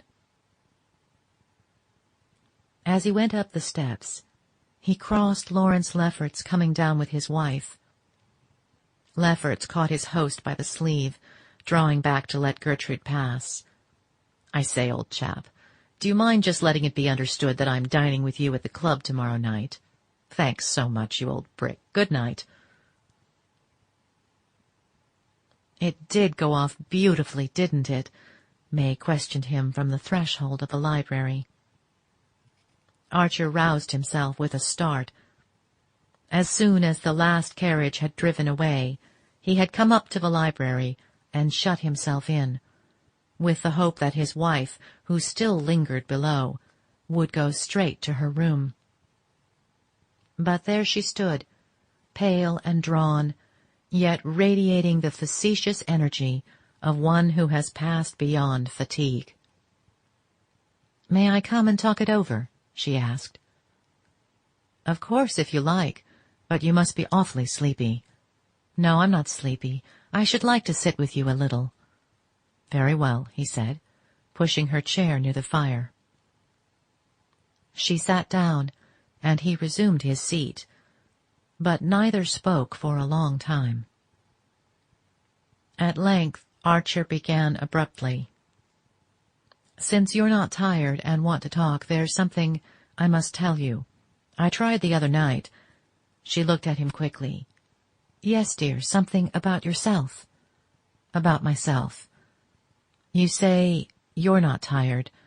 Well, I am. Horribly tired." In an instant she was all tender anxiety. "Oh, I've seen it coming on, Newland. You've been so wickedly overworked." "Perhaps it's that. Anyhow, I want to make a break." "A break? To give up the law?" "To go away, at any rate, at once, on a long trip, ever so far off, away from everything." He paused, conscious that he had failed in his attempt to speak with the indifference of a man who longs for a change and yet is too weary to welcome it. Do what he would, the chord of eagerness vibrated. "Away from everything," he repeated.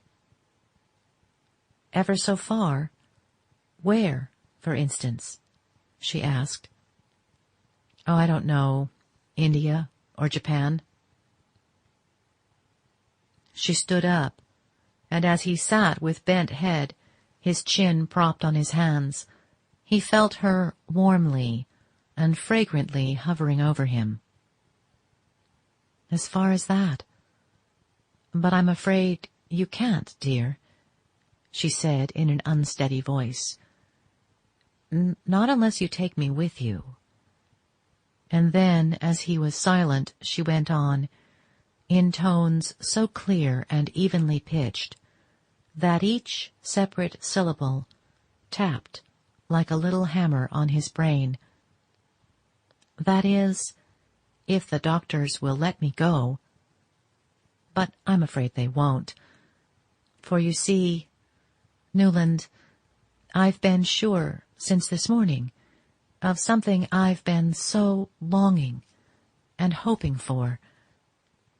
He looked up at her with a sick stare, and she sank down, all dew and roses, and hid her face against his knee. "Oh, my dear," he said, holding her to him, while his cold hand stroked her hair. There was a long pause, which the inner devils filled with strident laughter. Then May freed herself from his arms and stood up. "You didn't guess?" "Yes, no. That is, of course, I hoped."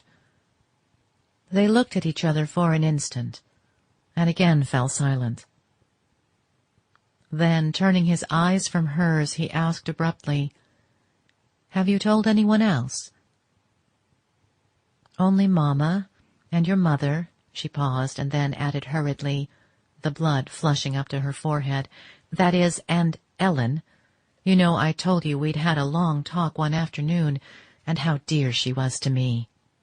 "Ah," said Archer, his heart stopping. He felt that his wife was watching him intently.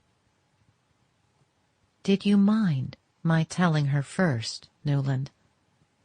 "Mind? Why should I?" He made a last effort to collect himself. "But that was a fortnight ago, wasn't it? I thought you said you weren't sure till today." Her color burned deeper, but she held his gaze. "No, I wasn't sure then, but I told her I was. And you see, I was right," she exclaimed, her blue eyes wet with victory. Chapter 34. Newland Archer sat at the writing table in his library in East 39th Street.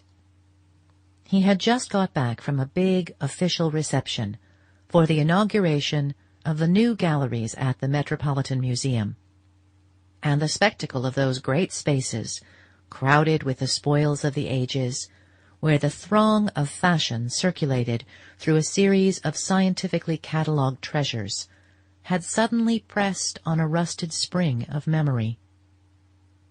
"Why, this used to be one of the old Cessnola rooms," he heard someone say. And instantly everything about him vanished. and he was sitting alone on a hard leather divan against a radiator, while a slight figure in a long sealskin cloak moved away down the meagerly fitted vista of the old museum.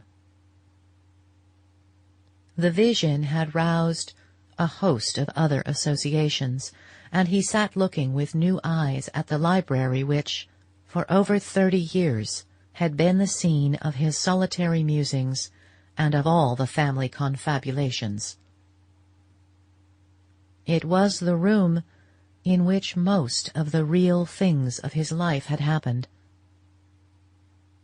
There his wife, nearly 26 years ago, had broken to him with a blushing circumlocution that would have caused the young women of the new generation to smile, the news that she was to have a child. And there their eldest boy, Dallas, too delicate to be taken to church in midwinter, had been christened by their old friend, the Bishop of New York, the ample, magnificent, irreplaceable bishop, so long the pride and ornament of his diocese. There Dallas had first staggered across the floor shouting, "Dad!" while May and the nurse laughed behind the door. There their second child, Mary, who was so like her mother, had announced her engagement to the dullest and most reliable of Reggie Chivers's many sons. And there Archer had kissed her through her wedding veil before they went down to the motor which was to carry them to Grace Church. For in a world where all else had reeled on its foundations, the Grace Church wedding remained an unchanged institution. It was in the library that he and May always discussed the future of their children. The studies of Dallas and his young brother Bill, Mary's incurable indifference to accomplishments and passion for sport and philanthropy, and the vague leanings toward art which had finally landed the restless and curious Dallas in the office of a rising New York architect. The young men nowadays were emancipating themselves from the law and business and taking up all sorts of new things. If they were not absorbed in state politics or municipal reform, the chances were that they were going in for Central American archaeology, for architecture or landscape engineering, taking a keen and learned interest in the pre-revolutionary buildings of their own country, studying and adapting Georgian types, and protesting at the meaningless use of the word colonial. Nobody nowadays had colonial houses, except the millionaire grocers of the suburbs. But above all, sometimes Archer put it above all, it was in that library that the governor of New York, coming down from Albany one evening to dine and spend the night, had turned to his host and said, banging his clenched fist on the table and gnashing his eyeglasses, "Hang the professional politician. You're the kind of man the country wants, Archer. If the stable's ever to be cleaned out, men like you have got to lend a hand in the cleaning." Men like you. How Archer had glowed at the phrase. How eagerly he had risen up to the call. It was an echo of Ned Winsett's old appeal to roll his sleeves up and get down into the muck, but spoken by a man who set the example of the gesture, and whose summons to follow him was irresistible. Archer, as he looked back, was not sure that men like himself were what the country needed, at least in the active service to which Theodore Roosevelt had pointed. In fact, there was reason to think it did not, for after a year in the State Assembly he had not been re-elected, and had dropped back, thankfully, into obscure, if useful, municipal work, and from that again to the writing of occasional articles in one of the reforming weeklies that were trying to shake the country out of its apathy. It was little enough to look back on, But when he remembered to what the young men of his generation and set had looked forward, the narrow groove of money-making, sport, and society, to which their vision had been limited, even his small contribution to the new state of things seemed to count, as each brick counts in a well-built wall. He had done little in public life. He would always be by nature a contemplative and a dilettante. But he had had high things to contemplate, great things to delight in, and one great man's friendship to be his strength and pride. He had been, in short, what people were beginning to call a good citizen. In New York, for many years past, every new movement, philanthropic, municipal, or artistic, had taken account of his opinion and wanted his name. People said, "Ask Archer," when there was a question of starting the first school for crippled children, reorganizing the Museum of Art, founding the Grolier Club, inaugurating the new library, or getting up a new society of chamber music. His days were full, and they were filled decently. He supposed it was all a man ought to ask. Something he knew he had missed, the flower of life. But he thought of it now as a thing so unattainable and improbable that to have repined would have been like despairing because one had not drawn the first prize in a lottery. There were 100 million tickets in his lottery, and there was only one prize. The chances had been too decidedly against him. When he thought of Ellen Olenska, it was abstractly, serenely, as one might think of some imaginary beloved in a book or a picture. She had become the composite vision of all that he had missed. That vision, faint and tenuous as it was, had kept him from thinking of other women. He had been what was called a faithful husband, and when May had suddenly died, carried off by the infectious pneumonia through which she had nursed their youngest child, he had honestly mourned her. Their long years together had shown him that it did not so much matter if marriage was a dull duty, as long as it kept the dignity of a duty. Lapsing from that, it became a mere battle of ugly appetites. Looking about him, he honored his own past and mourned for it. After all, there was good in the old ways.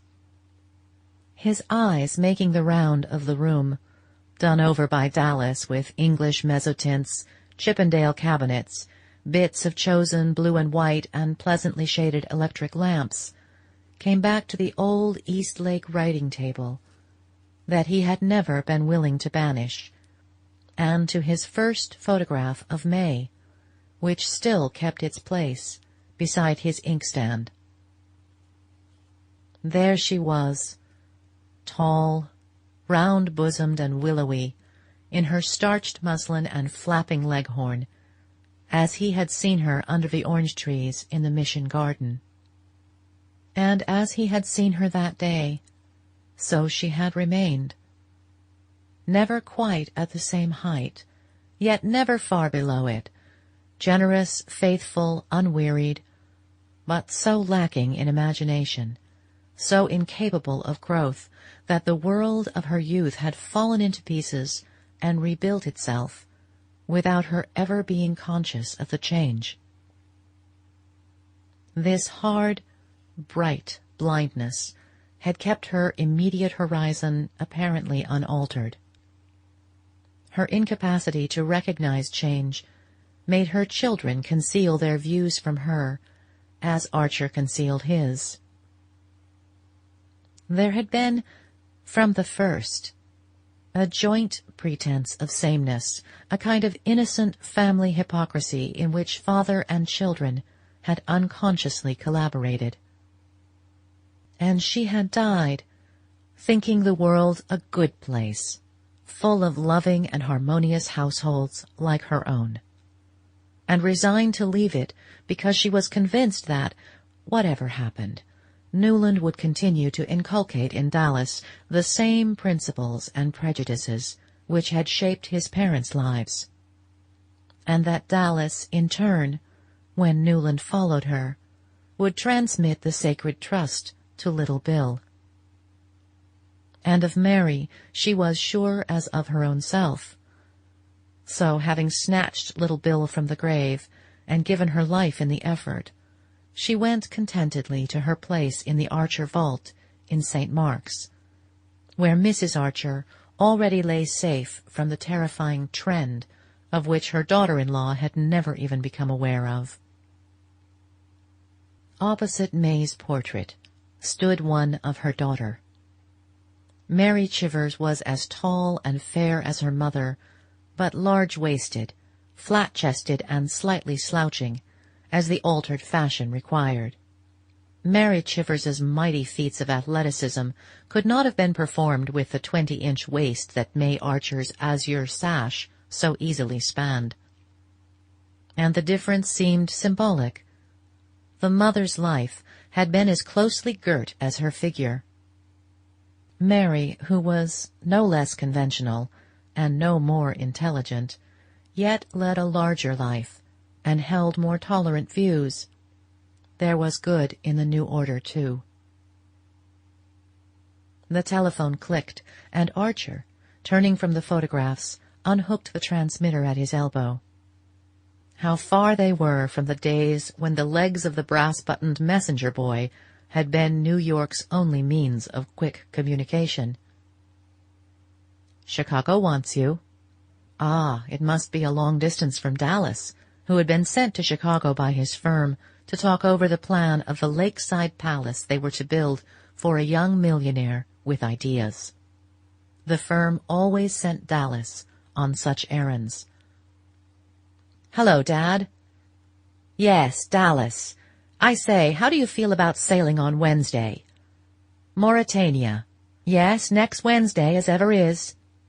Our client wants me to look at some Italian gardens before we settle anything, and has asked me to nip over on the next boat. I've got to be back on the 1st of June. The voice broke into a joyful, conscious laugh.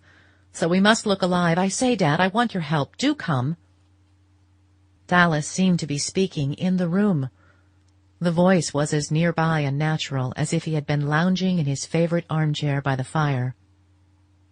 The fact would not ordinarily have surprised Archer, for long-distance telephoning had become as much a matter of course as electric lighting and 5-day Atlantic voyages. But the laugh did startle him. It still seemed wonderful that across all those miles and miles of country, forest, river, mountain, prairie, roaring cities, and busy, indifferent millions, Dallas's laugh should be able to say, "Of course, whatever happens, I must get back on the 1st, because Fanny Beaufort and I are to be married on the 5th. The voice began again. "Think it over? No, sir, not a minute. You've got to say yes now. If you can allege a single reason—" "No, I knew it. Then it's a go, eh? Because I count on you to ring up the Cunard office first thing tomorrow morning. And you'd better book a return on a boat from Marseille. I say, Dad, it'll be our last time together, in this kind of way. Oh, good! I knew you would." Chicago rang off, and Archer rose and began to pace up and down the room. It would be their last time together, in this kind of way. The boy was right. They would have lots of other times, after Dallas's marriage, his father was sure, for the two were born comrades, and Fanny Beaufort, whatever one might think of her, did not seem likely to interfere with their intimacy. On the contrary, from what he had seen of her, he thought she would be naturally included in it. Still, change was change, and differences were differences, and much as he felt himself drawn towards his future daughter-in-law, it was tempting to seize this last chance of being alone with his boy. There was no reason why he should not seize it, except the profound one that he had lost the habit of travel. May had disliked to move, except for valid reasons, such as taking the children to the sea or in the mountains. She could imagine no other motive for leaving the house in 39th Street or their comfortable quarters at the Wellands in Newport. After Dallas had taken his degree, she had thought it her duty to travel for 6 months, and the whole family had made the old-fashioned tour through England, Switzerland, and Italy. Their time being limited, no one knew why, they had omitted France. Archer remembered Dallas's wrath at being asked to contemplate Mont Blanc instead of Rheims. But Mary and Bill wanted mountain climbing, and had already yawned their way in Dallas's wake through the English cathedrals. And May, always fair to her children, had insisted on holding the balance evenly between their athletic and artistic proclivities. She had indeed proposed that her husband should go to Paris for a fortnight, and join them on the Italian lakes, after they had done Switzerland. But Archer had declined. "We'll stick together," he said, and May's face had brightened at his setting such a good example to Dallas. Since her death, nearly 2 years before, there had been no reason for his continuing in the same routine.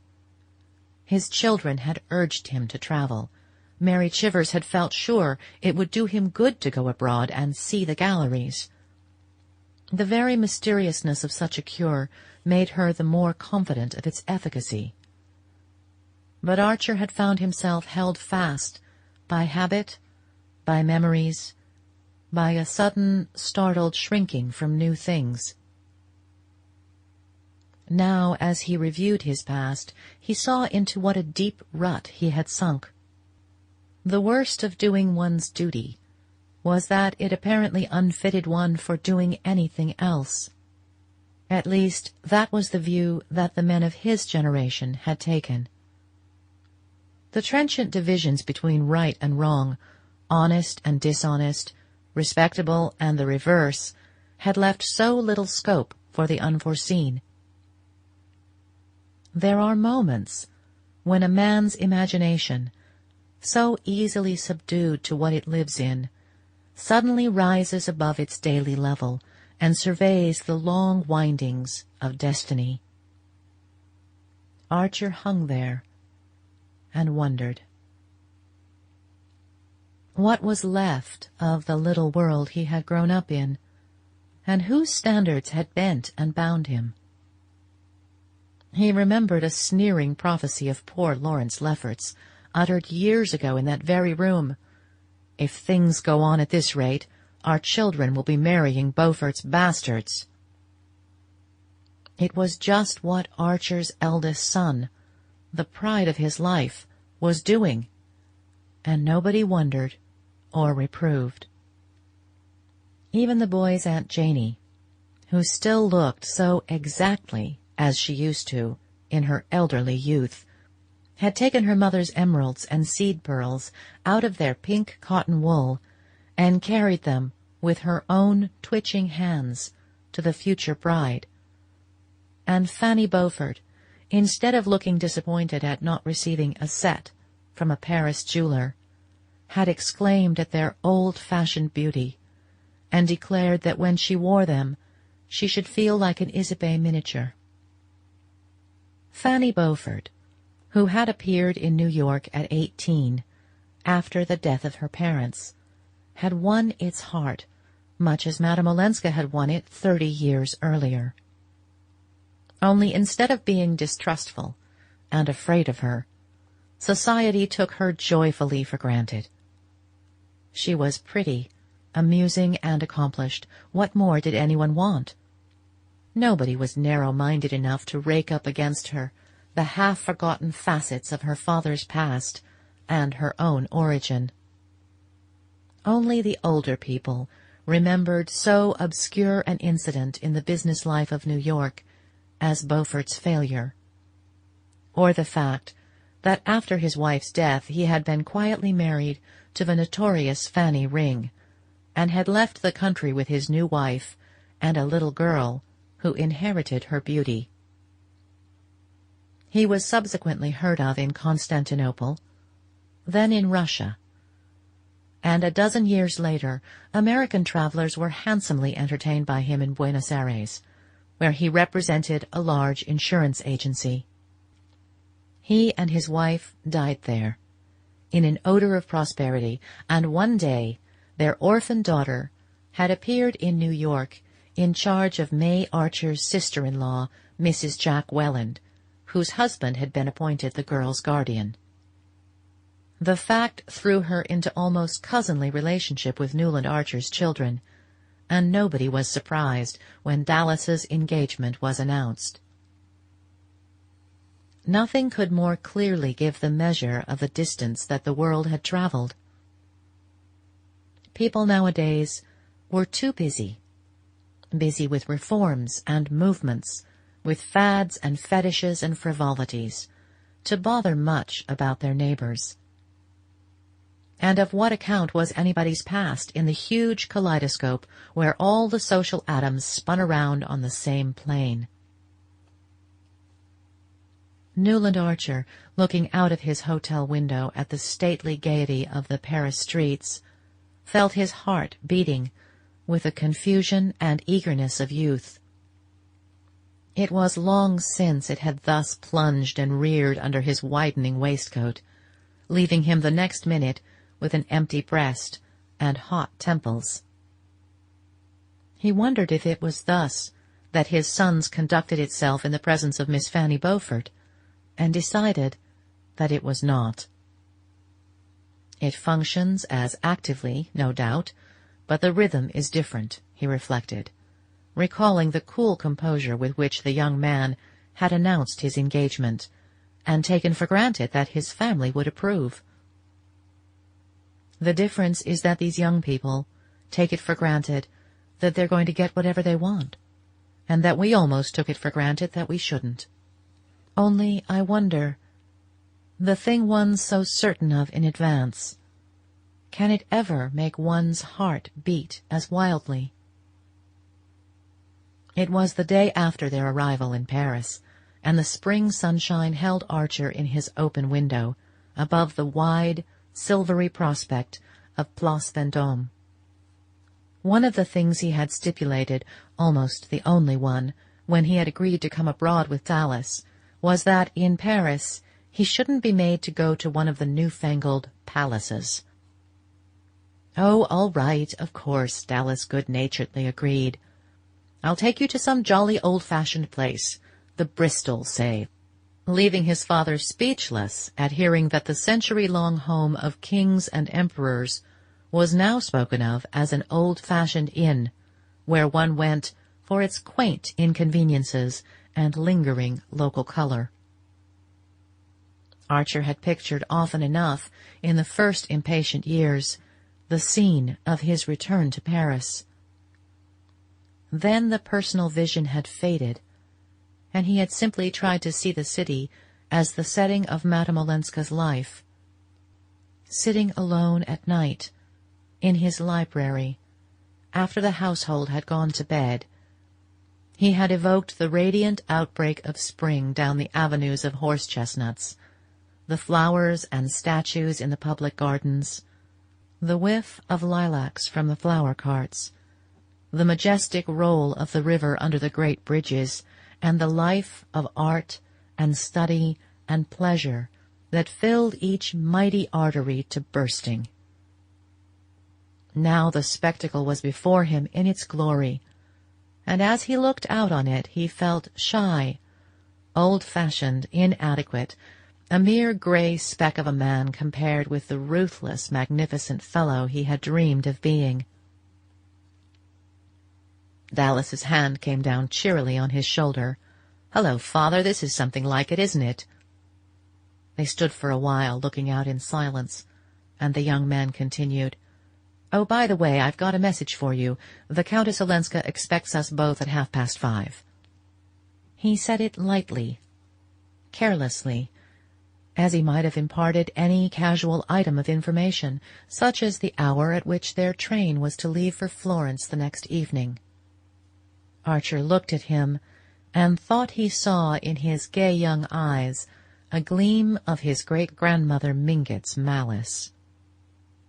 "Oh, didn't I tell you?" Dallas pursued. "Fanny made me swear to do 3 things while I was in Paris. Get her the score of the latest Debussy songs, go to the Grand Guignol, and see Madame Olenska. You know, she was awfully good to Fanny when Mr. Beaufort sent her over from Buenos Aires to the Assumption. Fanny hadn't any friends in Paris, and Madame Olenska used to be kind to her and trot her about on holidays. I believe she was a great friend of the first Mrs. Beaufort's. And she's our cousin, of course. So I rang her up this morning before I went out and told her you and I were here for 2 days and wanted to see her." Archer continued to stare at him. "You told her I was here?" "Of course, why not?" Dallas's eyebrows went up whimsically. Then, getting no answer, he slipped his arm through his father's with a confidential pressure. "I say, Father, what was she like?" Archer felt his color rise under his son's unabashed gaze. "Wasn't she most awfully lovely?" "Lovely? I don't know. She was different." "Ah, there you have it. That's what it always comes to, doesn't it? When she comes, she's different, and one doesn't know why. It's exactly what I feel about Fanny."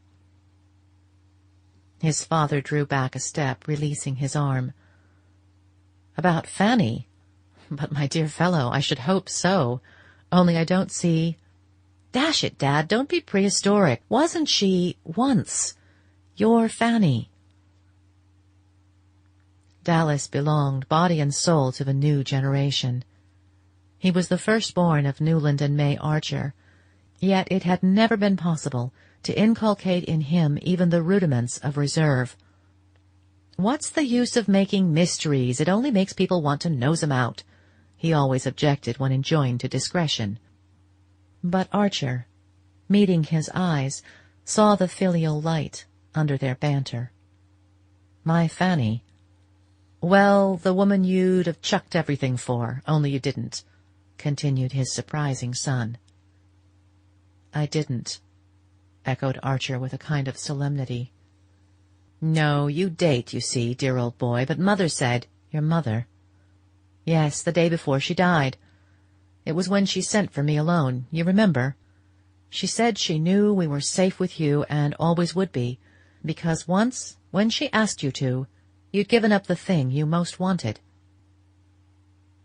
Archer received this strange communication in silence. His eyes remained unseeingly fixed on the thronged, sunlit square below the window. At length he said, in a low voice, "She never asked me." "No, I forgot. You never did ask each other anything, did you? And you never told each other anything. You just sat and watched each other and guessed at what was going on underneath. A deaf and dumb asylum, in fact. Well, I back your generation for knowing more about each other's private thoughts than we ever have time to find out about our own. I say, Dad," Dallas broke off, "you're not angry with me? If you are, let's make it up and go to lunch at Henri's. I've got to rush out to Versailles afterwards." Archer did not accompany his son to Versailles. He preferred to spend the afternoon in solitary roamings through Paris. He had to deal all at once with the packed regrets and stifled memories of an inarticulate lifetime. After a little while, he did not regret Dallas's indiscretion. It seemed to take an iron band from his heart to know that, after all, someone had guessed and pitied, and that it should have been his wife moved him indescribably. Dallas, for all his affectionate insight, would not have understood that. To the boy, no doubt, the episode was only a pathetic instance of vain frustration, of wasted forces. But was it really no more? For a long time Archer sat on a bench in the Champs-Élysées and wondered, while the stream of life rolled by. A few streets away, A few hours away, Ellen Olenska waited. She had never gone back to her husband, and when he had died some years before, she had made no change in her way of living. There was nothing now to keep her and Archer apart, and that afternoon he was to see her. He got up and walked across the Place de la Concorde and the Tuileries Gardens to the Louvre. She had once told him that she often went there, and he had a fancy to spend the intervening time in a place where he could think of her as perhaps having lately been. For an hour or more he wandered from gallery to gallery through the dazzle of afternoon light, and one by one the pictures burst on him in their half-forgotten splendor, filling his soul with the long echoes of beauty. After all, his life had been too starved. Suddenly, before an effulgent Titian, he found himself saying, "But I'm only 57. And then he turned away. For such summer dreams it was too late, but surely not for a quiet harvest of friendship, of comradeship in the blessed hush of her nearness. He went back to the hotel where he and Dallas were to meet, and together they walked again across the Place de la Concorde and over the bridge that leads to the Chambre des Députés. Dallas, unconscious of what was going on in his father's mind, was talking excitedly and abundantly of Versailles. He had had but one previous glimpse of it, during a holiday trip in which he had tried to pack all the sights he had been deprived of when he had to go with the family to Switzerland, and tumultuous enthusiasm and cocksure criticism tripped each other up on his lips. As Archer listened, his sense of inadequacy and inexpressiveness increased. The boy was not insensitive, he knew, but he had the facility and self-confidence that came of looking at fate not as a master, but as an equal. That's it. They feel equal to things, they know their way about, he mused, thinking of his son as the spokesman of a new generation, which had swept away all the old landmarks, and with them the signposts and the danger signal. Suddenly Dallas stopped short, grasping his father's arm. "Oh, by Jove!" he exclaimed. They had come out into the great tree-planted space before the Invalides. The dome of mansard floated ethereally above the budding trees and the long grey front of the building, drawing up into itself all the rays of afternoon light that hung there like a visible symbol of the race's glory. Archer knew that Madame Olenska lived in a square near one of the avenues radiating from the Invalides, and he had pictured the quarter as quiet and almost obscure, forgetting the central splendor that lit it up. Now, by some queer process of association, that golden light became for him the pervading illumination in which she lived. For nearly 30 years, her life, of which he knew so strangely little, had been spent in this rich atmosphere that he already felt to be too dense and yet too stimulating for his lungs. He thought of the theaters she must have been to, the pictures she must have looked at, the sober and splendid old houses she must have frequented, the people she must have talked with, the incessant stir of ideas, curiosities, images, and associations thrown out by an intensely social race in a setting of immemorial manners. And suddenly he remembered the young Frenchman who had once said to him, "Ah, good conversation. There is nothing like it, is there?" Archer had not seen Monsieur Riviere or heard of him for nearly 30 years, and that fact gave the measure of his ignorance of Madame Olenska's existence. More than half a lifetime divided them, and she had spent the long interval among people he did not know, in a society he but faintly guessed at, in conditions he would never wholly understand. During that time he had been living with his youthful memory of her, but she had doubtless had other and more tangible companionship. Perhaps she, too, had kept her memory of him as something apart. But if she had, it must have been like a relic in a small, dim chapel, where there was no time to pray every day. They had crossed the Place des Invalides, and were walking down one of the thoroughfares flanking the building. It was a quiet quarter, after all, in spite of its splendor and its history, and the fact gave one an idea of the riches Paris had to draw on, since scenes such as this were left to the few and the indifferent. The day was fading into a soft, sun-shot haze, pricked here and there by a yellow electric light, and passers were rare in the little square into which they had turned. Dallas stopped again and looked up. "It must be here," he said, slipping his arm through his father's, with a movement from which Archer's shyness did not shrink, and they stood together, looking up at the house. It was a modern building, without distinctive character, but many-windowed and pleasantly balconied up its wide cream-colored front. On one of the upper balconies, which hung well above the rounded tops of the horse-chestnuts in the square, the awnings were still lowered, as though the sun had just left it. "I wonder which floor," Dallas conjectured, and moving towards the porte-cochere, he put his head inside the porter's lodge and came back to say, "The 5th. It must be the one with the awnings." Archer remained motionless, gazing at the upper windows as if the end of their pilgrimage had been attained. "I say, you know, it's nearly 6, his son at length reminded him.